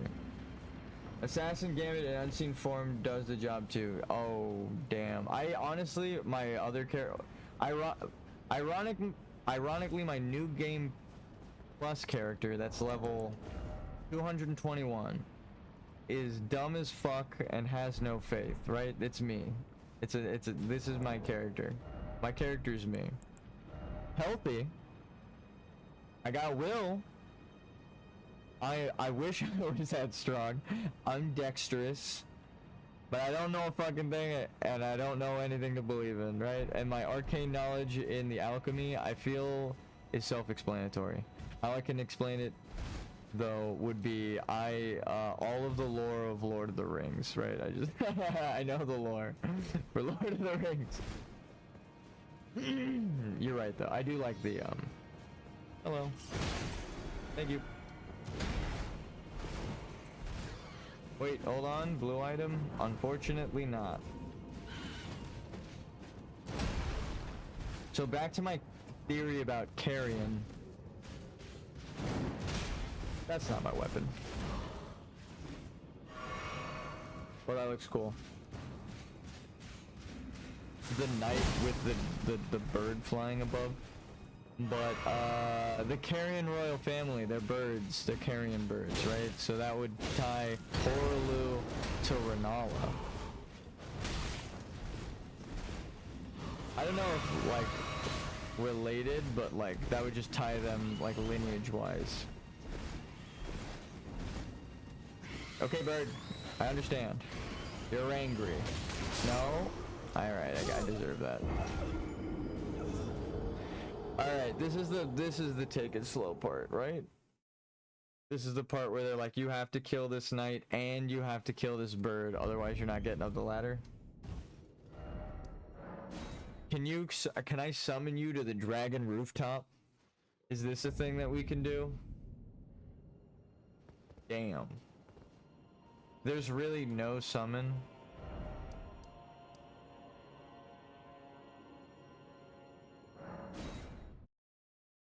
I'm gonna try and summon you.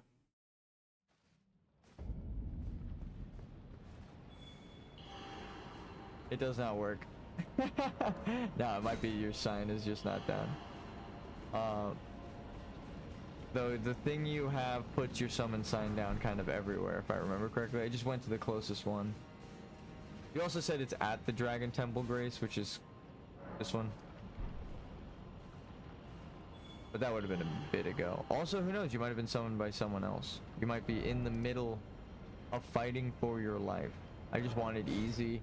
But I shouldn't. I shouldn't take. Oh, I went the wrong way anyway, huh? Fuck. Also, isn't Alexander back that way? I have many paths to go. Okay, wait. Hold on. Can I jump like this?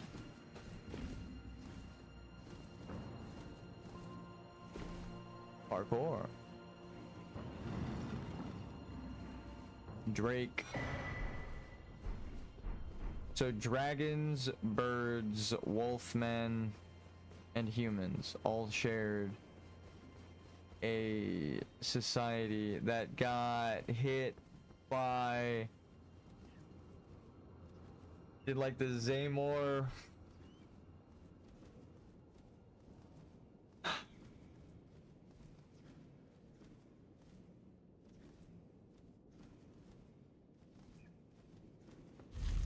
I'm not even gonna pretend like I can stitch that together. The Alabaster Lords, fucking lightning. They came to life, right? That was their whole thing. There were stone that came to life. So, like when a meteorite came down, the problem is, how many times do they fucking call down meteorites to rain hellfire down on the planet? That's my question. It's like the astrologers were around for a while, and there are multiple Estelles and a bunch of gravity monsters and a bunch of meteorites and stuff. I'm like, who's to say that it was all one fucking calamity? Like, maybe they didn't learn their lesson. Someone picked up their books and then cast the same spell and they just fucked everything up again, right? Like, I'm like, honestly, I have no clue. That could have happened. And it's kind of implied with the double Estelle. You have the Dark Star, and you have Natural Born of the Void. Kind of the same names, but also not, and different color palettes. Significant palette swap. My brain hurt. Brain deactivating. Too much lore. Too much brain.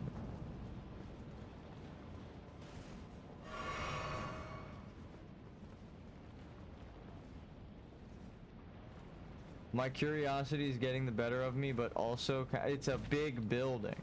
I was asking exactly for something like this to exist in the game, and then it's just right here. Down a path. So it's kind of like, well, the whole thing's about absolution and completing the game entirely. I might as well, like, look, this is like a whole dungeon. There's like resources, gravel stone and shit. I was in a fight, but the location you tried to summon me was where Godskin Duo was. We already killed it, so you can try to summon me or someone else. After the Godskin Arena Grace or beside the Great Bridge Grace. That's where I wanted to go next, but then I saw this thing and my brain was like, hey, wait second, wait, secret. The secret that I don't recognize while I'm in a playthrough looking for answers. I can't be like, oh, well, I'm gonna ignore the chapel, right? Like the sacred area that is clearly below me. I'm just gonna ignore that. Like I couldn't. The truth-seeking knight. Where is it? The oath-seeking knight. It's funny, I changed armor so that you would know that I'm me, but you already knew that I was me. Oh yeah, that's where you get a great shield. Ah. Is it like a lore? Where the fuck did you come from? There was two of you? Alright, we drink this because now we have a problem. That was genuine fear and curiosity. A little bit of anger too. I'm always complaining about the game changing things up on me. This is a whole motherfucker. They brought a whole extra motherfucker out. I can't, what? Yeah, it fits the lore. Oh, I feel like everything does. Everything is so carefully placed that like I'm looking at things, I'm like, oh wow, that's this, that's maybe that. It could even hint at this, right? I was gonna say, tell me that is secret door. Do I not have the right? I don't have the right. I don't have the right. Oh,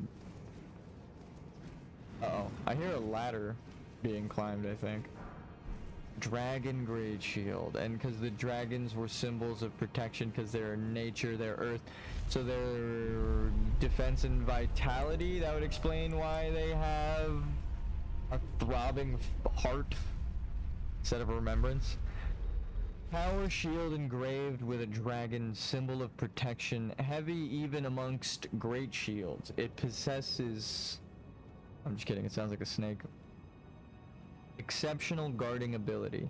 The ancient dragons who ruled in the prehistoric era, aka the dinosaurs, before the Erd Tree, would protect their lord as a wall of living rock. That is the writing for all of the items. I know like Miyazaki didn't write all the items. I know that like George R.R. Martin didn't write all the items, but they clue you in on so much that's going on. That's why I feel like, again, like I feel like the world is talking to me through 1,000... What is it? I am the fiend of 1,000 faces. The monster in your nightmares. I am the... yeah. I bow down before the god of death. Yogg Saron. No! No! Oh.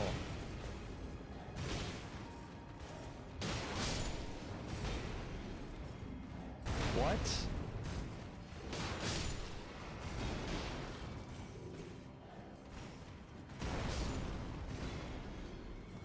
Maybe he's not so bad. Maybe he just wants to tell me something. Really urgent? Nope. Just like the rest of them. And I don't like generalizing. But I mean, you are a copy-pasted enemy. Okay. Shield. Nope. Okay, that's not good. Actually, judging by the lore, the Crucible Knights and people some of the Crucible Knights and people who use swords are often ladies. No, I'm kidding. Oh, just so this might be a girl that I'm fighting. So, actually, I should say, odds are it's a girl because most of the Crucible Knights and swordstresses and stuff. Check the emblem on that. That resembles a great dragon lord. I gotta check that. I gotta equip it to see it. Fuck! Give me a second. I am theorizing about your existence, which is granted a little rude and strange. Please tell me that fucking... who am I kidding? Of course you dropped something. Well, I am never seeing my runes again. There's absolutely no chance there's a Stake of America or that I can go back and get those. Dude, I have to do so much. I have to do so much. Those are so far beyond me. You know how fucking careful I have to be right now? Within also rushing a 3-minute window. 20,000 runes. You know what I kind of want to do? 20,000. 20 million. Yeah, that's the number I meant to say. A little crazy. Alright. Shield time. Where's the shield?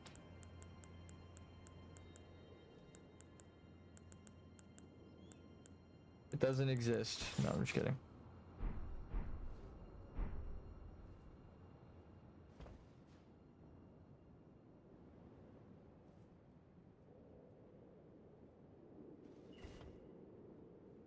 The fuck am I looking at? Oh, wow.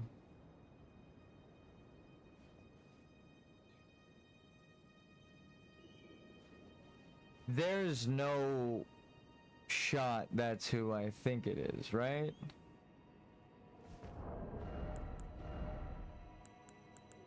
I mean, not this character. But first of all, I did want to point out it really does look like this with the accents. But also, they only got one head.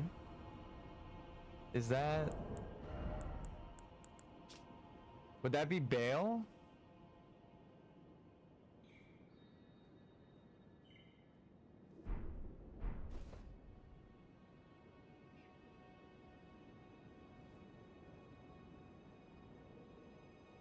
Gold lightning.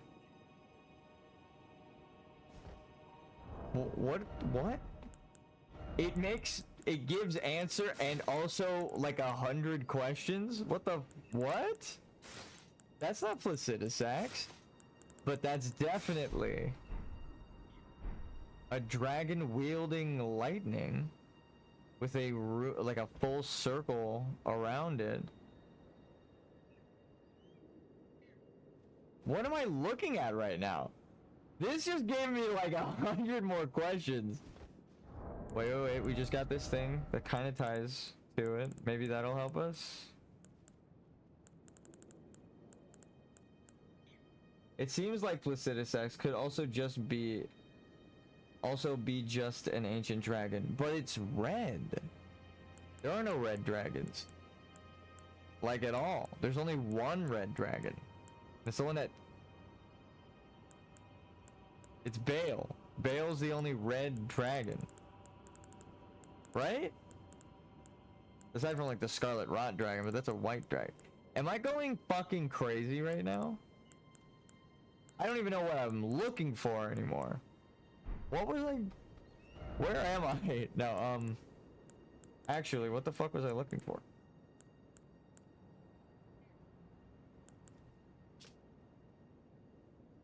Black iron helm. There are red dragons. This guy's got a red horn. What are the red dragons? Why don't I remember a red dragon? The only red dragon I can think of is Bale with one head. All of them are like pale. Were ancient dragons red back in the day? Is that the secret? Is that what it's trying to depict with that? Is that why everything is all red back then? Is that what this horn is symbolizing? Further investigation is required. Well, this is kind of like bird dragon. Is this like chickens are descended from dinosaurs? So like the birds in this are descended from dragons?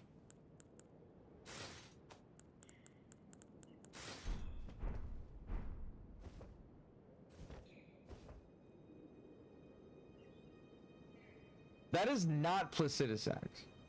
I would give you money if you could prove to me that that's Placidusax, because you would literally change my mind right now. Like, I'm like, that is a one-headed red dragon.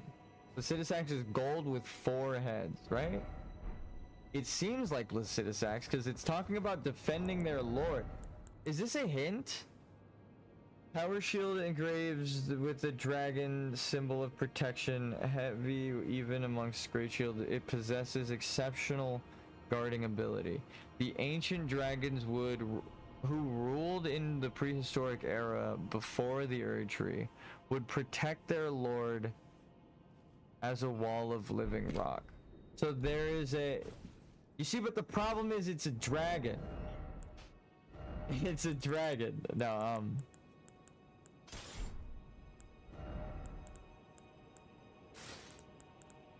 is it Radagon? Is that Radagon? Yeah, it could be a generic dragon. But he's got gold lightning. Gold is order. That is not. I haven't seen we haven't seen. That's Bale. That's Bale. I'm dumb. Bale has gold inside of his lightning. That's Bale. It's just Bale. There's only one dragon that makes sense for many, many reasons. Now that I think about it.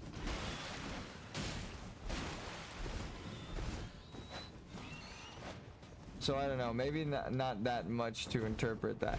That is kind of crazy. It could just be a generic dragon, but also we only see one red dragon. No, I guess Bale's offspring, but they don't have horns like that, do they? Bale is it. Bale is the one dragon that I'm like, that has to be it. No, it makes so much sense because it would mean that there's a gold dragon that used to serve, or there's a lightning-wielding red dragon that used to serve Placidusax, right? And that would have been Bale. Because he would have been subjugated and rebelled, right? That's his story, rebelling against Placidusax. It kind of just makes sense that it's Bale. But then it would suggest that Bale, too, was a lord. What is happening right now? Found one item and I was like, second dragon faction and also first, because I know they're supposed to be magenta, so like the dragon is supposed to be, but like they're born with their crucible blessing, right? It's invocation if they conjure it and it goes away, and they're born with it if it's a blessing from the crucible. So Placidusax logically would have just been born with the 4 heads, which means any shield depicting a one-headed dragon couldn't be about him.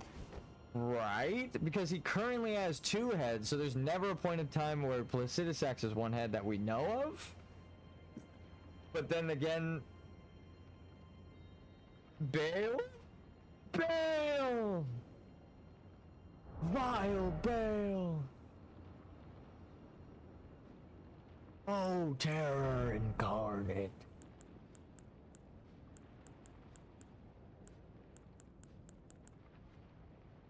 I'm going to read the item for this.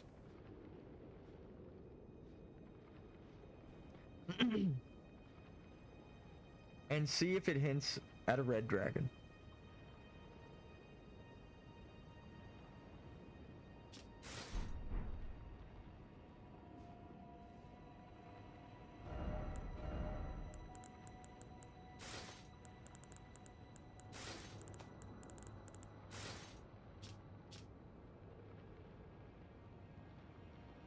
Greaves of Rakshasa.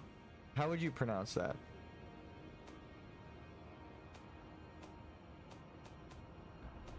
Alright. Armor of Rakshasa. Soaked in the spurting blood of her victims. Tatters of ragged cloth jut out haphazardly as if her lust for carnage threatens to break free. Okay, so you find this in the DLC. Bale's theming would run through. Increases damage taken to foes, but greatly increases damage taken by wearer. Yeah. as a means to be a symbol of protection. So I don't know, but maybe not that much to interpret that, just like you did. So like, look, it just is a visual representation. If this is supposed to be a hungering bloodthirst and it's red, right? I'm not saying that this is that dragon, but I'm saying that the lineage of this bloodthirst and red, right? The formless mother kind of warping of things. This armor summarizes Bale's existence. They did a lot of damage to Placidusax, but took too much damage themselves. So this armor is tied to the dragon now, right? Like visually, but also in terms of what it does. It functions like Bale. Cut down and devour only those who repeat the cycle. Ouroboros, the blackened serpent, without rest can truly subvert the self and become Rakshasa, which is exactly the logic of Bale, right?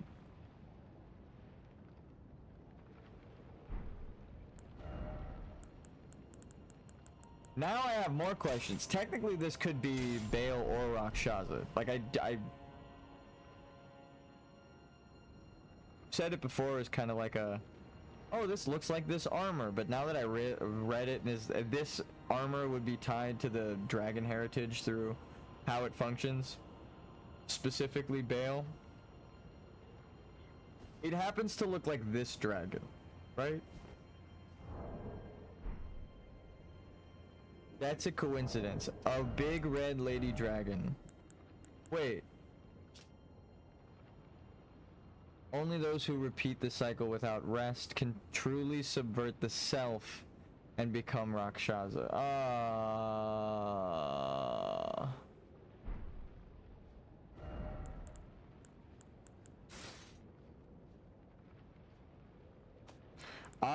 I'm not ready. I still just seeketh the oath, okay? I'm not ready to embrace my Rakshasa yet and become the Rebus. But I think now more than ever that has to be, it has to be tied to Bale. I won't say that it is Bale. It makes sense that the lightning dragon, wait, can I do this? That was not the wall. I was trying to distract him. Alright, fine.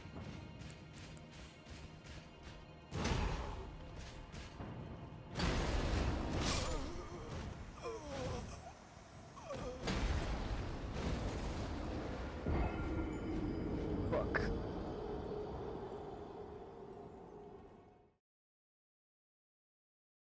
This is what the talisman was for. Okay. So I don't have any more of those. I can't rush it. I want to rush and get my souls, but I don't want to lose them. And it feels like there was another secret just up that elevator that I died to, the Crucible Knight. So it's like, oh my god, I have to go that way for an answer, I'm sure. Bale was the foul dragon's name, a terrible harbinger of destruction whose challenge to the ancient dragon lord ended in grievous mutual injury. So in being able to challenge the dragon lord, it would make him a lord as well? That's more of a question mark. And to further the theory, the smithing script thing of crafting bodies and D's quest of the souls are inhabiting the armor, I think it's again all tied together, and the bloodthirst within the armor makes sense.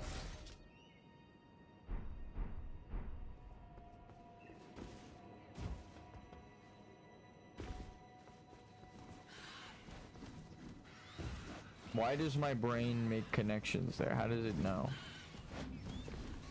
I'm like, that looked like Rakshasa. I'm like, why did, what? Like, I literally questioned myself when I said that. I was like, alright, well, it kind of does look like Rakshasa, but, like, what the fuck would the significance of that be? Isn't this a bear? Like, I was, like, questioning it as I was pulling it up, but then as I read the item description, I was like, oh, it's connecting to Bale. I see.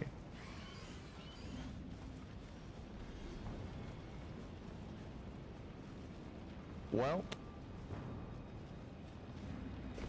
I may need to summon someone for this. This is 20 million souls and a question that I've been trying to answer this entire time through science. What happens if you collect all of the souls throughout the whole game? We still have the 20 million souls over there, so. We got about 3 minutes to get up this fucking death trap, right? Let's go. But we have the benefit of being able to die.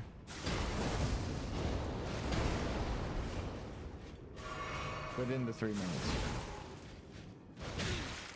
Okay.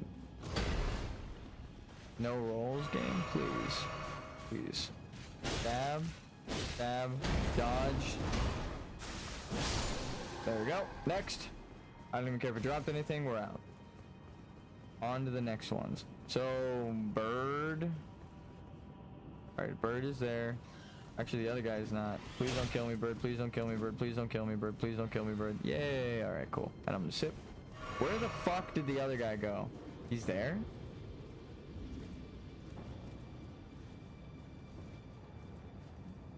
Colonel, I'm trying to sneak around.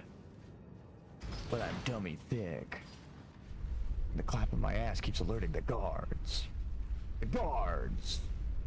That's how David Hayter says it. Alright. That was the actual voice actor of Solid Snake that I'm quoting, by the way. And he was doing it in the Snake voice. That's voice acting. Alright. We're still sparkling, which means we're almost there and we're still safe. This is a good sign. We're gonna let them fight. We're gonna let them fight. And then while they're fighting, I'm going to run for my fucking life. Oh my god. Thank you. I'm okay with dying now. Never mind, the thing has gone away, right? Alright. I want a good, clean fight. This is my end of the arena, and by the ladder is your end, okay? Ow.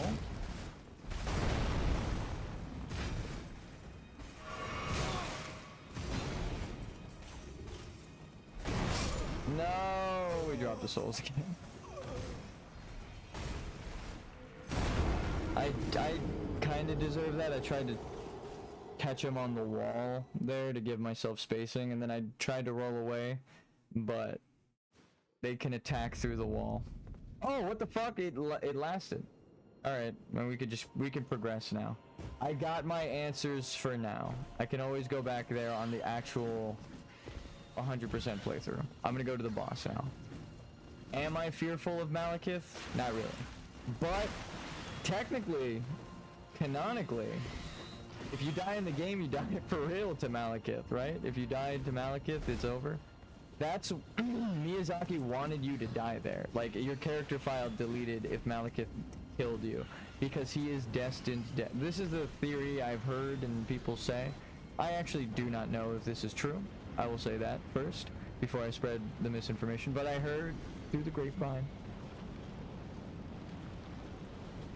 Sorry, I'm moving the mic. I heard through the grapevine that the actual, like, destined death purpose in-game was to actually kill your character. And I've heard that repeated a lot, but I don't know to what capacity. It would make sense that they would hide the secret ending behind that. Like, once you unleash destined death, if you do not die, then you become the true Elden Lord, right? You've done it. You did the thing. Right? I mean, if that was Miyazaki's intended design, it's the perfect place to hide a secret ending. Through a true challenge of skill, showing that you know the boss, right? You know the game. You know what the fuck you're doing. I, unfortunately, do not know what the fuck I'm doing. Is there a summon sign over here? Or like, oh, there it is up there. Yeah, alright, now we made it. So this is the plan. There is no plan. The game just knows to put you to the... Hey, I love to see the circle. How did you know the multiplayer path? How would you even guess that? Did I mention it before? I feel I've mentioned it before, so it's not like a you're psychic, but I'm like, damn, good guess. Hello.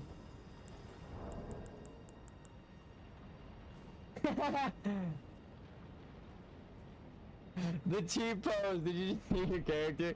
The best emote of them all, a glitch. Alright, let's go. There's no one here but the maiden that guideth me. You could be a dude as well, no judgment. I played girl characters in World of Warcraft for a long time. Originally it was because I liked how the robe transmogs looked on them compared to the guys, because it was my mage. And then, do you want to fight that, or do you want to just, yeah, book it? Look out for the fireball. People were weird while I was playing. They don't even ask if you're really a girl. They just started hitting on you because you're playing a girl character, and I have to be like, I am a man, I'm sorry. And they get mad at me. They're like, you've deceived me. I'm like, I did nothing but play a girl character. Because I like the style. I'm gonna hit. Nope, we're good. All souls. The just unwavering. What is happening right now?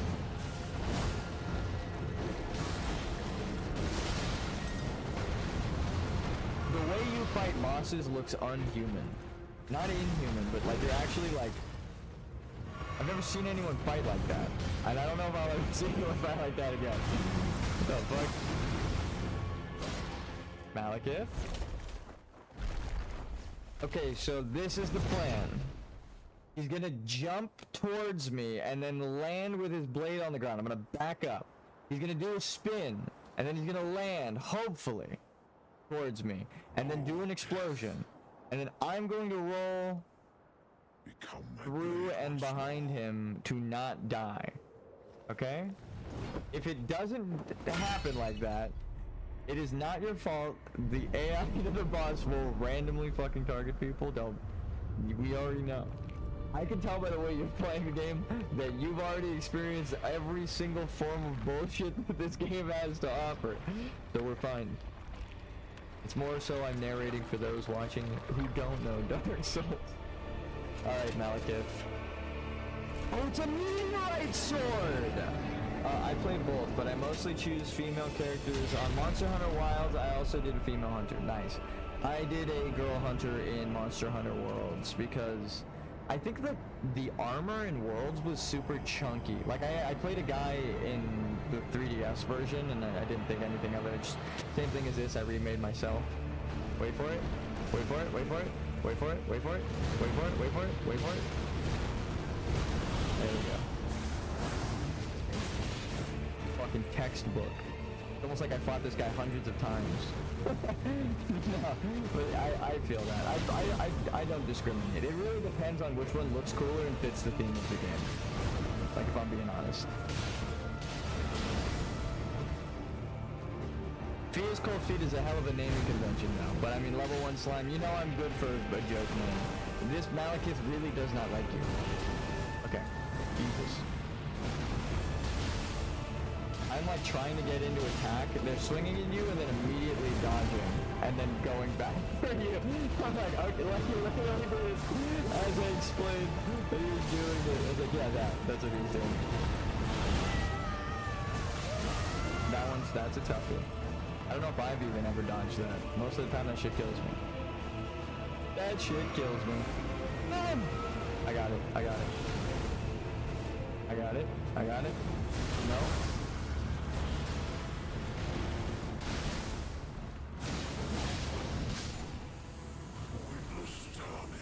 Did he just jump through my blood slash, or did you use a projectile on him? Cause that was insane. I don't even know what he like actually did the anime. Yeah, that's the funny shit. I did the same thing. I like the customizable options. Yeah, that's it. That's it. That's how you do it. That's how you fucking do it. Let's beat this game. I understand.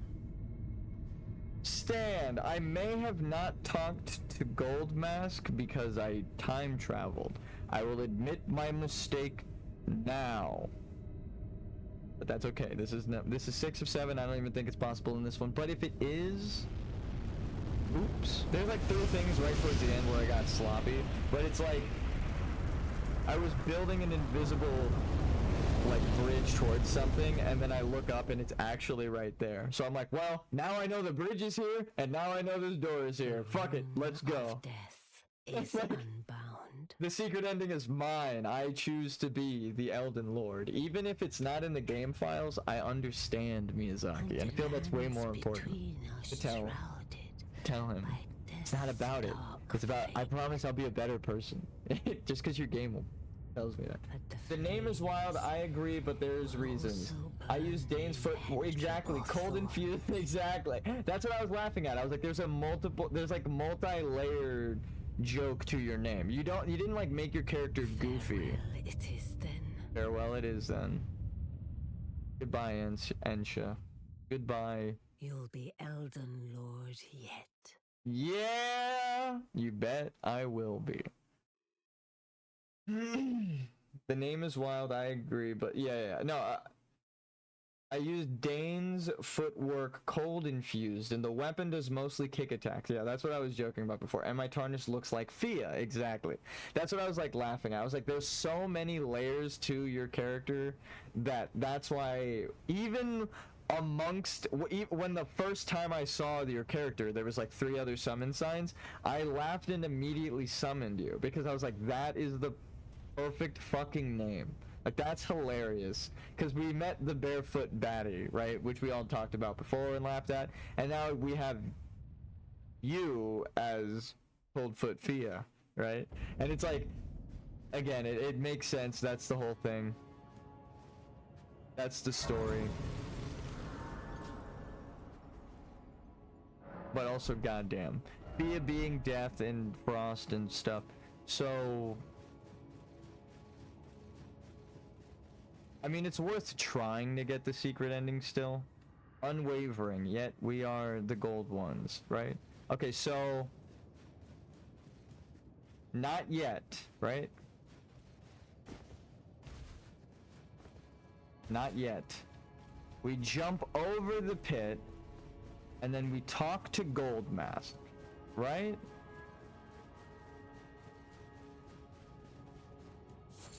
Or we talk to Corin. Uh-oh. I knew it didn't work. Uh-oh. That's not good.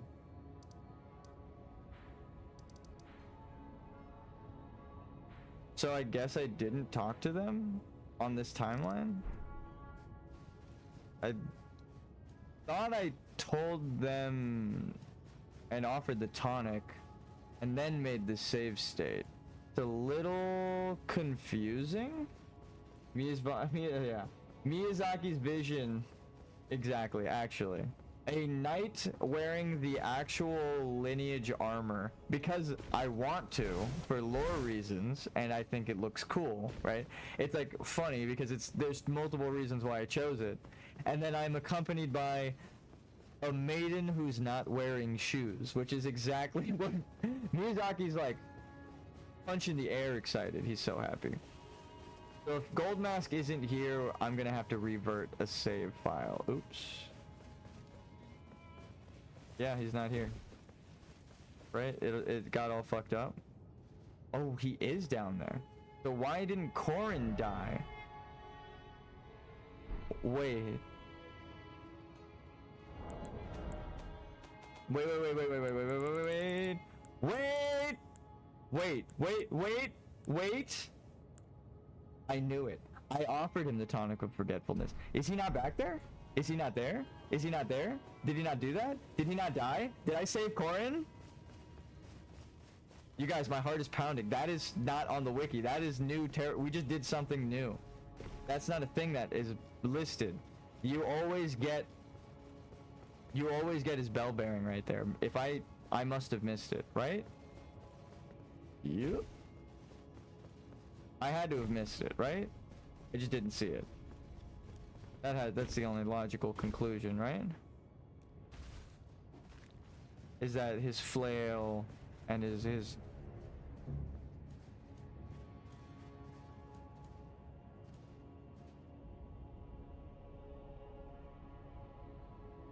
I know I did Corin's quest, so no matter what, he was destined to be here.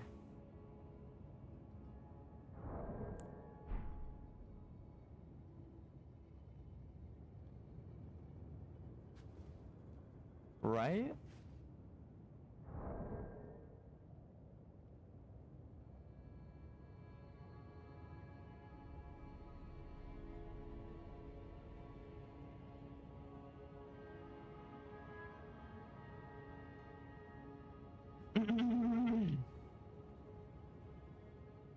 Yes, we did that because I remember him telling us about the tonic. Every time we walked up to him, he was like, "That will make me forget. I would that I could. I would that I could." Right?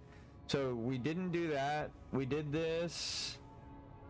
It's a long time. I did his side quests. He is usually there when you did do all the side stuff and told Goldmask the secret. Goldmask was there. I cast the law of regression, and I always use Corin as my teacher for the law of regression, just in case it's a trigger. So I know that I used it. I should have 2. If I'm right, then I should have 2 laws of regression, and then 9. I've proven it to, right? Law of regression. Nope.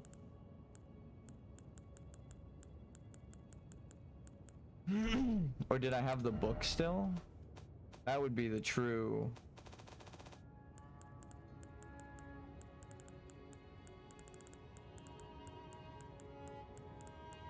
Nope. Okay, so I don't have the book, which means I gave it to Corin. Because I only ever give it to Corin. I never, the Golden Order Principia is the book that I'm thinking of, and it's not here. Do I have Corin's bell? What the fuck? You guys, let me read that again. I know Corin was there. I might even rewind time to show it.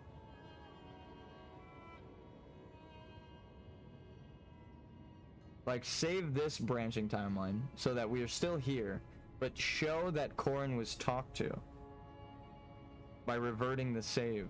Because if it was a dialogue option, okay, so I gave him this. So does he give you, when you give him the tonic of forgetfulness, does he leave behind the bell bearing? A dialogue option also appears to give Brother Corin the tonic of forgetfulness upon advancing his quest line to the mountaintop of the giants near the Stargazer's ruin. Corin will refuse the potion. That's why I was like, okay, I have the potion, which means I know I brought it to him. The only reason I get it from, well, you need to do everyone's quest, so you would wind up with it. And the item will remain in the player's inventory, but we will change the final step in the quest. Okay, that's what it is. Note, if you don't complete the quest line, you can find both Corin's. Okay, yeah. Well then, so maybe it is saying that he is there. Okay, I have questions. After completing Crumbling Fair Missoula, Goldmask can be found in Lindell. He moves to the bottom of the Colosseum. Yep, we just saw him there. He will give you the Mending Rune of Perfect Order. Reload the area to loot Goldmask's set. Oh, I've never done that. That's dope. No wonder how. Okay, cool.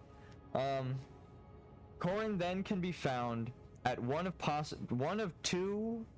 Wait, what? I didn't know that. Corin can then be found at one of the possible 2 locations. Corin location 1. It is advised to check for him first here as the game loads you into Lindell Ashen Capital first. Main boss fight at the end of Crumbling Fair of Missoula. He will be near the base of the giant spear spiral. Speak with him and exhaust his dialogue. Okay. If you offer Brother Corin the tonic of forgetfulness, he will remain at the bridge south of Stargazer Ruins where you last saw him. Talk to him. He'll be unaware of Goldmask's absence. Reload the area and then collect 3. Okay, so he does die.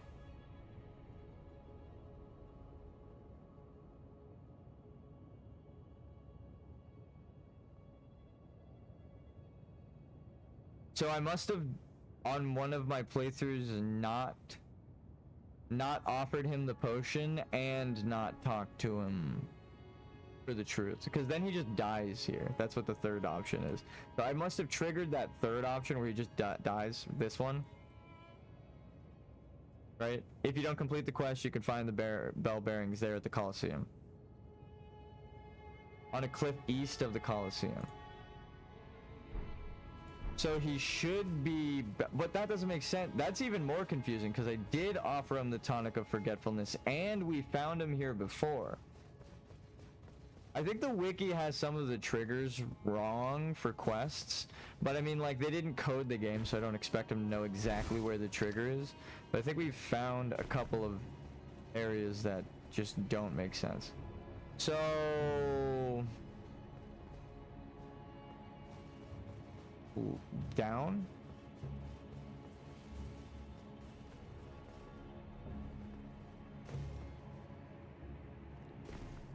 So Flower is America's lineage, corpse flower because she's the Glowmite queen of corpses, and that's why all of her children have flowers as powers. I tried to rhyme it that time. Okay. Mending rune of perfect order. I thank you, Goldmask. And time slips away. Okay. We go back, we reload the game, and the set should just be sitting there, right? Should just be there. So now what? Gold masks, rags, bracelet. What are you telling me?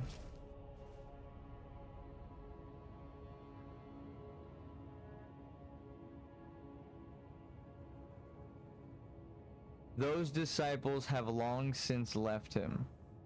It's because he seeks the truth. Damn, Gold Mask. I feel for you. I seek the truth and people are like, no, that can't be it. Worn rags that just barely cover the body.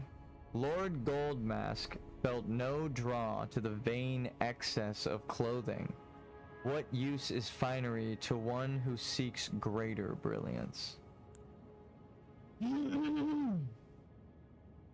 Rune discovered by the noble Gold Mask, used to restore the fractured Elden Ring when brandished by the Elden Lord. A rune of transcendental ideology, which will attempt to perfect the Golden Order. The current imperfection of the Golden Order, or instability of ideology, can be blamed upon the fickleness of the gods, no better than man. That is the fly in the ointment, right? The thing that bothers. It's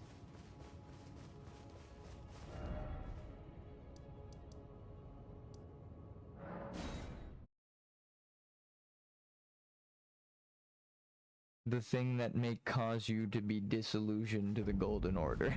That's the nicest way. That's the nicest way of saying it. Okay, so we did everything. We did the thing. Oh, do we talk to Corn? And then we warp back here. Is that what you're telling me? I know a sneaky way to get to him fast as fuck. And this always works no matter what. So everyone's dead, right? B is dead, Melon is dead, D is dead, Roger is dead, fucking Warren's about to die, Goldmask is dead. Who else is dead? All of the demigods.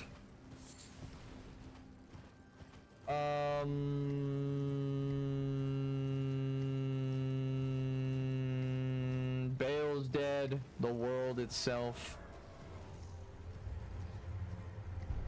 Everything's dead and it died in the correct order, right? I think actually no, but you know, who's counting aside from the game? Me and Miyazaki. Wait a minute, I have some unfinished business. Right about...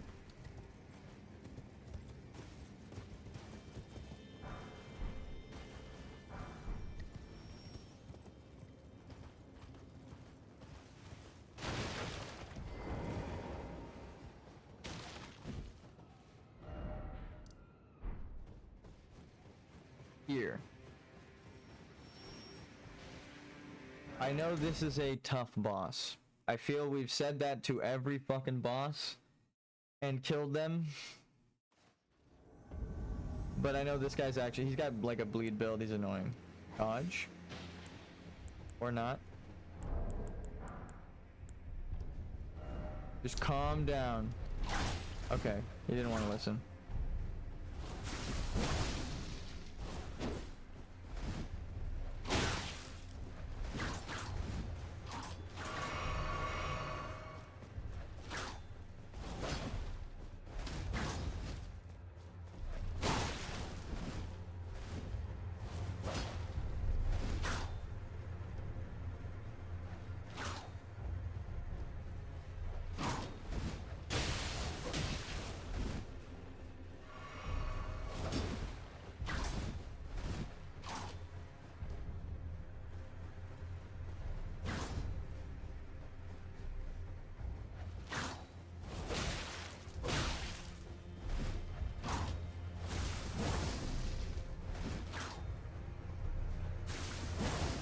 That was cool. I'm not gonna lie. Hope we can get caught on the rocks, but I got caught on the rocks. Oh shit. As I get caught on the rocks.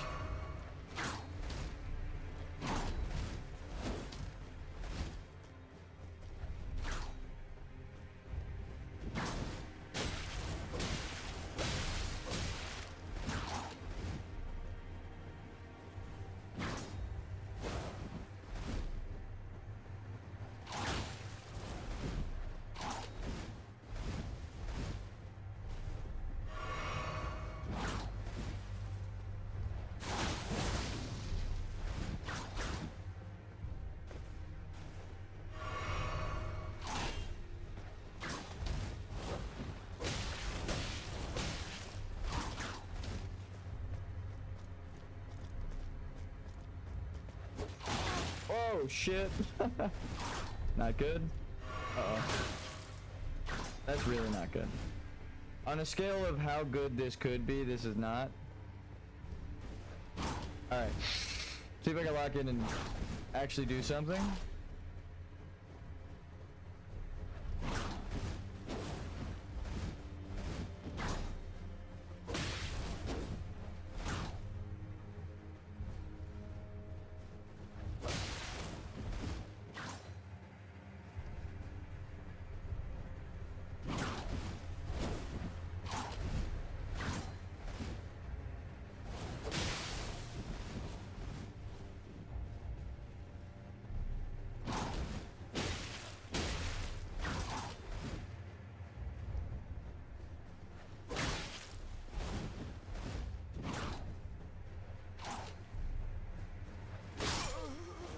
It was worth the trade. It was worth the trade. I was like, either I can cower out from the charge attack or kill him in the trade and die while succeeding my mission. That was it, right? Now I get to go back in with more healing items, so. Damn. No way, I know. I got greedy, but I knew it was gonna happen when I even like wound up for the attack, so I'm not even upset. I risked that on purpose, and I lost. I gambled, and I lost. So Jolan, Juno, are they all from like a dark bloodline of Wait, where is it? Huh? No, not cool.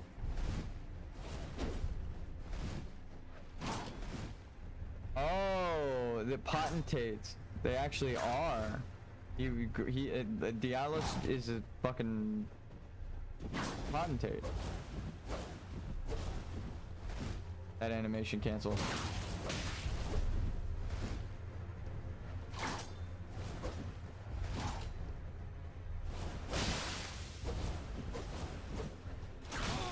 Okay. His health came up, but it didn't do damage. It was like, this is where it would have done damage if I allowed you to hit him there. It's like, okay, thank you for showing his health bar.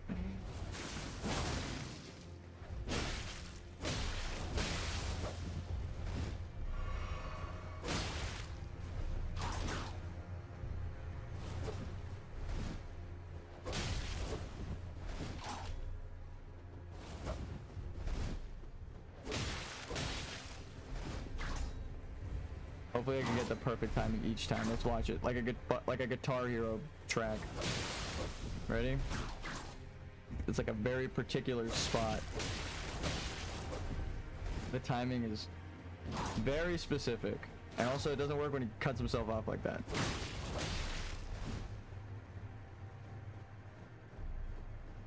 Come on. Get him sprinting.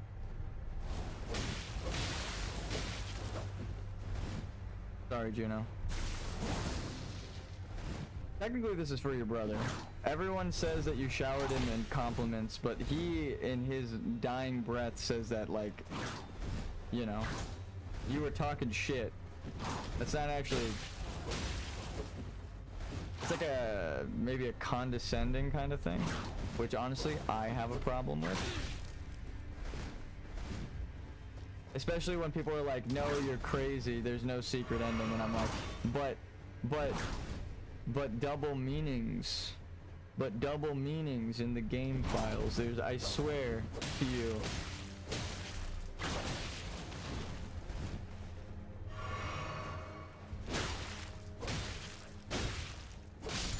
Take that with you to see your brother, little dude. You got stunted on. That was actually disgusting. I was like, this guy's hard. Kills him second time. And like, thoroughly beat the shit out of him. That was, I still had half my healing and full health. Damn. God damn. I'm proud of that one, I'm not gonna lie. That was crazy. Alright, now we can continue with the end of the game. I feel like we needed to do that to close up a circle that we didn't we left incomplete before because I fucked up the order, but... acknowledging that I know that that's not the spot to put that boss fight kind of helps, right? It's...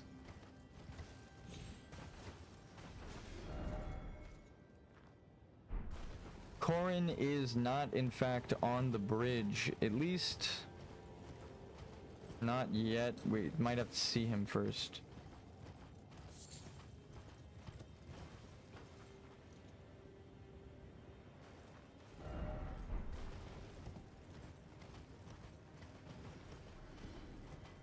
Okay, he is there. It just took his icon away. Master? Where did you go? I'm right here. Please, show me. Your finger, your rhythms and calculus. Let me document the motions. Master? Master, where did you go? Master?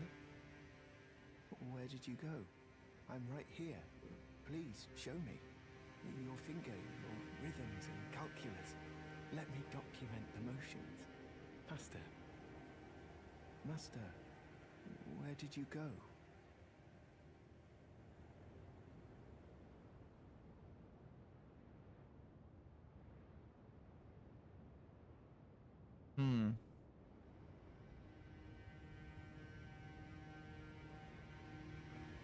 Do we not give him the tonic of forgetfulness? I'm right here. Your finger. Let me document the master. Where did... It could be symbolic of abandoning the old order, right, to form a new one. You don't forget the past, right? You just have to abandon the past order. Is that what this is supposed to symbolize?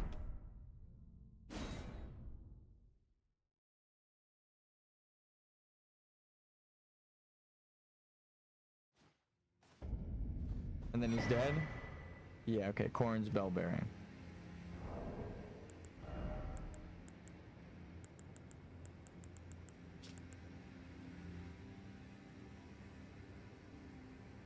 Even after exile, Corrin refused to recant his prophecies, and for this he was blessed with the guidance of grace. Since then, the cart wheel draped on his neck has served as a reminder that true guidance awaits those with iron wills, those with unwavering faith. Okay, so you're not supposed to give him the tonic of forgetfulness, huh? Or, you see, that's the problem. Is it like it kind of tells you... I need to hear what he says in the other version. This kind of hints that you shouldn't give it to him, but also, it's like, again, like I said, he represents the past order. So it's like, shit. You could make an argument for... Because he doesn't drink the forgetful potion, right? We don't actually give it to him. He refuses it. And then we find him, and Goldmask abandoned him, right? Instead of taking him here, where he sees the truth, and then he can't believe what he sees anyway, right? So it's like, no matter what, the old order will not, or I think, actually kind of makes sense. Oh, yeah, you are supposed to give him that, I think, because when he's here, he says like, that guy was crazy. He tried to make it up his own order, which now the double meaning makes sense to me. It's I'm dead.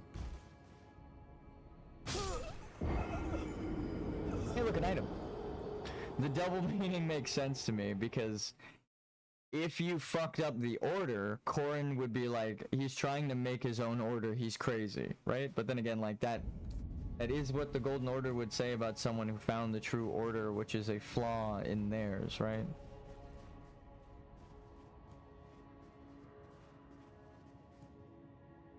Behold, the Erd tree yet stands, tall and unwavering, mindless of the scorch of the flame of ruin. Ha ha ha ha ha. Then we are yet golden ones. Yeah, because anyone can be golden. Okay.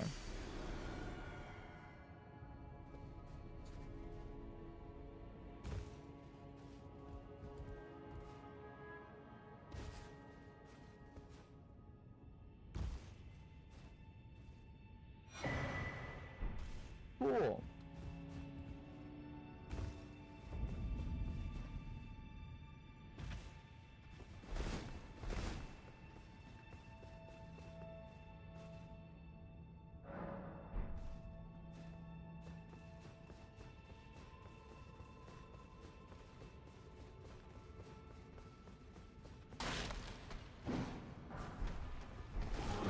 Blood-soaked mask and what?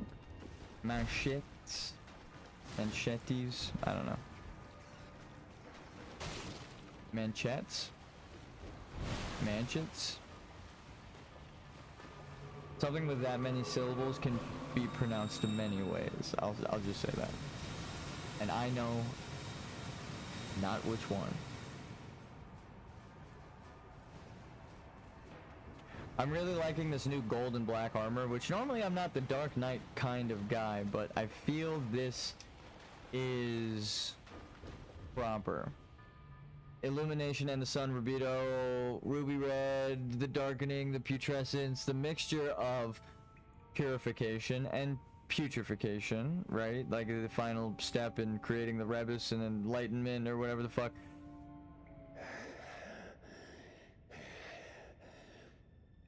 Curse you, Golden Order. One day, you'll get what's coming.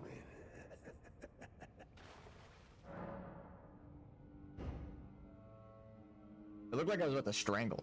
The way my character stepped forward is like, I'm gonna kill you now.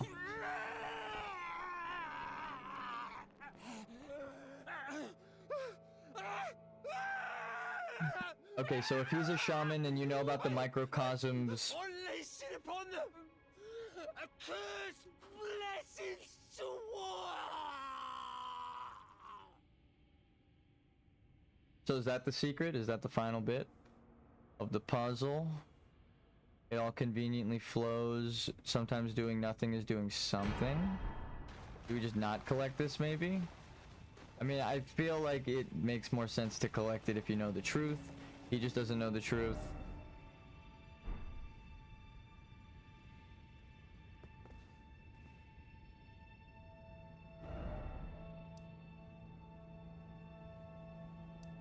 All right. That was Malekith.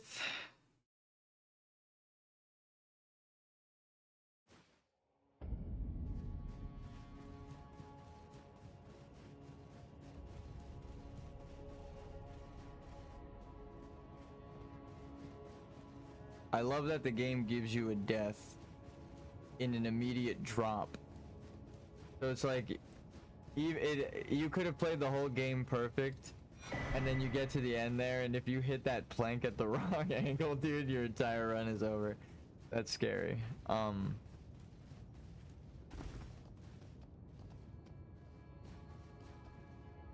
So what, we're tarnished, we just keep coming back to life until we've slayed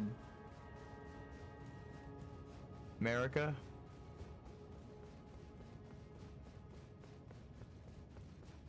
All right.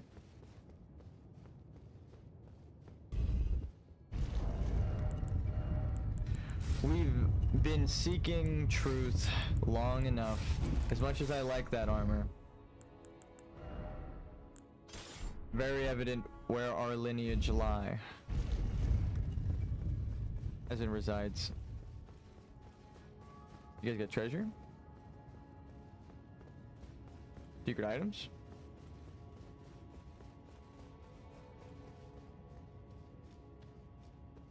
Oh, yep, secret item. I think you do that after kicking ass, so.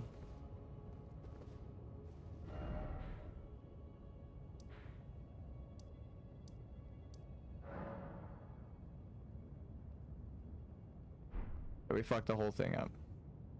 I did need to go through here because I skipped something earlier, right? Yeah.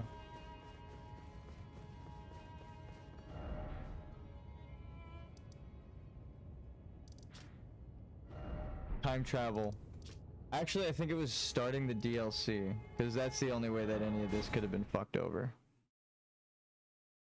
The Corrin thing on top. Well, no, Corrin thing was that we did give him the tonic of forgetfulness. And this... No, Gideon did talk to us about this. I don't think I ever spoke to her and claimed my reward. It's been some time. I must thank you for your aid. I told Father I would be with him no longer. I remembered the vow I took when I first became a warrior, so many moons Oh ago. shit, that does line This up. land is much like the one from which I hail. I will call upon the storm to drive away the foulness that has settled on the winds. Again, I am Nefeli Lu, warrior.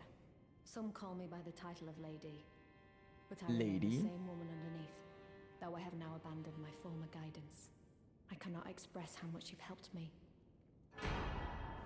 Should you become Elden Lord, Yes! I would gladly lighten your burden. Okay, so that's a good thing. Nice to see you after so long. Safe and sound, I take it, yes? Good. Ah, quite. I have indeed selected a new ruler. Lady Nefeli is strong and just. Oh, if we came here after Horaloo, actually this would have lined up pretty good. Such is the sincere opinion of I, Kenneth Height, no less. Because we also would have killed... Being, I share command of the castle with my lady. Huh. But I plan on returning to my fort afterwards, at which time I can fulfill my old promise by raising you to the glory of knighthood. I hope it is just as wonderful as you imagine. Is it not sublime? For the time being, I share at which time by raising you to the Cool. I'm gonna be a knight. Ah, haven't as you can see. I know, it's been a while. Lady. Still, I have the lady's trust, so I can loot all the corpses I like. I'll let you take a look at them.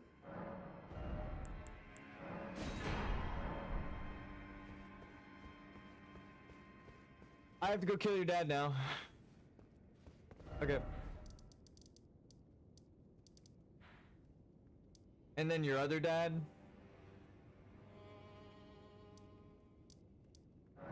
It's a complicated relationship. It will kill her fake dad, her former fake dad, and then her former real dad.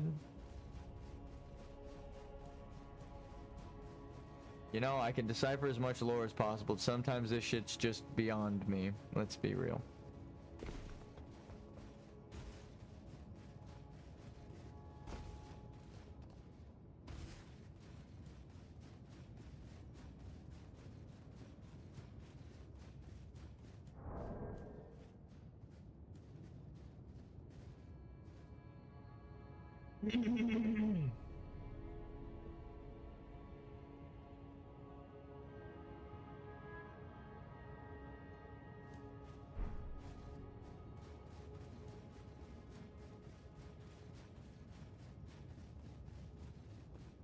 Alright. First up, Gideon Ofnir. You know, goddamn, Gideon. Goddamn. The first time I came through this place, I was like, I'm going to smite thee for the wrongdoing upon Nefeli, sir. But now, the way that he is just loyal to the truth and thinks that the golden or like the reason he admits that he didn't know. He was like, it's funny that the all-knowing didn't know, right? And he thanks you for helping Nefeli. He just abandoned her, which is terrible, but because of religious fanaticism, right? He's loyal to the Golden Order. He's trying to be Elden Lord, the Elden Ring, the Erd Tree. So he won't have anything stand in his way, not even his adoptive daughter, which is crazy. It's crazy. So that was the original thinking of when I went in here. I was like, you've wronged a friend of mine, Nefeli. You are bad. Now I understand you sought forgiveness for the wrongdoing that you did against Nefeli, and knowing the full truth of the Crucible Society, there is only one way we can settle this. I knew you'd come. Unfortunately for you, I brought back up. To become our lord. What a sad state of affairs. I commend your spirit, but alas, none shall take the throne. Queen Marika has high hopes for us, that we continue to struggle unto eternity.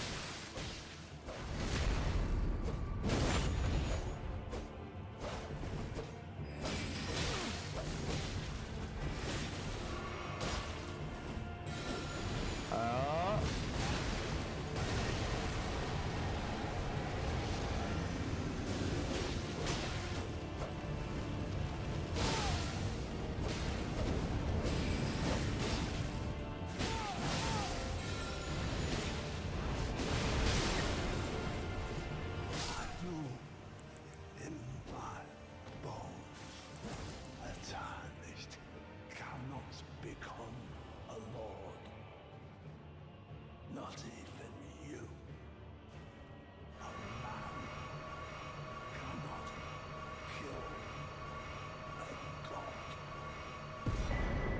Miyazaki taught me anything, need not kill it.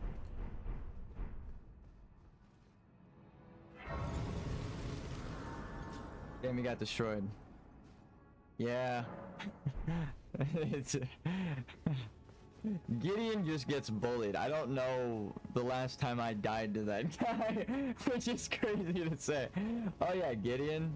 I kind of beat the shit out of him. He has returned. The Lord has returned at long last. Double meaning. Our very first Lord to brandish the Elden Ring once more. Double meanings.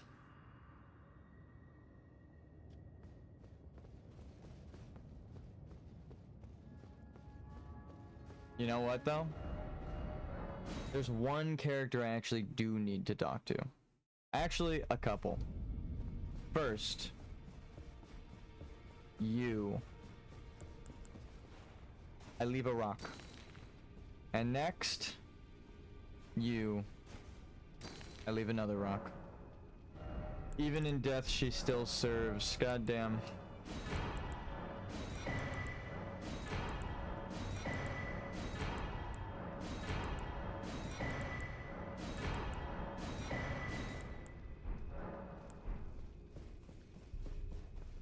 Next up, I'm assuming now that Malekith is gone, this is it, huh? It's just you and me.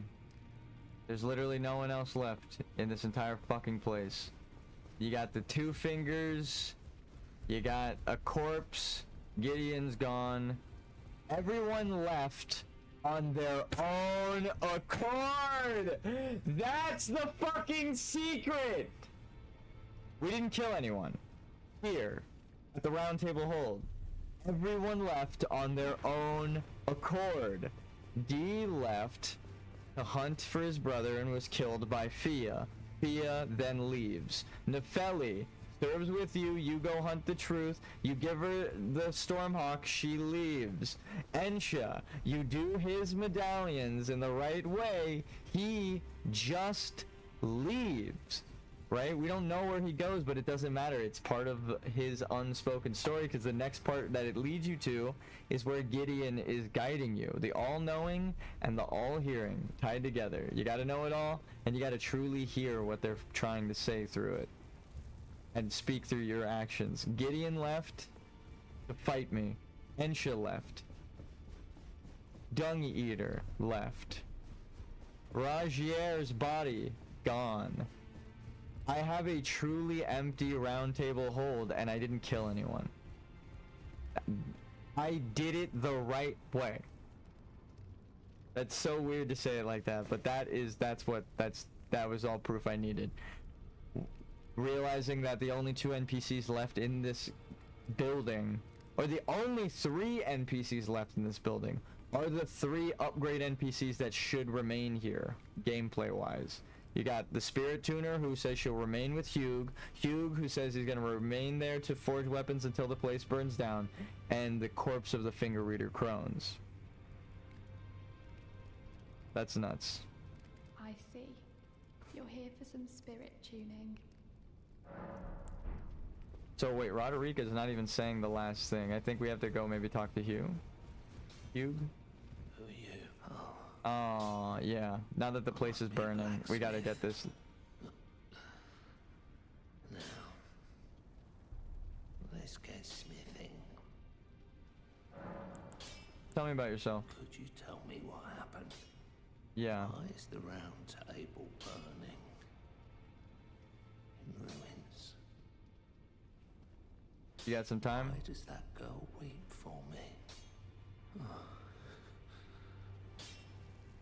Have I forgotten something of dire importance?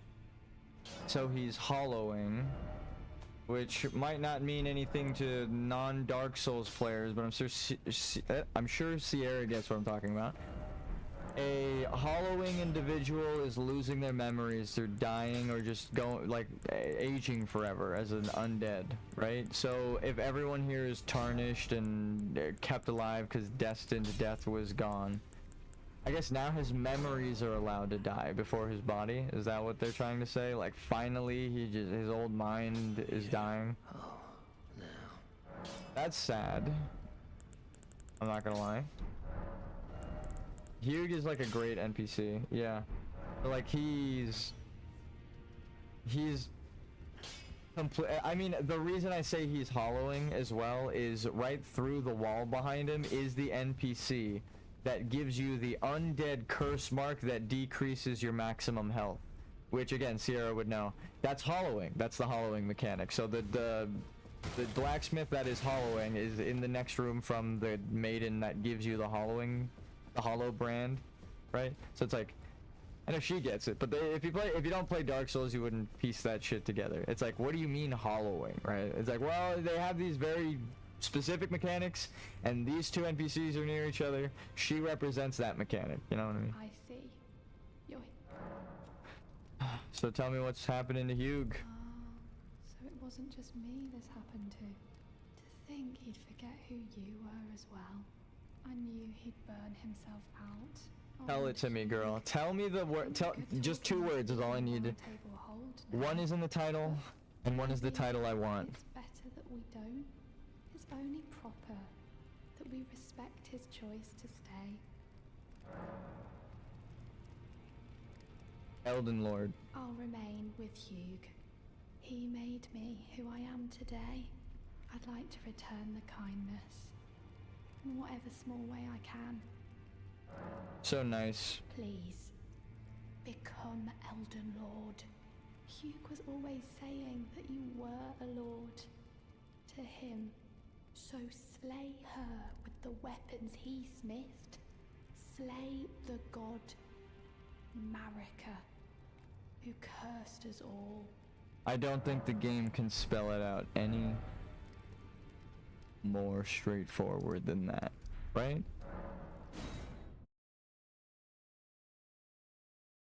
To become Elden Lord, we must first claim that title. And wow. Wow. Wowie wow. Wowzers. Wowie wowie. Wowzow. Maui wowie wowzow. Alright. You're probably saying, what the fuck are you talking about, Slime? If this is where you learn that you need the strength befitting a lord, Horalu's ancient storm with Nefeli, after this fight is the fight that you would realize you need to go to the end of time to fight Lord Placidusax. I know that's fucking wild, but it is dialogue driven, right? Save state time. I haven't done a save state this whole time. We've been kind of killing it, but I need to do this because this is like everything that we've been spending our time doing. If I just fuck it up and don't make a save state right now, well, you know, that is actually a big waste of time, and I have to beat the whole fucking game all over again anyway. So, free false god, no.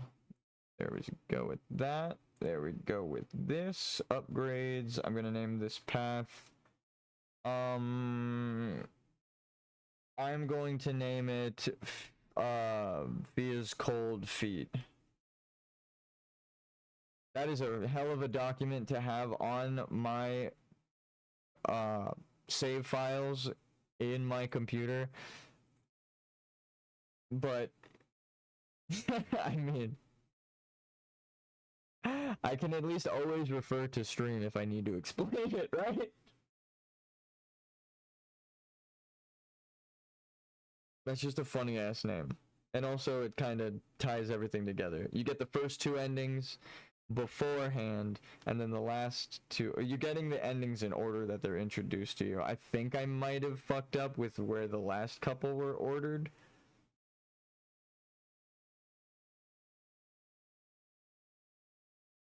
No. The only thing I could have fucked up on was after I returned from the DLC. Right? After I returned before Malekith and Gideon and Horalu. What an honor, Lamal. Yeah. I feel like, again, it's like cosmic coincidence on cosmic coincidence. It kind of summarizes the whole fucking playthrough right now. So to meet to meet a maiden who is helping me fight the bosses, right? That's kind of... I mean, if you just know anything about Dark Souls, it's like, yep, that's the thing that I was talking about. Alright. Let's peep it, shall we?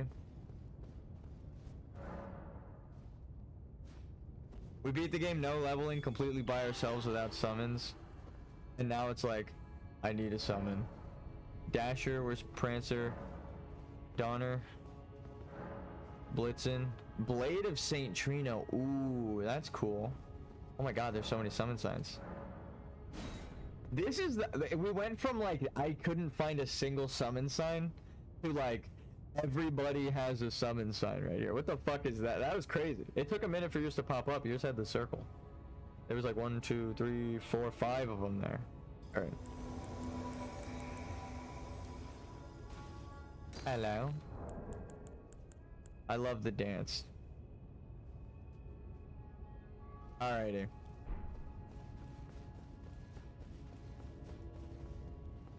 Wait, what? Shabriri's dead. What? Wait. Shabriri's dead. But Shabriri is. I'm going to. It's it's not you, it's me. I need to. I didn't know that was a thing. Shabriri's dead. I looted Shabriri twice. I looted Yura and I looted Shabriri. How the fuck is Shabriri a summon right? That means I need to summon both of them for my theory. But afterwards, for the Elden Beast, me and you both can. I thought I fucked up my whole playthrough because I didn't summon or I wasn't gonna be able to summon Shabriri because they were dead. They gave me their items.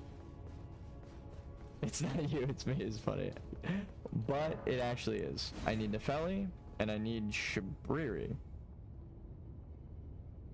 Oh, and then this is teaching you how it's all connected. Ain't it? It's okay. You get to sit back and actually enjoy the show. Ready?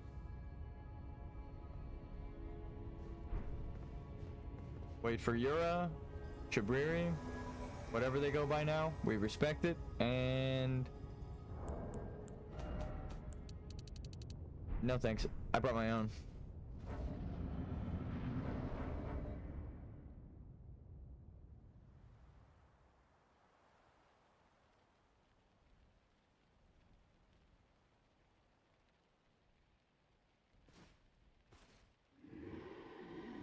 Beastman.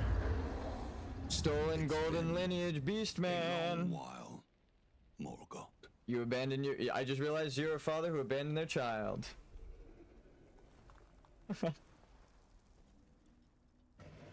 It's close to home. But the God 3 don't worry. You're right. Long and hard. You're right. Fight. It actually is a great theme. Tarnished warrior. But trust me, hear me out. Spurned by the grace of gold. Tarnished warrior spurned by the grace of gold. What are we doing here?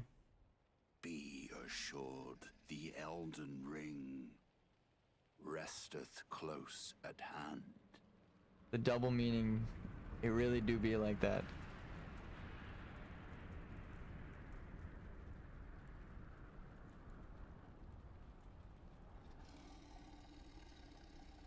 Alas, I am returned. What, you think you can leave for all those years getting milk and then come back and expect everything to be the same again?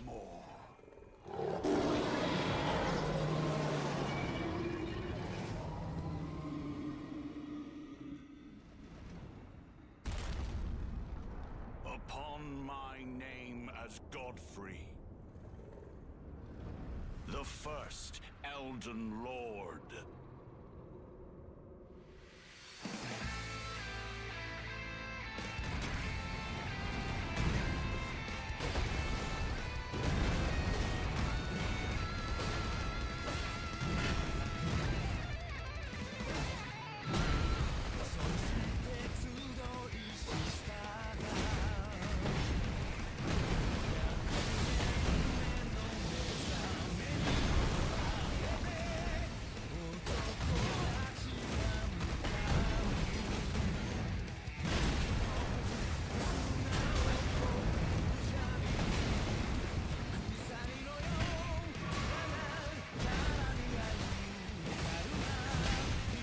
Well, I mean, he has a stand, right?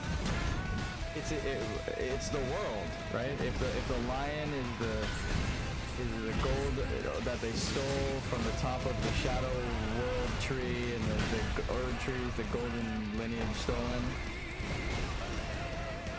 He's got a stand, and it's a gold stand that represents the world, right? And you actually see a dragon Placiduous axe beyond time, right? So he used a golden world power to seal someone outside of time. Just take in that little bit of lore information for a second, because that's not even debatable. That's all we know about this fucking guy. He's got a phantom land with him. And he sends someone, Placidusax, through an ancient storm, which freezes him outside of time. One.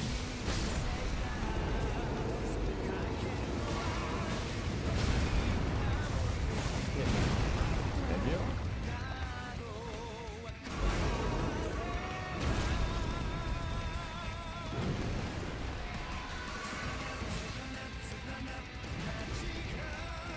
I want my phantom. Either Nefeli or my phantom.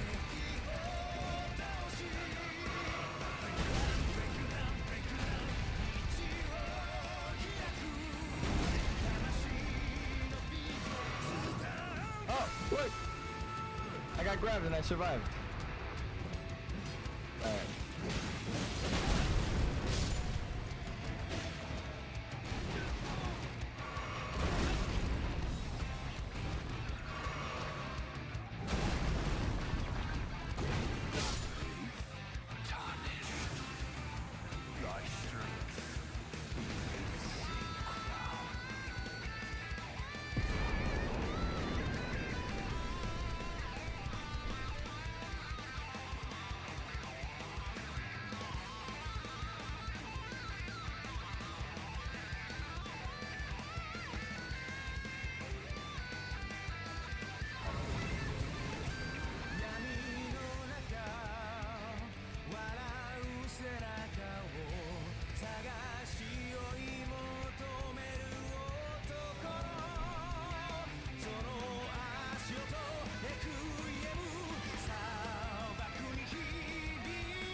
And then you have to go up a set of stairs. And if you keep dying to him, he keeps sending you back down the stairs with his lion power. It's almost like it's a JoJo reference. No, but actually, that shit's a fucking JoJo reference. No one will ever be able to tell me otherwise. GG. Thank you.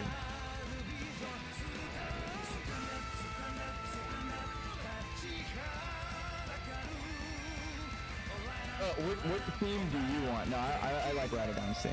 I'm gonna put it back on.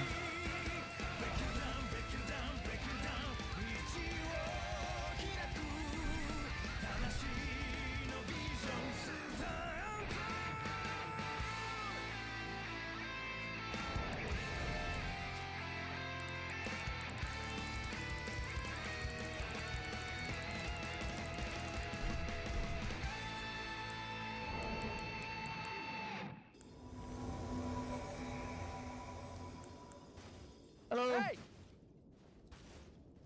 All right.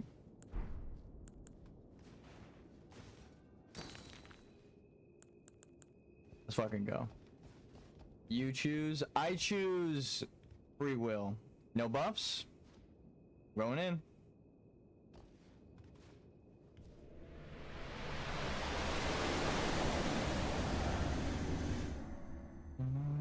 That song is so fucking good. I don't know Japanese, but I know Japanese when that song comes on. Because I will fucking sing it. I don't know what I'm saying, but I know I'm singing the JoJo theme, and that's all that fucking matters. Alright. Also, though, Radagon's theme kind of goes hard. America's theme?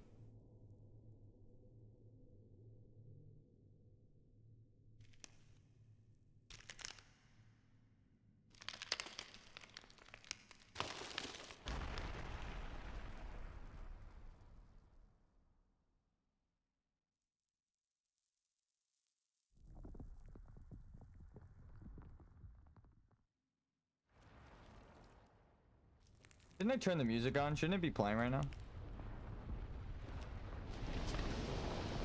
There it is.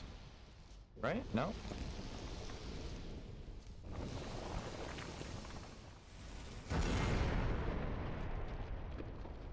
I swear I put the music on. Okay, there it is.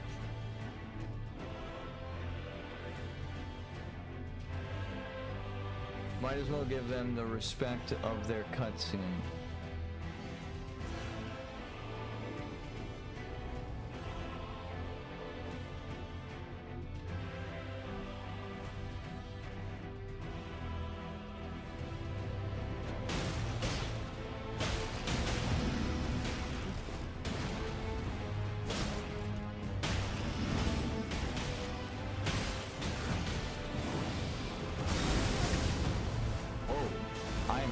To that move going towards another person. I normally fight this boss by myself.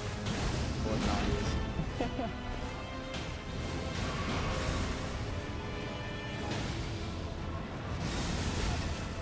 Okay. I am really bad at dodging these wave attacks when it is not targeted towards me. I'm noticing that now. Also, Radagon really wants to fight you. I'm noticing that. I've been trying to attack, but it just full focus on you, full force. Holy shit, I can't believe I said full force. Oh. Unironic. I needed to move forward for that. I fucked up. I fucked up a bunch of times there just now. I got distracted by iDubbbz. I'm gonna be real. I said full force and airsoft fatty. Like Obi-Wan Kenobi was standing above me. We got this though. Let's go. I believe. I won't even... That was entirely my fault. I fucked up. That's funny though. I used the Crimson World Mimic, or the Flask, so that I can,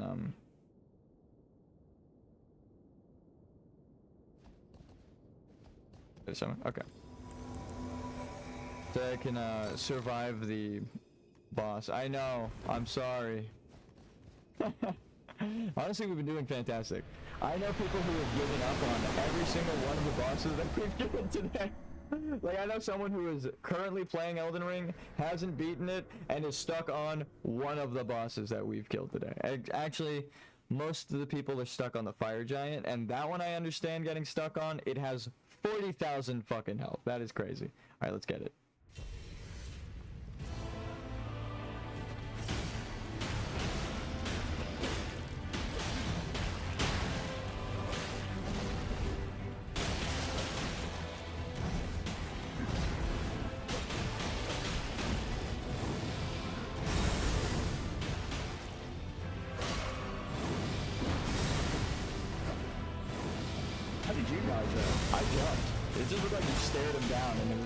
I removed. Am I crazy? Oh no, she's just lagging.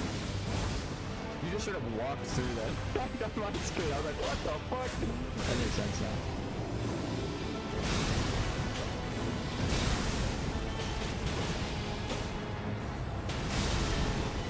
Here's a rock, because I forgot to switch to my healing item.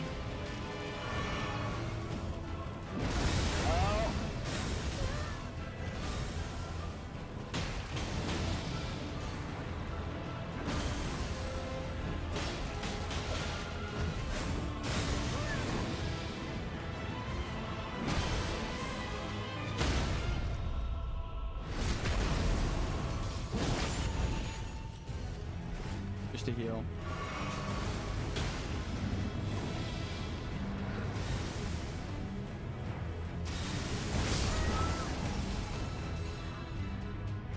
Yeah, I got most of my healing.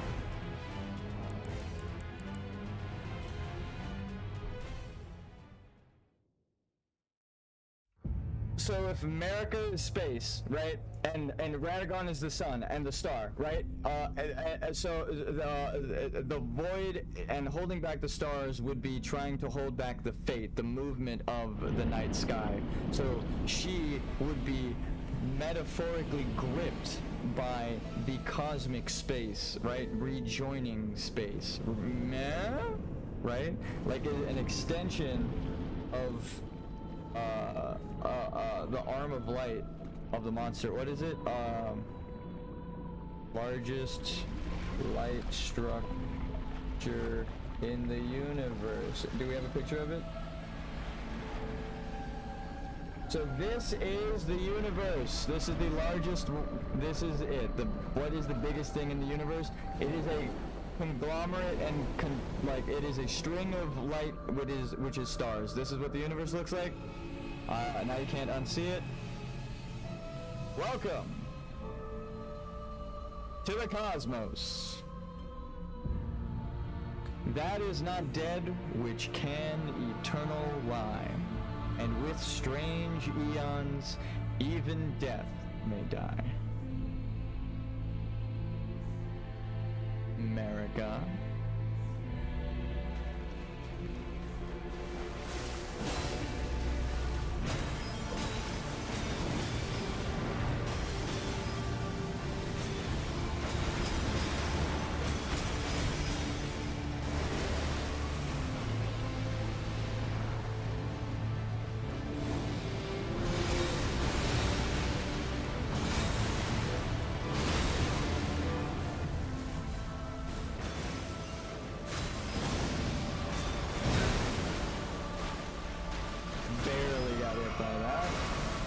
Actually, you're sly as fuck because you actually dodged it.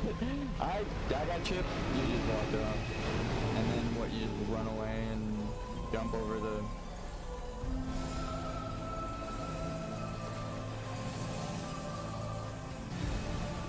We should be like right here.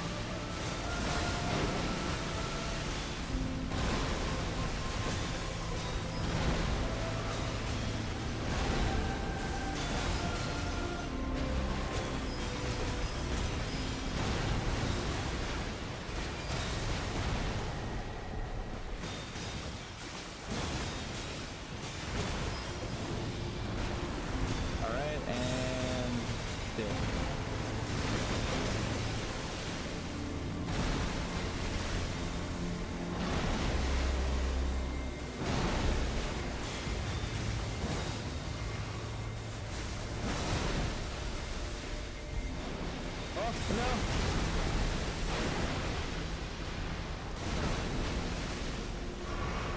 Sure, I'll just heal up.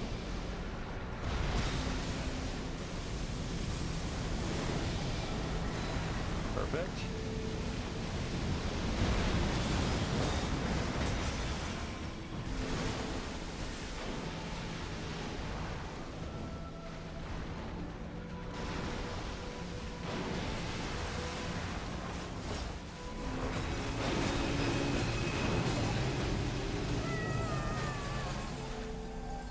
The character noise. Okay. I was very inconveniently spaced from you. That is entirely my fault, but I couldn't have known. I would have had to turn the camera backwards. That was my fuck up, but also very, like, it was just a coincidence, a cosmic coincidence, if you will.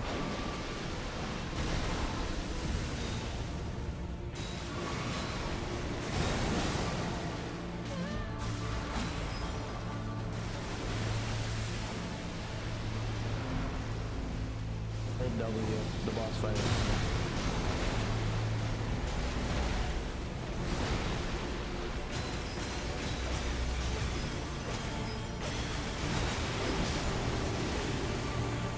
Oh my god! You're the best. You're the GOAT. Thank you very much. A maiden guided me.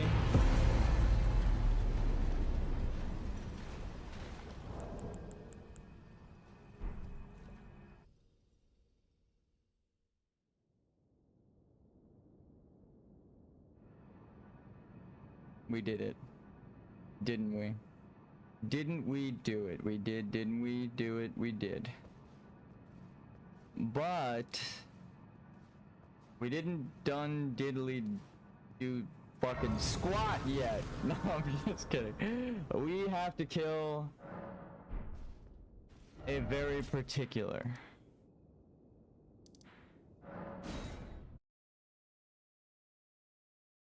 If I so could, like, if I could kindly have, can anyone even help you with Placidusax? I've never even seen that like, is that a thing that can happen?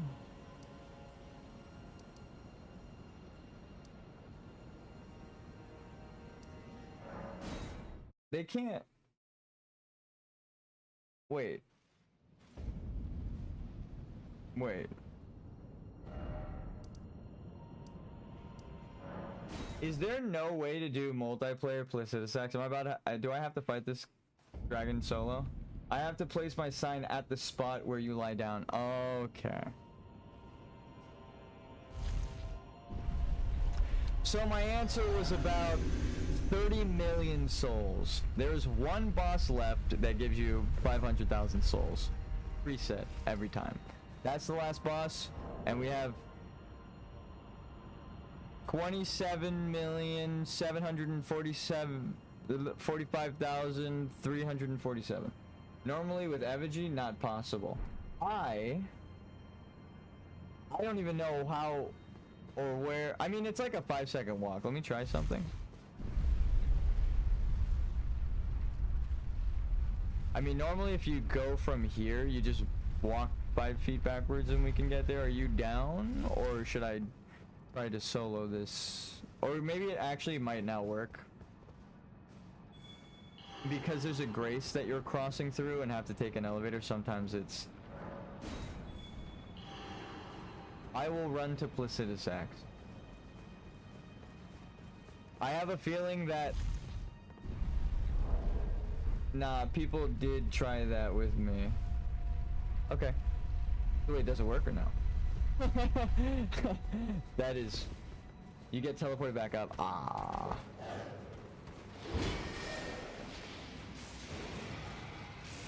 That's interesting. I know that you get summoned at your summon sign, so the placing it at his arena makes the most sense to me. I didn't even know that. I don't know where like the sign would be for this thing, like the summoning pool. So I was like, I don't know where the fuck to even start or look for you, like that.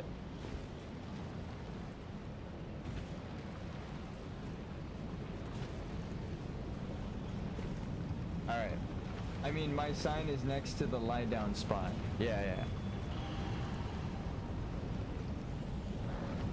I'm surprised that fucking worked. You can try finding it. It should work. Well, I mean, I gotta, if I lay down, do you then lay down too? Or do you just teleport?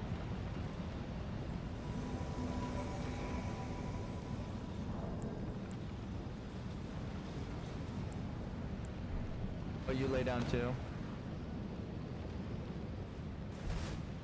That listen, that head placement was not in accordance to me. My character just straight up shoved his head into your dress, though. The fucking spacing on that was insane. Oh my god, that was crazy. He's a celibate knight. He didn't know what he was doing. Forgive him. I need to go seek absolution at the Church of Vows right away. What did you do? I attacked an NPC on accident. What did you do? I accidentally stuffed my head up the maiden's dress. What? No, it's not what it sounds like. We're trying to get to Placidusax. It's not how you get to Placidusax. No, it's not what I mean.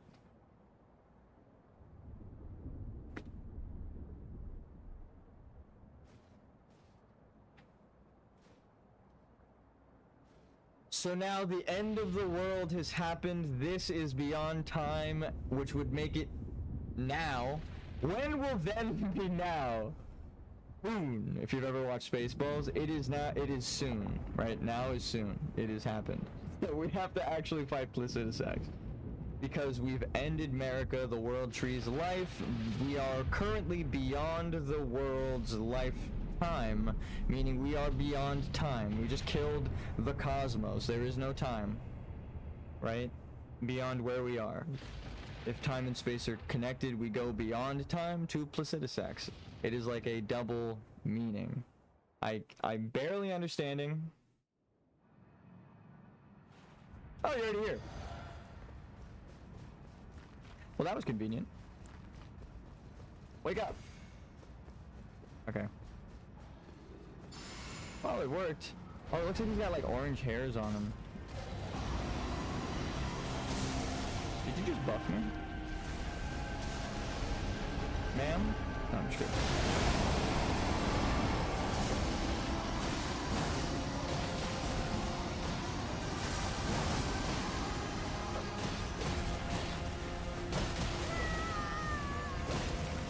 He's just picking on you. Oh no! I forgot they have multiple heads. I was looking at these two. Like the broken one and the one that's on my side. There's like 4 necks.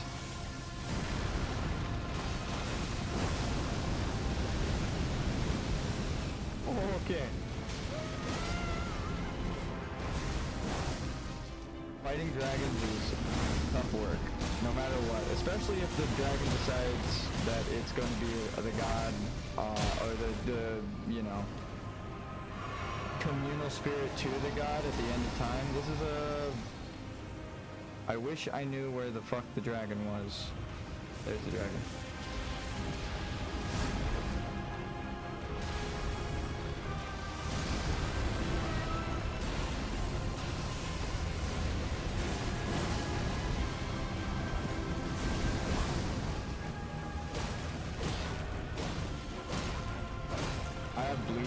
So I'm just gonna keep attacking, and every spot is a weak spot.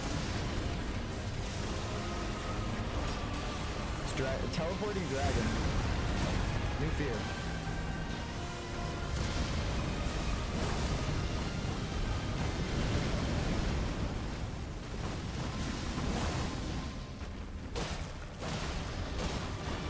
Was a proc. Did you get a proc at the same time as me? Because that was like 1/10 of their health just now that just vanished.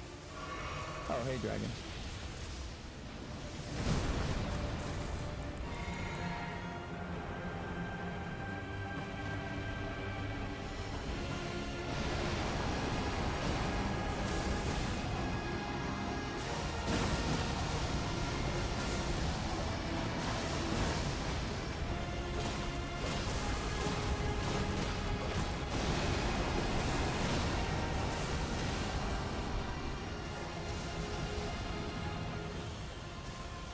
Watch the sky for a raining dragon.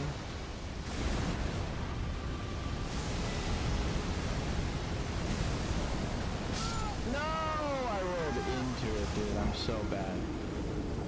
I thought it was gonna be like Bale's lightning. I'm gonna be real. That was just a straight up I'm bad moment. I thought it was gonna be like Bale's lightning. So I was like, I have to roll through it, the wave that's coming. So like the laser beam hit. And it was like one of those anime moments where like the laser hits, there's a pause, and then an explosion straight upward.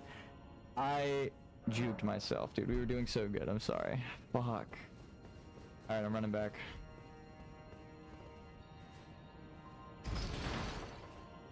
We were doing so good. Here, I'll do it for you because I know that the emote. Oh, God. Oof, I'm also rusty on Placidusax. Fear not.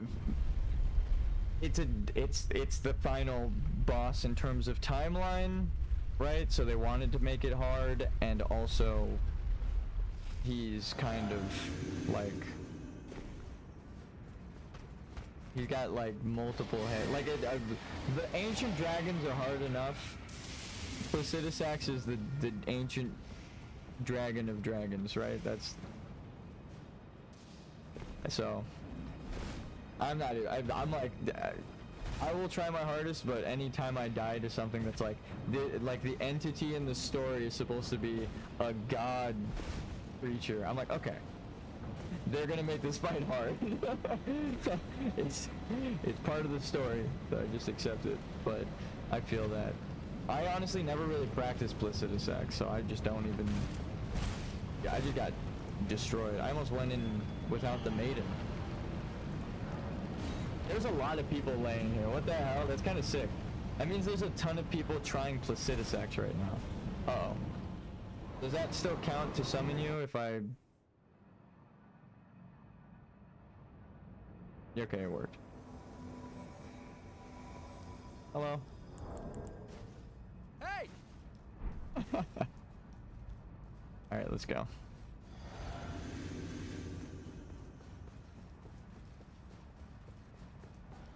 I'm gonna go for my souls because there's about 30 million of them on the floor. Perfect. Oh, that's a new one.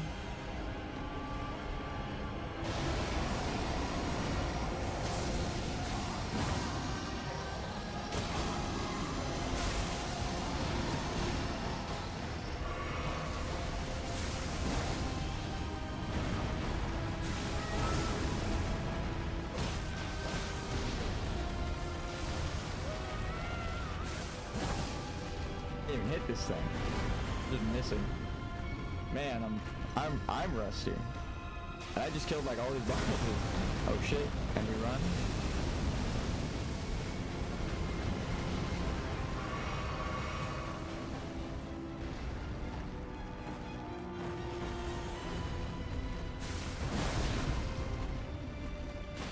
I'm gonna go with the simple bleed attacks because I need to learn the spacing. I do not know how to attack. All of the damage has been used so far, and that proc. Actually, that's a good thing because that means bleed proc is still happening. Right? Actually, he could be immune to bleed.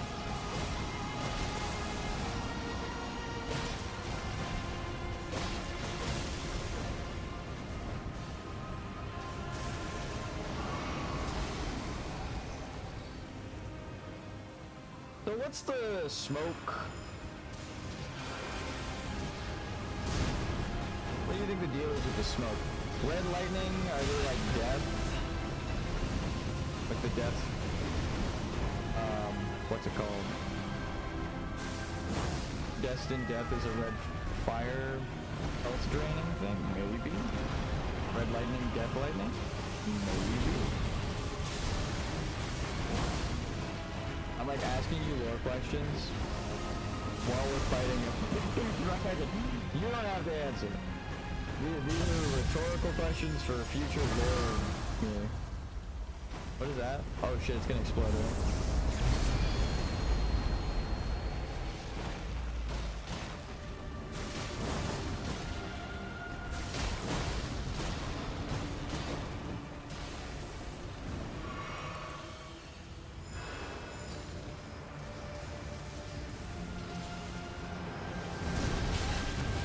Thank you for the bubble.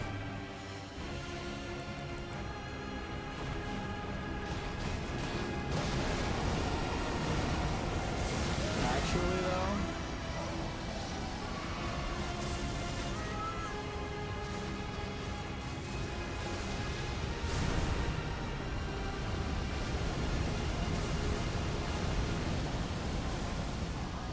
shield up. Maybe I'm maybe.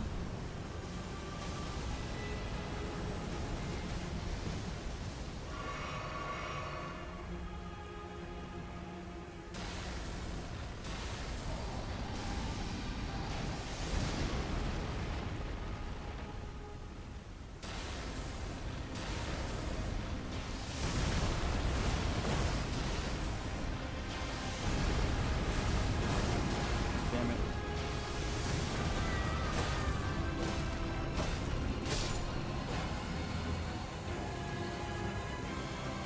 We did it.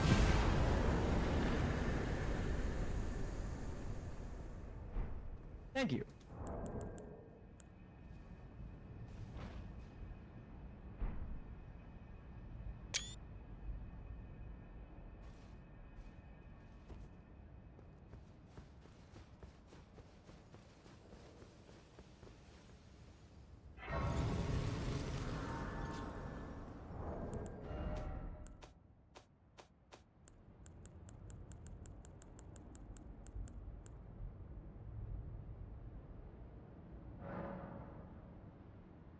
Nice, we made it. Yes, we did. Before I use it. One of the unalloyed gold needles that Mikola crafted to ward away the meddling of outer gods. Capable of subduing the flame of frenzy if inherited, allowing one to cheat fate and avoid becoming Lord of Frenzied Flame. However, the needle is as yet unfinished and can only be used in the heart of the storm, beyond time, said to be found in Farum Azula.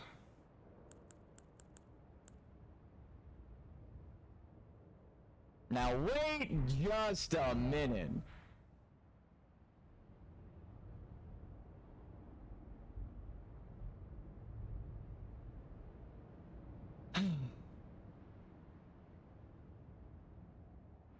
We did it. This is the hardest new game plus difficulty that Dark Souls knows about. In New Game Plus 6, Journey 7, right?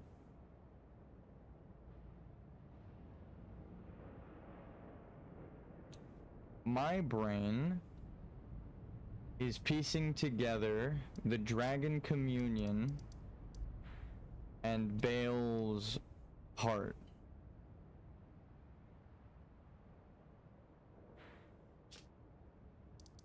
So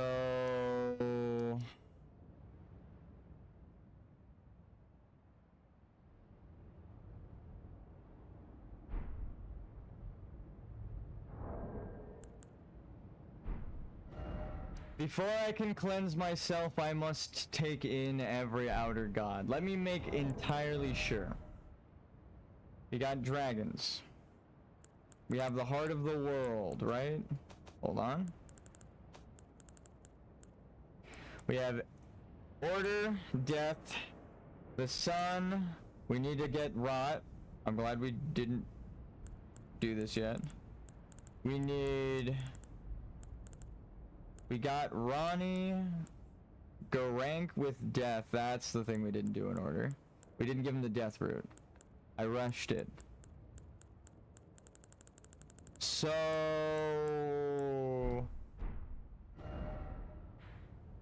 we can pause time at the end of time. Go to go rank. Turn in the death route because he's still there. Because time is a flat circle.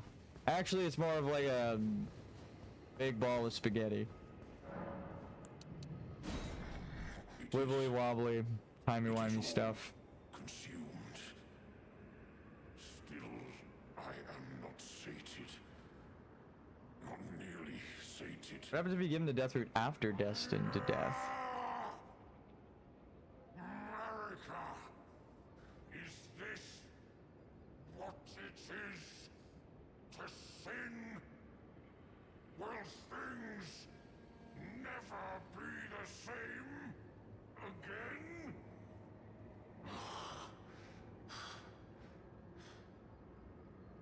Tarnished. My thanks for thy long labor. But I have done all I can in this land. Henceforth, mine appetite shall be my sole companion. Farewell. Hungering death?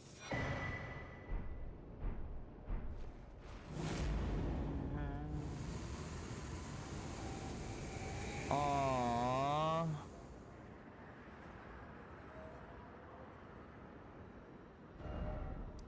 That is not what I expected to happen. So that is death passing the torch to us. We are now the aspect of death. Everything has come. I am here. Wait.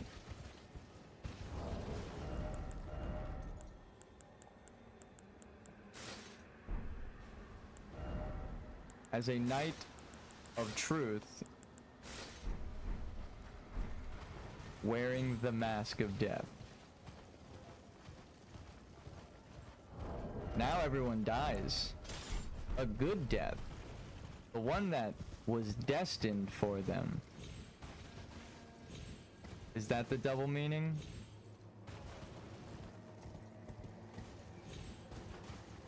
How did it take me riding around with that fucking shield on my back for so long to realize it's the golden sun? That's like, I was like, oh, duh. Anyway. I'm sorry, Gowry. Millicent, my daughter, why would you take out the needle? You were so close, so very close. to becoming the fairest of all flowers. Would you disown us too, as your mother did? And then we go children of the Scarlet Rot. into the DLC and embrace the Scarlet Rot. Millicent, Melania, do you detest us so utterly? It's because they're hidden away. Millicent, Melania, do you detest...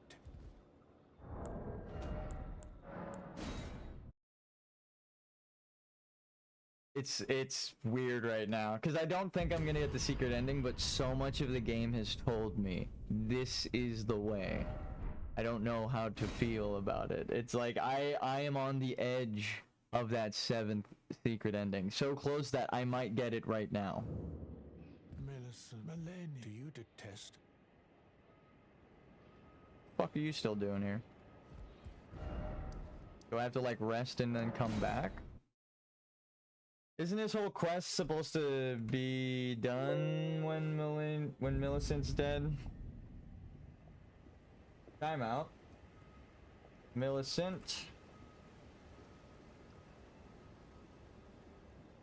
Gallery.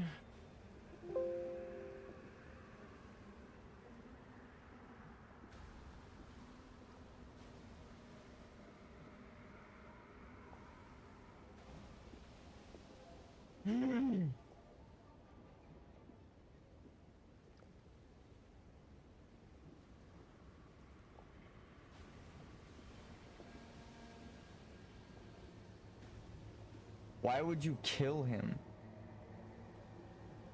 Oh, that's Moore's quest. It's telling you not to kill Gowry, huh? Noted. Forgive. He just wanted what was best for his adopted daughter, even though he's a dumbass. I think that's the story. So he doesn't deserve death. He was trying to be good. The road to hell is paved with good intentions, but he actually helped her find enlightenment, right? It was just at the end he decided to betray her, and we didn't allow that to happen, right? So he's like, fuck. So we got the goddess of Scarlet Rot. We got... That's about it.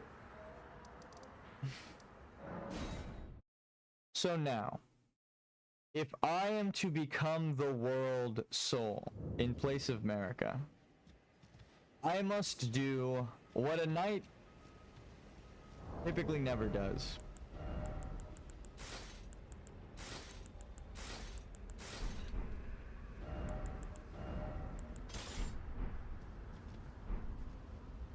It's time to partake in that of the fractured elemental's hearts. Dragon Communion. Dragon's Fire, Agheel's Fire, Magma Breath, Theodorix's Magma, Glintstone, Smaragd's Glintstone, Rotten Breath, Exeek's Decay, Dragon Ice, Dragon Claw, Dragon Maw. Pretty sure that's everything. Grail's Roar. I have spared you this whole fucking time, you big dragon. Are you kidding me right now? I'm gonna have to kill so many fucking dragons. Okay.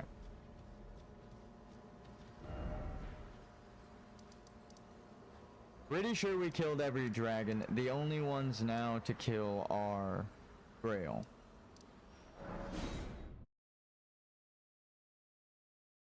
Dragon hunting time. Can I truly become the Lord if I do not battle the feral wild desperately? I don't want an easy fight.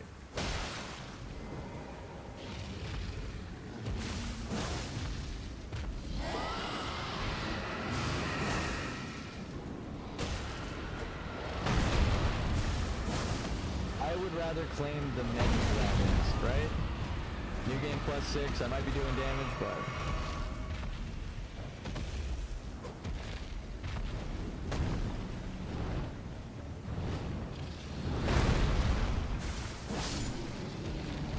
That's one. Actually, fuck yeah. Necromancer to the end, god damn it.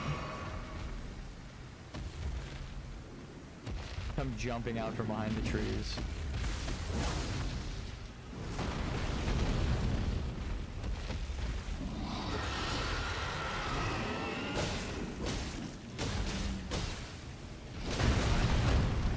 One day I'll dodge that.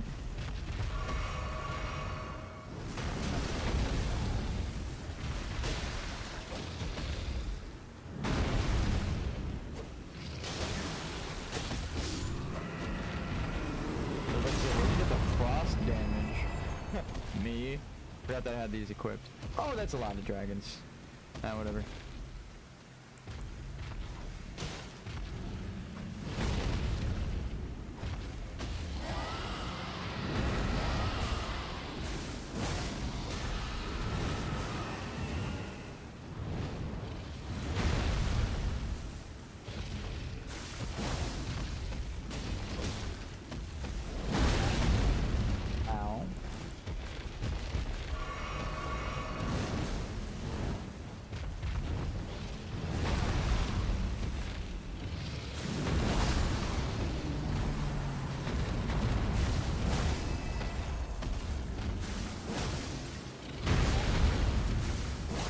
Hey, dodged it.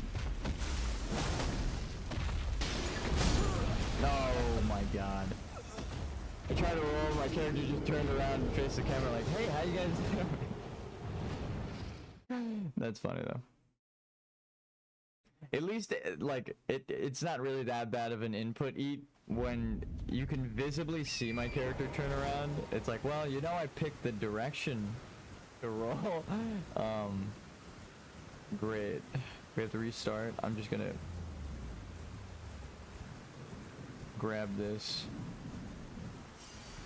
Alright. Wake up.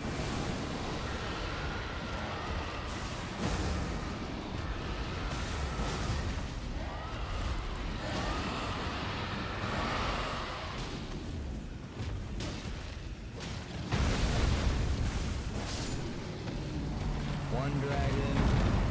I'll come back for you. Let sleeping dragons lie. I don't know why that other one is so special, but he didn't wake up.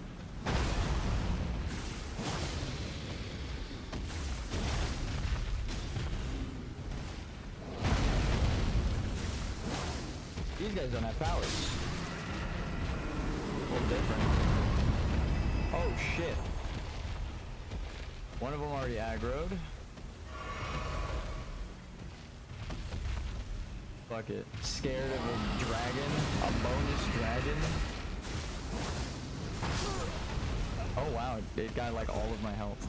It actually killed me from 90%. I thought it was like because I was half health before it killed me, but no, these dragons will one-shot me. That's unfortunate. Alright, I will, even if they don't have magic, I will take them seriously. I just killed the Lord of Dragons at the end of time, and then I come back to the beginning areas, and it's like, oh, the starter dragons are still one-shotting you. Elden Ring balancing, they don't care about balance. The fucking leveling up is made up. It's there to make you feel better. You don't actually need to level up at all in these games.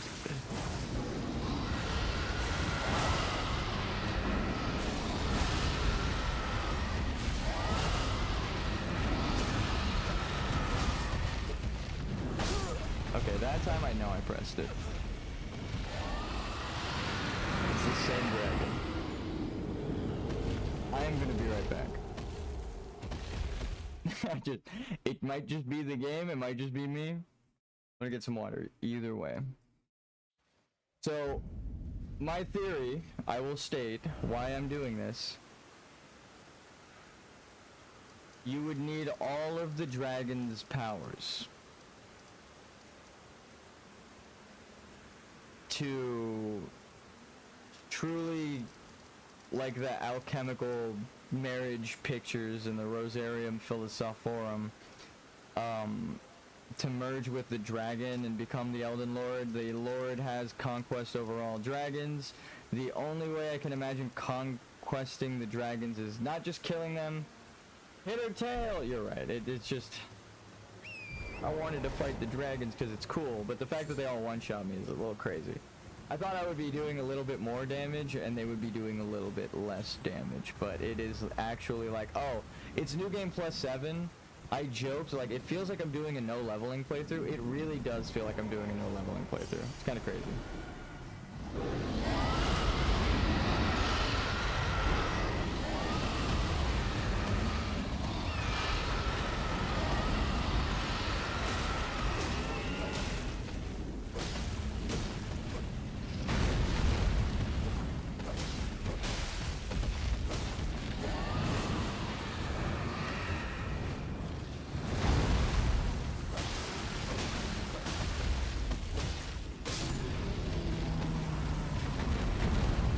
Orange is busted.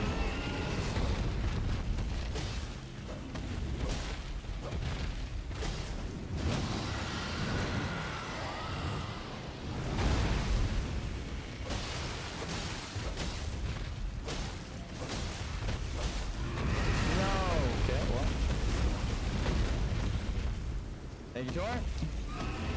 That is the move that one-shot me before.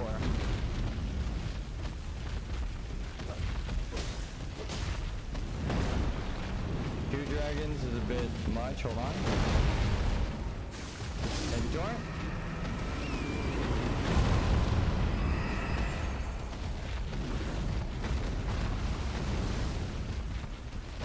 I wasn't aware that there was a bonus dragon.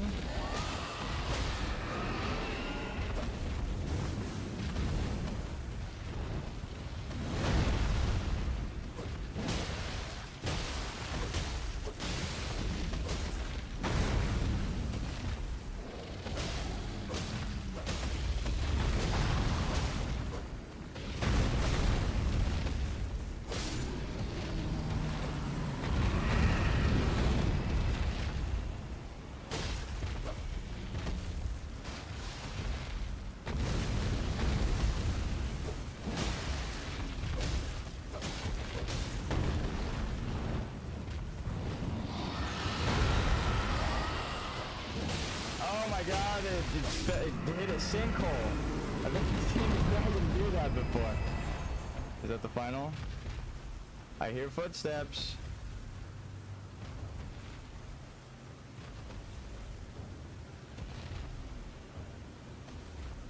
Ah.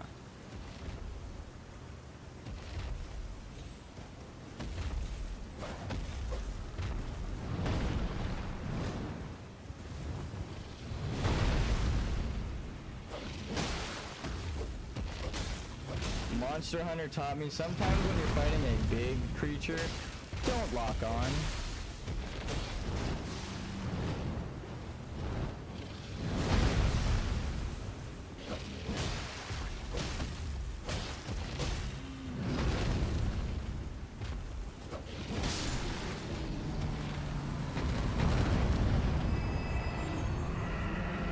They call me Dragon Slayer.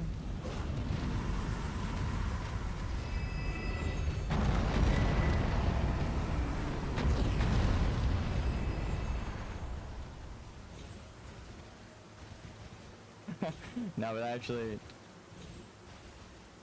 honestly, I feel like fighting dragons in From Software games is the best game design. Like, that is, if I wouldn't be surprised if that is where they started.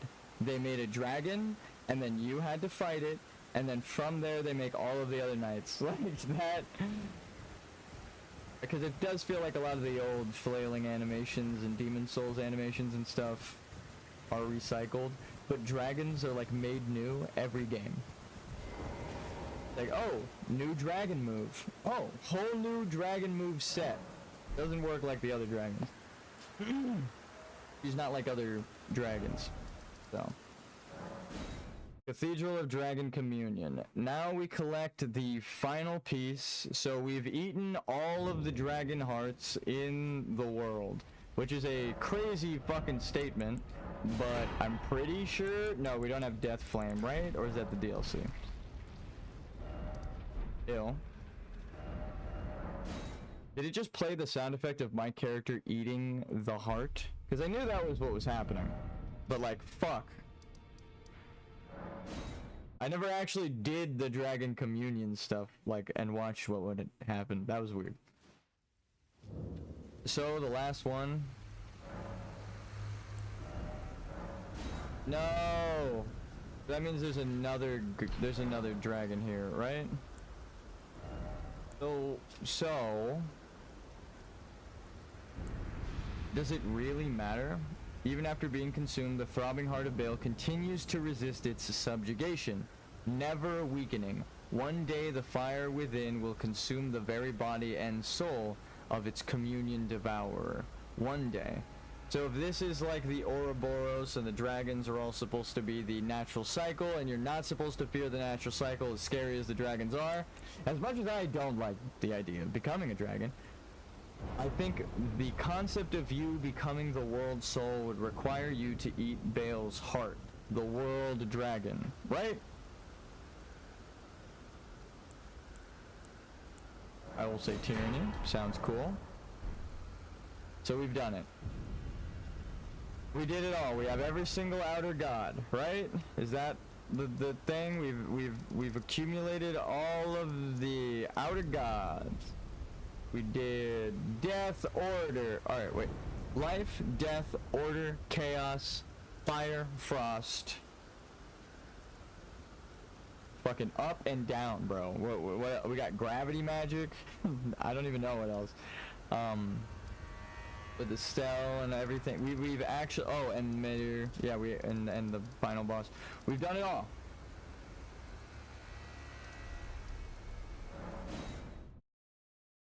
So now you would go cleanse yourself. You have combined every outer god within you. So taking them all to the end of time, right? And cleansing yourself is telling the story, I am removing every outer god from the world soul. Alright, let's hit up Melania's tower. The only way you can truly do it... I fucked up the order. But, if you fuck up the order, they give you a failsafe that it's not truly fucked up and it just teleports you to the place. So hopefully this is fine too. Maybe it's a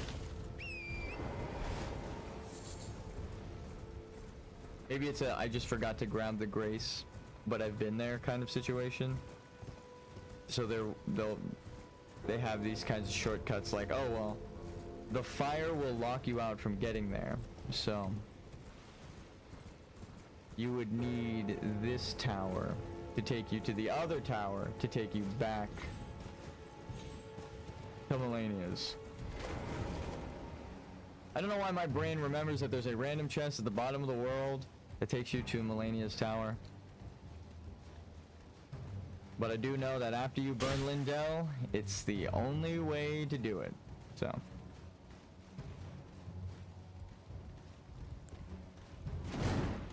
don't worry. You're on your way down.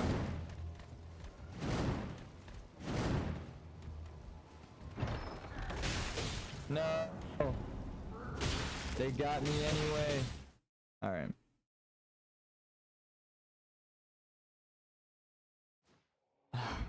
I don't even know.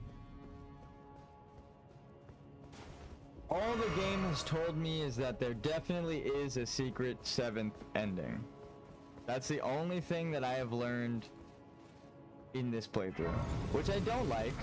If I'm being honest, I love it, but it's also like, goddamn, that's gonna be such a challenge to do in New Game Plus.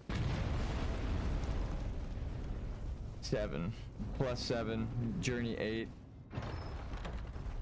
which would be what, the Divine Sephiroth. You gotta get to 9 to truly understand, but I've done it like probably like 15 times. That's not it.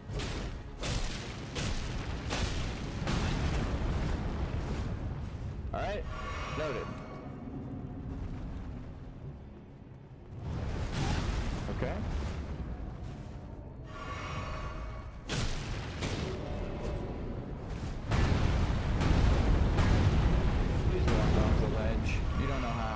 would make me. Alright, well, fine.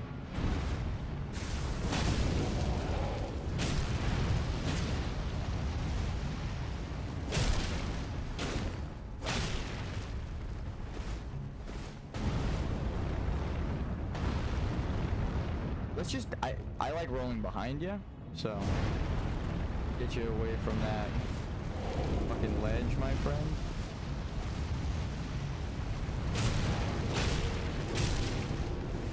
Don't do it. I knew it was gonna happen anyway. How much health does this fucking guy have? God damn.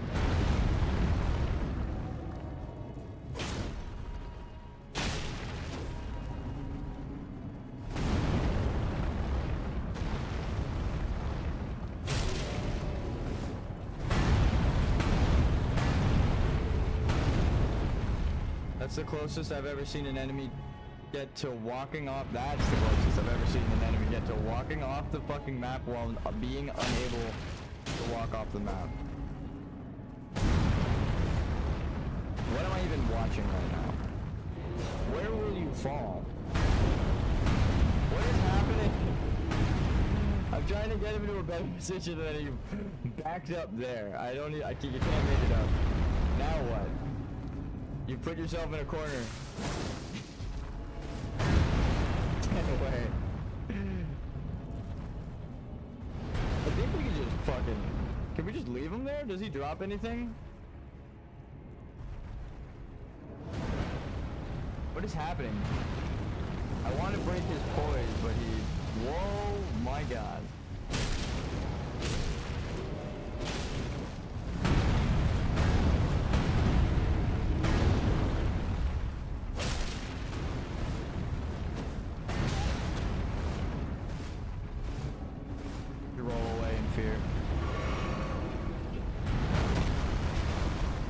Better? Not as good, actually. What am I even looking at?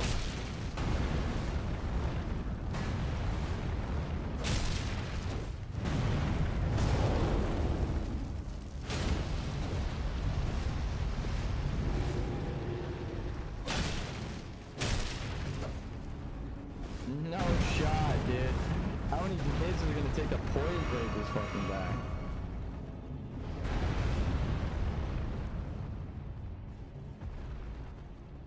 It's because I'm taking so long to hit him, but it's because he's up against the fucking... All he has to do is that, but push me off of the map. What a check, goddamn you. Damn in the back.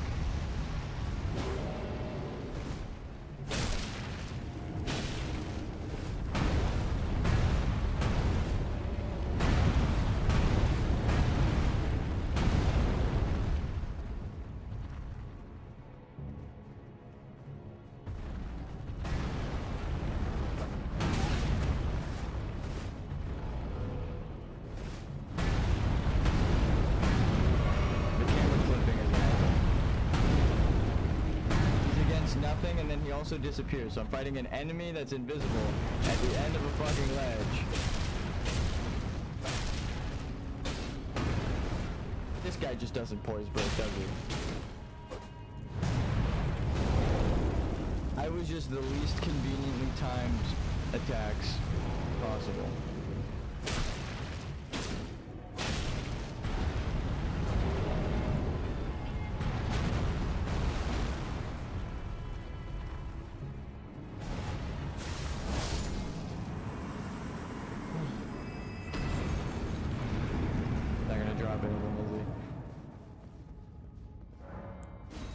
Why the fuck was that giant so hard? He was like the worst positioning and way more health, it felt like. What the hell? The game's just like, now it's time to truly test you. But at the end with a giant? Why would you do that?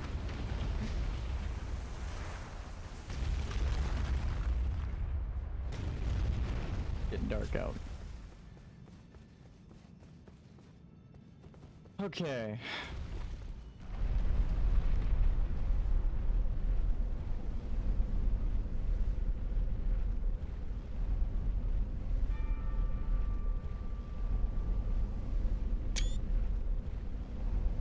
The scrapbook.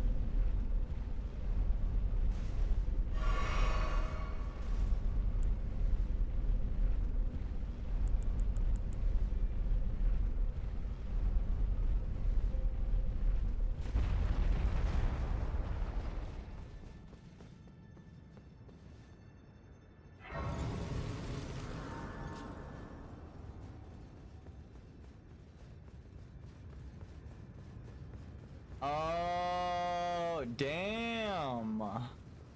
Story. Okay, so I know I fucked up the order, but I didn't fuck up the order.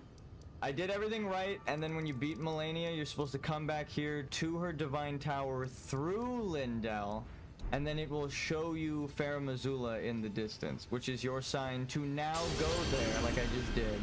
I only missed doing her room, but I think I actually did everything in the right order, which is crazy. Which would mean now we have every outer god, every rune, every remembrance.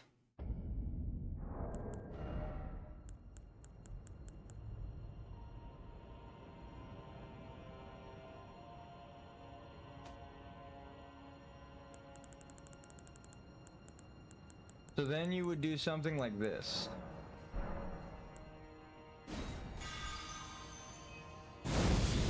Whoa, what the fuck? There's an animation for it? I didn't get an animation last time. What the fuck? I actually didn't get an animation last time I did it.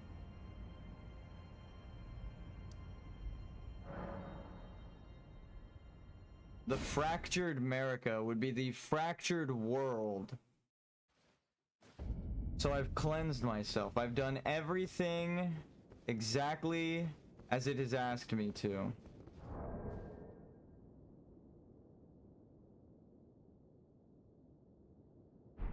No save state.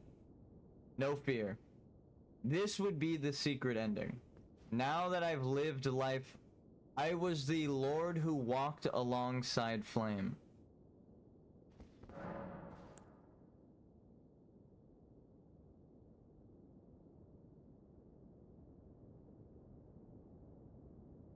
And then you just pick the perfect order. Oh, but I want to save state it so bad to see the other things, though, in case the code is lying. We need to save state it. I can't spend hundreds of hours on this character and then get to the end, be presented with all these options. I know which one I need to pick for the secret ending, but I think if it doesn't give it to me, I have to revert the save, pick the normal one, and then in New Game Plus 7, Journey 8, I do exactly what I just did. This is called Before I Fixed the World.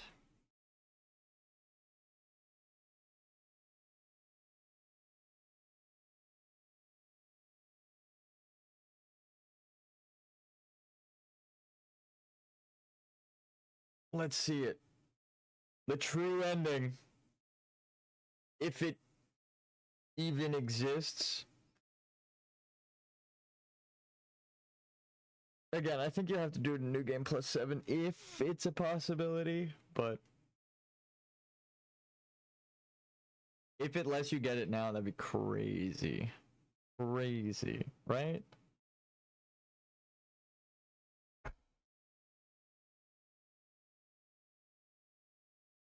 Seven-hour stream.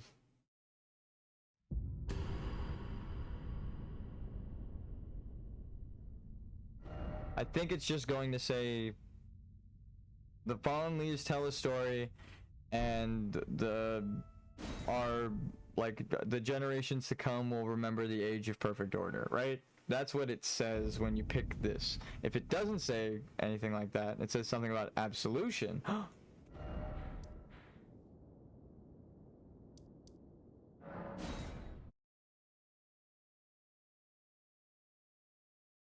It won't let me seek absolution, right? That wouldn't make sense.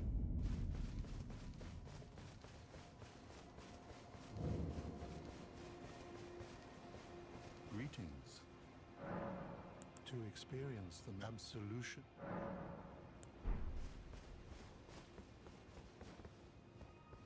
I don't need absolution? Yeah. Alright.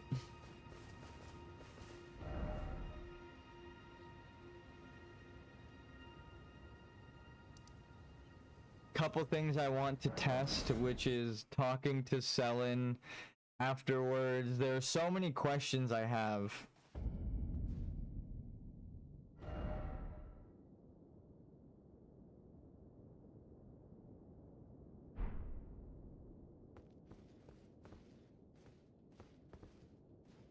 Like, now what? With the primeval current and the glintstone, we know the secrets. We could go talk to Selin. It feels like I'm crazy now that I'm standing here.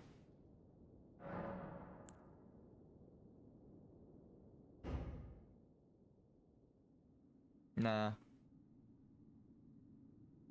In the next cycle.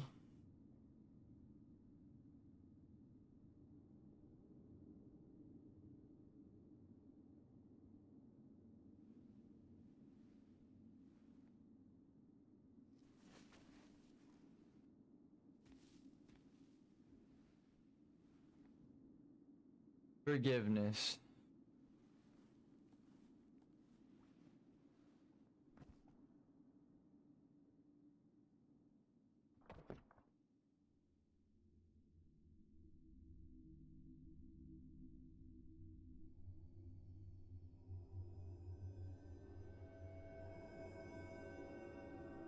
Oh, that was weird for a second. It didn't look like it was showing up. I was like, wait, what?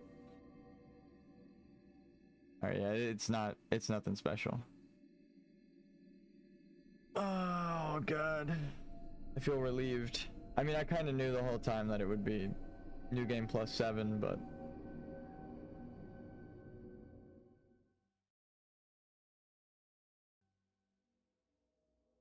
The fallen leaves tell a story. Yeah, no. Of how a tarnished became Elden Lord. In our home. That's it. Yeah. This is the normal ending. The lands between.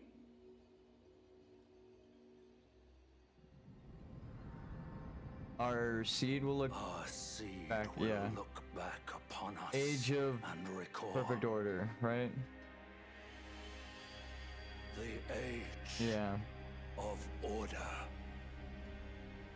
So I have to revert save and pick the normal ending so that all of my New Game Plus endings are all of the different endings.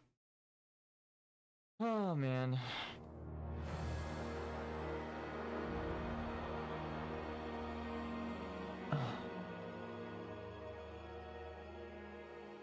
I am kind of relieved that the game has finally ended.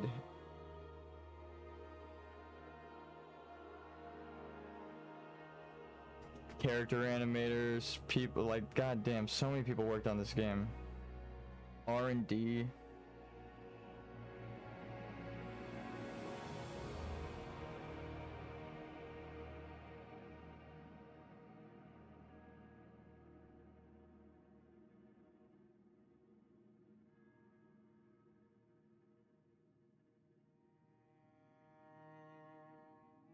Absolute cinema. Thank you for helping me and also realizing that we could do it. Ah, that shit was fun. I do love this game. I feel all of my theories were just not all of them proven true, but like all of them were tying together. The more I played, it would give me another piece that tied back in and would clarify things, and it was just so good. It's like 8 minutes of credits now.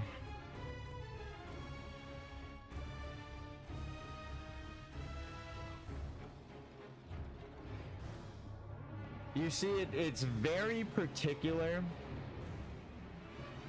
with how you do things in what order. Like all of those little mistakes of like, oh, I didn't pick up that thing before that thing. I didn't talk to her before them. I went and did that out of order. I think I need to go back and fix all of these things and make it go in accordance to like the story, right, that they're trying to tell you in the game. Writer, producer, and producer. Dude, that literally is the only writer credit. It's George R.R. Martin. That's insane.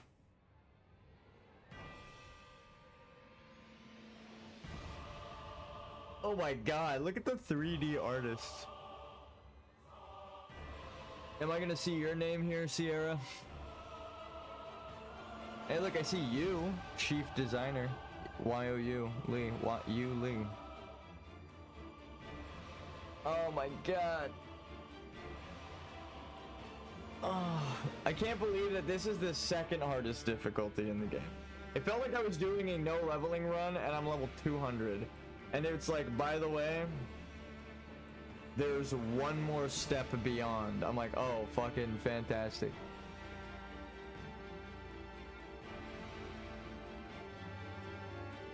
Unfortunately, I think that's actually the secret.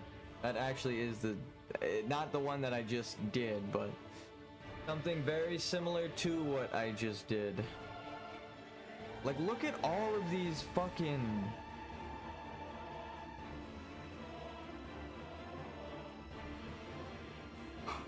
like, all of these names that had to contribute to this project. When people are like, you're reading too far into it, I'm like, you think I know more than all of these people put together? I thank you for the vote of confidence, but there's absolutely no fucking way. Look at all those singers. Sound engineer, orchestra. That one guy is the whole orchestra? No, I'm just kidding. Localization for English. Wait a minute.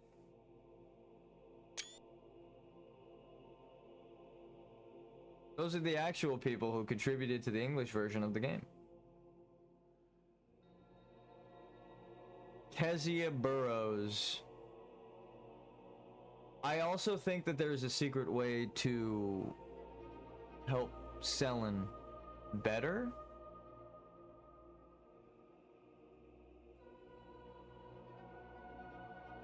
Trina is Jessica Rhodes. Do they have Mikola? Lamprey, they have a sound? That's interesting.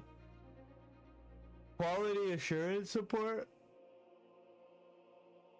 You motherfuckers didn't test the animation cancels for the DLC. No, I'm just kidding. I do love the game, but no, that is my only gripe. Global marketing, you know, they did their job. Partner relations, technical support, data marketing, legal support, licensing production. Special thanks to Bandai Namco, Tomu, Takayuki, I can't. I don't speak Japanese that fast.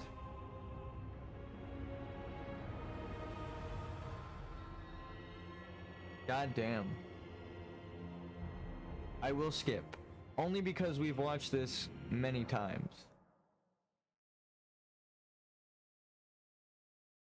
Normally I go straight in, but now we have a special post-credit scene. Let's see if Selen turns into a mass graven witch. I think she will, because we didn't get the secret ending, so technically we didn't do it. So we didn't do the astrologer's secret path all the way through, so her being here was a hint towards it, but we didn't get it. So let's see what she says. Perhaps I'm jumping ahead, yeah. But here is a symbol of my allegiance and the Academy's. Do you recall what once I told you? That glintstone is the amber of the cosmos, and sorcery is the study of the stars and the life therein. When you become Elden Lord, please illuminate me. Lay bare the secrets of life which course the Elden Ring. Next time, I will be your student. Oh, one last. If you fail to claim your throne, you can always pay me a visit. Oh, don't fret. Even my dullest pupils will always have a place here. Huh. I missed one. What is it, my apprentice? Okay, so now she should turn into the school of Graven Mages. My theory is that Ritual Blade once presented to Lindell by the Academy of Raya Lucaria to celebrate their newfound peace. Huh. Though the weapon is embedded with precious glintstone and features Erd tree ornamentation, the undulating blade is symbolic of an ancient ritual of sticking your soul inside of a new body. Interesting that they then take this to America, right? This practice. Okay. And then, yeah.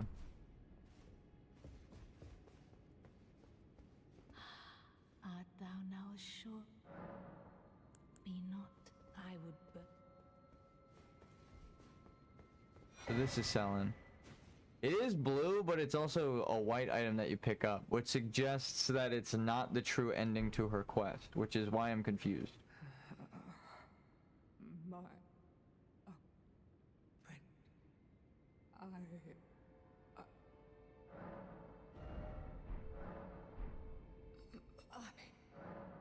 I know.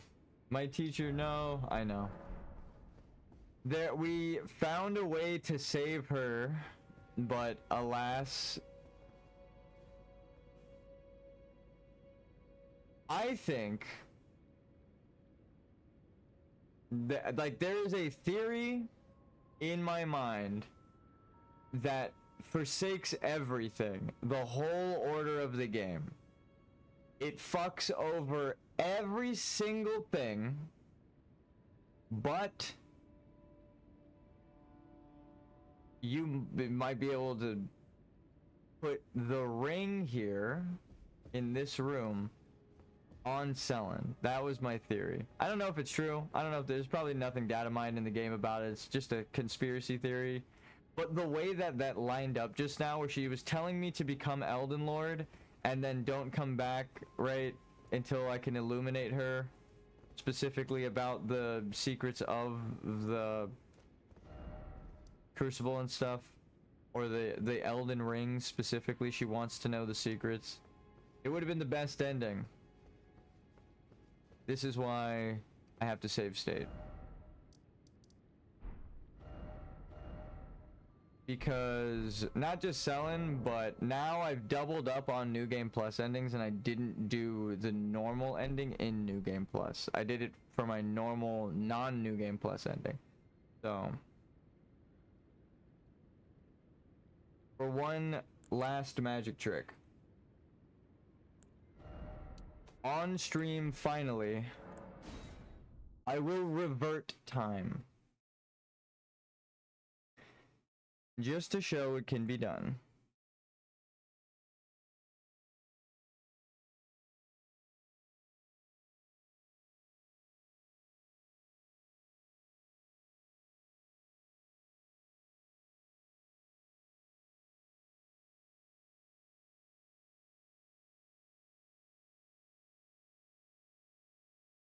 And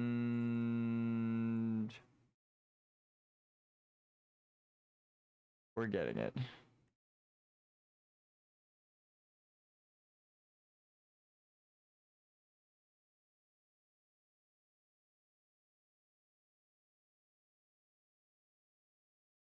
So on Selen's wiki, I should show it. Selen. They say that if you don't give her, once the players progress their quest far enough to summon signs. Okay. Let's see if people will mention it.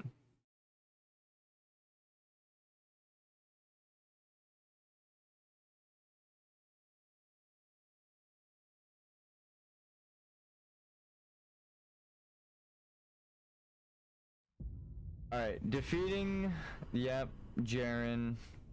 You can then revisit the spot where you first encountered Master Azur and Master Lasat to find their armor sets. Wait, what? That changes everything. After Selen transforms, okay. After the fight, you can find Selen standing inside the Grand Library where Renala once was, with Renala sadly sitting off to, yeah. Receive a glintstone blade in the spiral The shard spiral added to Selen's merchant inventory. Selen will remain where she stands in the Grand Library until you've completed the part of her quest line to find Master Lestat. The thing is that I already told her where Lestat is. So, once that part of her quest line has been completed, reset the area, you will find that Selen will be moved to the side of the room and transformed into the School of Graven Mages, and Renala will return to her original position, right? Despite Selen's condition, you can still purchase sorceries. So this is the thing that I'm showing right now, right? I already told her the wiki is wrong, right? I know that sounds insane, but I already told Selen about Lestat's position, right? So what they're saying is if you tell her about Azure and you tell her about Lestat and you reset the academy, she will turn into a Graven School of Mages. I've told her about Azure, I've told her about Lestat. I just showed that when I talk to her, she gives me the Glintstone Chris, which is a reward for her quest. So why isn't she turning into a Graven Mage right now?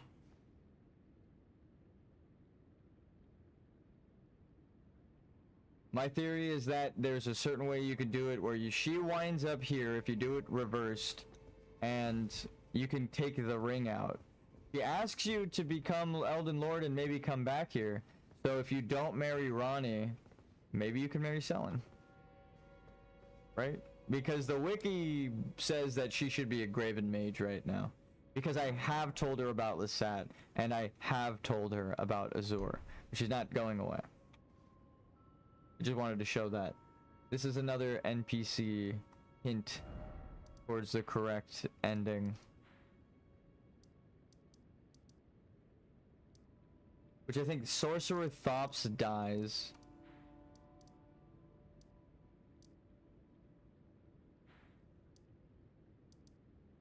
So we need to kill everyone or let everyone live. Those are like the two extra endings, right? You either allow everyone to live somehow and get all the way to the end of the game, allowing everyone to live, and then kill them all. Or, like Selen here, everyone's wiki page is wrong and there are ways to keep them alive past the quest triggers that they say will kill them. Because she should not be standing right here. We told her both pieces of information that will cause her to turn into a witch. Or a school of mages. So I do not... I just showed it too, right? Like she literally just turned into one. So this alone and Ensha's quest of doing something is doing nothing, right? Is what hints to me that there might be more to the game than people realize, because I have a ton of people that I got further like Ensha and Selen, right? Further down their quest trying to understand their lore, and then we found like item descriptions and NPC dialogue that kind of proved what we were talking about. So there's your post-credit scene. You shouldn't be standing here.